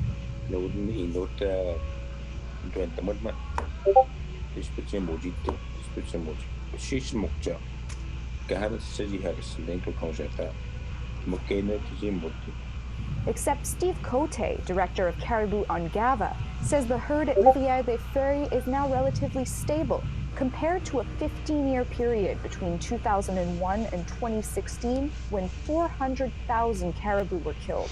À 186 000 pour les estimés de 2019, qui sont les derniers là, que je connais, qui ont été faits. Donc, une légère diminution. Donc, on parle d'un troupeau qui est relativement stable ou en léger déclin présentement. The chief of Mati-Makouche-Lac-Jean says other caribou herds in the area are off limits for hunters, but the herd at Rivière-des-Feuilles is not. Il n'y a aucune interdiction venant des gouvernements, à savoir que les nations ont le droit de chasser. Alors on se parle, il n'y a pas d'interdiction. Il se peut que ça arrive, puis si le troupeau chute encore de façon radicale, il se peut qu'il y ait une interdiction pour tout le monde, y compris les Autochtones.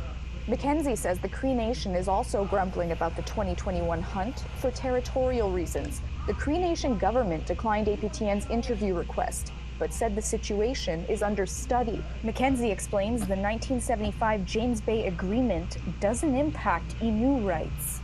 Nous, on fait que pratiquer notre droit, qu'on soit signataire ou pas. Dans ce cas-ci, on n'est pas signataire de la Convention.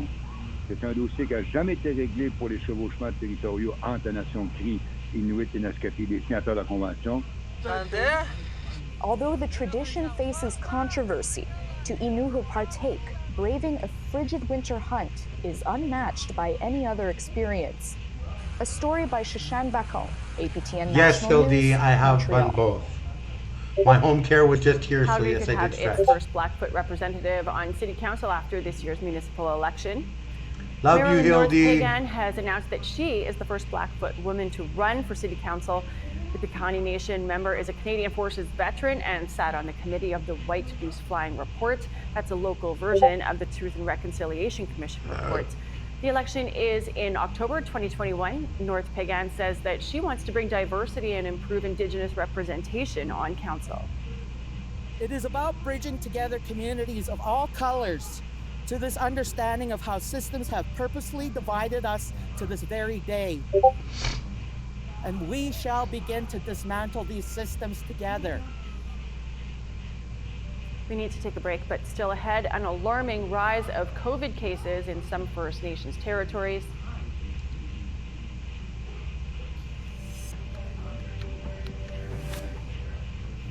The science is showing that we're still very much at risk as a country, and none more so than Indigenous communities. Hey, Mr. Blinky.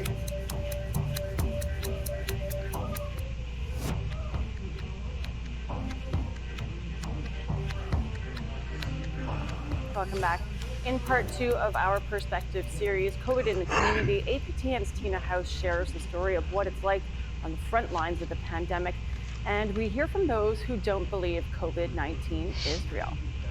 Urgent and immediate action must be taken. Reduce your contacts, wash your hands, put on a mask. Staying small, staying local right now. As we work towards the summer and the fall when we can get back to normal. Throughout the pandemic, government and health officials have continued to give the public warnings to stay safe. Go home and stay home. Winter is upon us, and the second wave of COVID-19 continues in cities and communities all across Canada. However, there are others that believe the pandemic is not real, but rather a way for government to control the public. Calling themselves the Liberty Club, over 100 people gathered in the rain to walk the streets in downtown Vancouver to express their message that COVID-19 is not the threat we are told it is, and that wearing masks is bad for your health.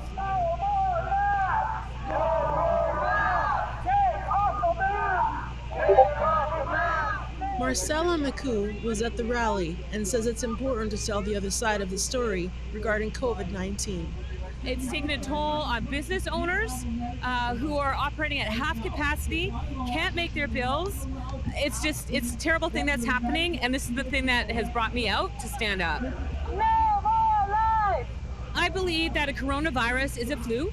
I believe that every year people die from the flu. Oh, wow. Brody Williams, who was also at the rally, believes he has immunity against the virus by following 3 simple steps. You know, I sleep well, have a healthy diet, and good hygiene.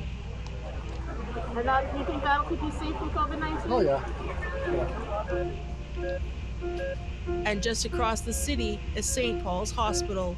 The belief in the coronavirus is a much different story. Nice, Kenny. Just ask Congrats. Julia Pavlova. She's a COVID nurse. Yes, working in the right. COVID ward This at is very St. Paul's upsetting. Hospital. When you have a demonstration of people who are saying don't wear masks, and nurses and doctors are creating this hoax, when I walk into the patient room wearing N95 respirator and I see the patient oxygen saturation is so low, and them gasping for air and them struggling to breathe, it seems like an insult. Pavlova says that after 10 months of the pandemic, frontline workers are feeling the fatigue. She shared this picture of herself after working her usual 12-hour shift. She risks her life every day going to work and wants the public to know how dangerous this virus is. The reality and the danger of this virus created a need for me to become a COVID nurse. And while it is a type of the virus that's sometimes called the flu-like virus, but it's so much more dangerous. How many times did you hear about a person being intubated from catching a seasonal flu?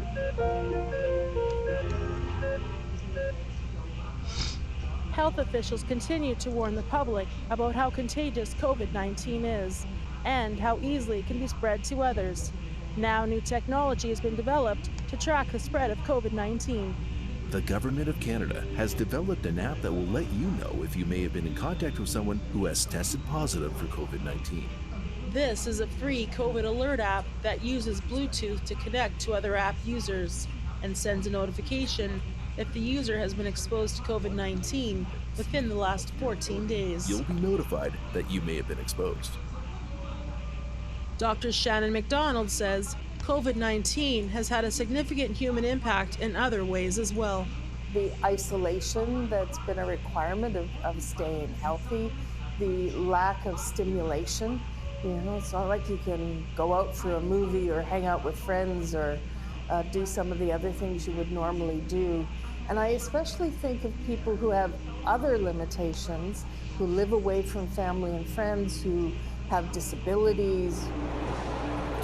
The pandemic has also brought on depression for many who also deal with addictions. British Columbia marked its worst year on record in 2020 with the reported 1,716 deaths from opioid overdoses. That's a 74% increase from last year. Experts say that could be attributed to people using alone while in isolation. Another factor is that street drugs are becoming more toxic because of the U.S. border closure and dangerous additives being mixed into a dwindling drug supply. Anyone using an illicit substance should do so in the presence of someone willing and able to administer naloxone and call for emergency medical help. And here in Vancouver's tent city in Strathcona Park, the opioid epidemic and the COVID-19 pandemic are real concerns. Elder and firekeeper Veronica has just gotten the news she has been waiting for. I've done my isolation. I'm not sick. Yeah. On a recent trip going to collect traditional medicines, Veronica was exposed to COVID-19, but she's negative for now. However, officials say the fact that people staying in close quarters in tents and very few are wearing masks or properly sanitizing could be the perfect storm for an outbreak.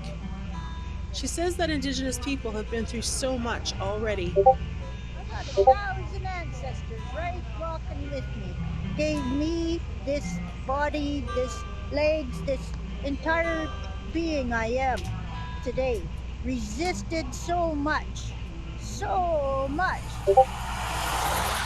Right across the country, many Indigenous communities are also under lockdown conditions, as numerous outbreaks have been reported. The Cowichan tribe on Vancouver Island is one of those communities that have a stay-in-place order. The situation in the community right now is very concerning. We learned of our first cases of COVID-19 on December 31st. We have been preparing for COVID to affect the community for the last 10 months, but nonetheless, it was quite shocking.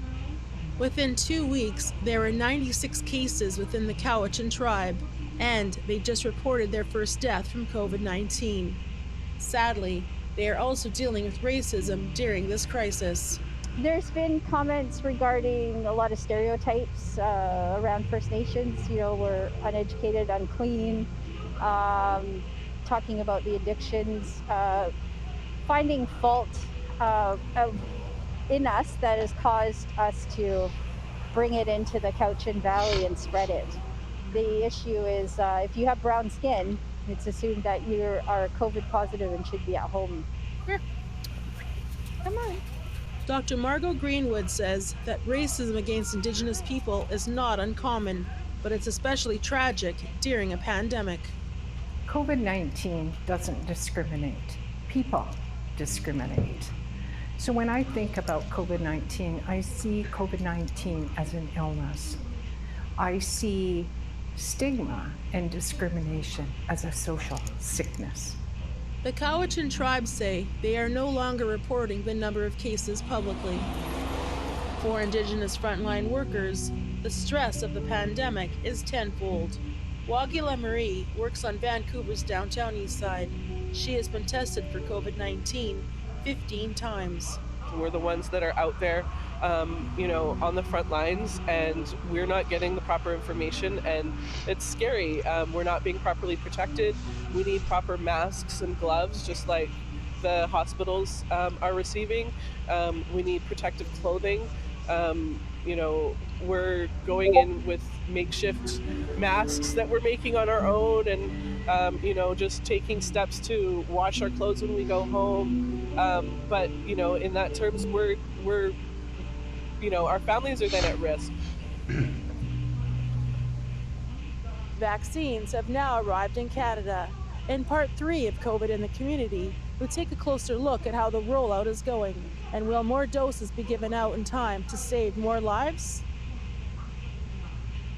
Thanks for that, Tina. According to Indigenous Services Canada, alarming outbreaks of COVID-19 are happening in several First Nations, particularly in Ontario and the Prairies. And with new variants of the virus emerging, they say now is not the time to be ignoring public health measures. Minister Mark Miller announced that 400 Indigenous communities have started vaccinations with over 83,000 doses administered so far. But Miller adds that is not enough for communities to let their guard down. The science is showing that we're still very much at risk as a country, and none more so than Indigenous communities who have really, really fought and continue to fight overwhelming odds. I think if we want to see a third wave, the best way to see a third wave is to ignore the science. And what we encourage in all our trilateral tables, most of which are not in front of cameras, are to keep following those guidelines and keeping people safe.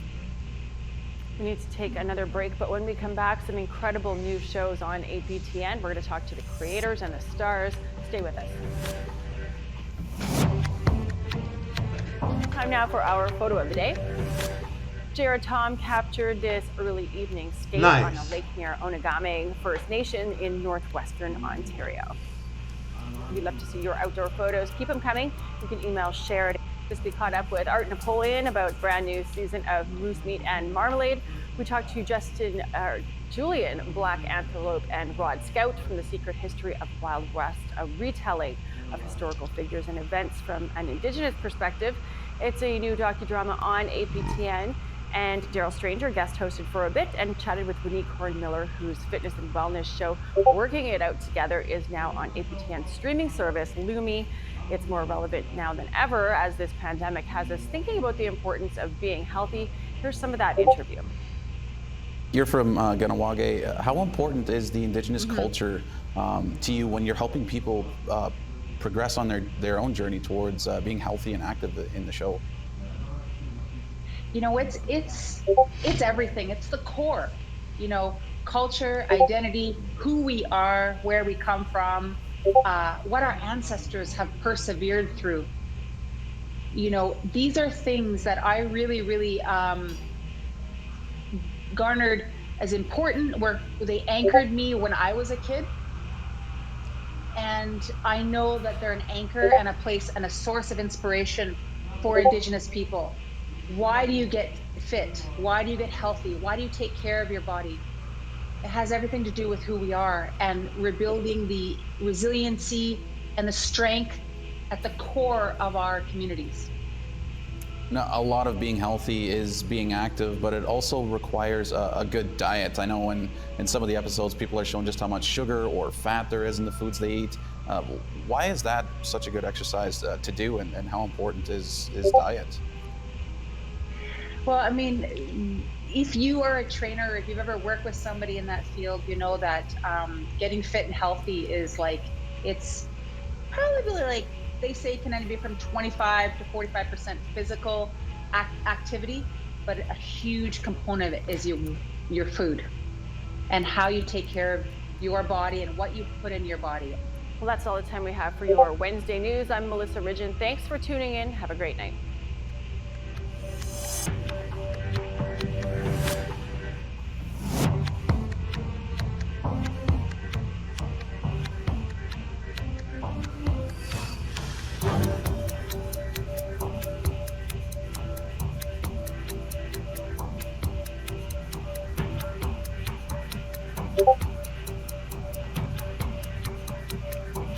Yay, APTN.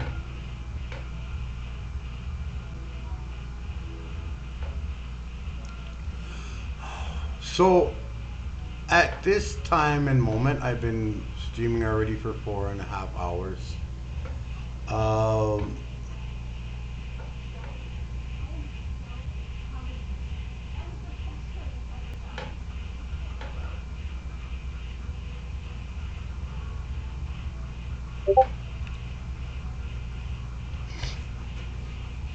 So what I'm going to do is I am going to grade out to some friends of mine who I love dearly, and they're doing whole entire weekend streaming, trying to raise money to get housing for themselves. One is being evicted out in, I think, March, and the other one is living in a very unsafe environment and is unsure whether or not they're going to be having housing at all at any given moment.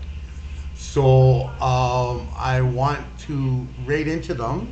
Hopefully we here in the Sioux clan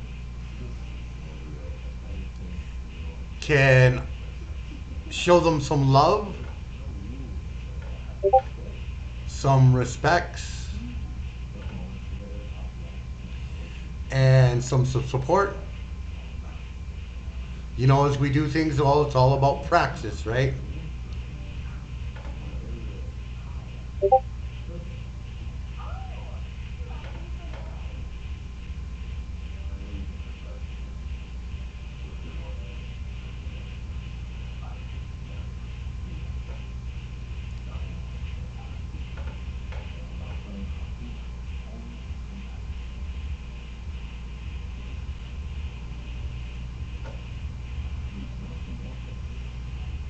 and I wanted to make sure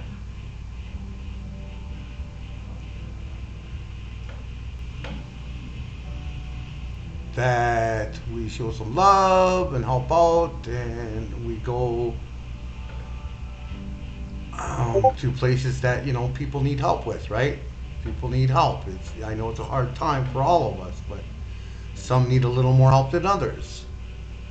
So where it's all about practice, right?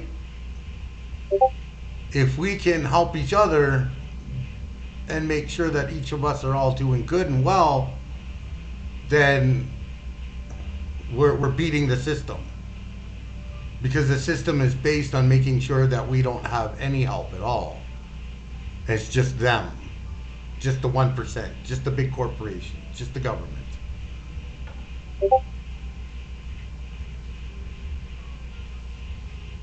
So we want to help out as much as we can with everybody that we can. And, make sure that we're all good and help out as best as we can with each other, right?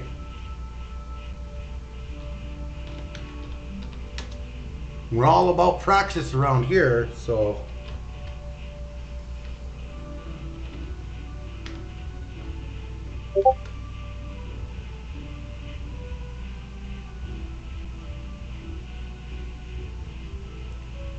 yeah, exactly. They have welfare for the corporations, but none for us, right? So we're gonna go raid Lilith Fane and Della, who's also a mod here. Everybody please join in the raid. Yeah, exactly, Skeptic, because we don't matter.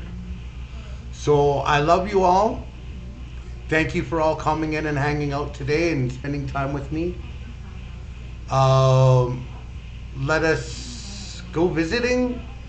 Spread the love. Thank you, bruh. Thank you. And we'll see you all soon.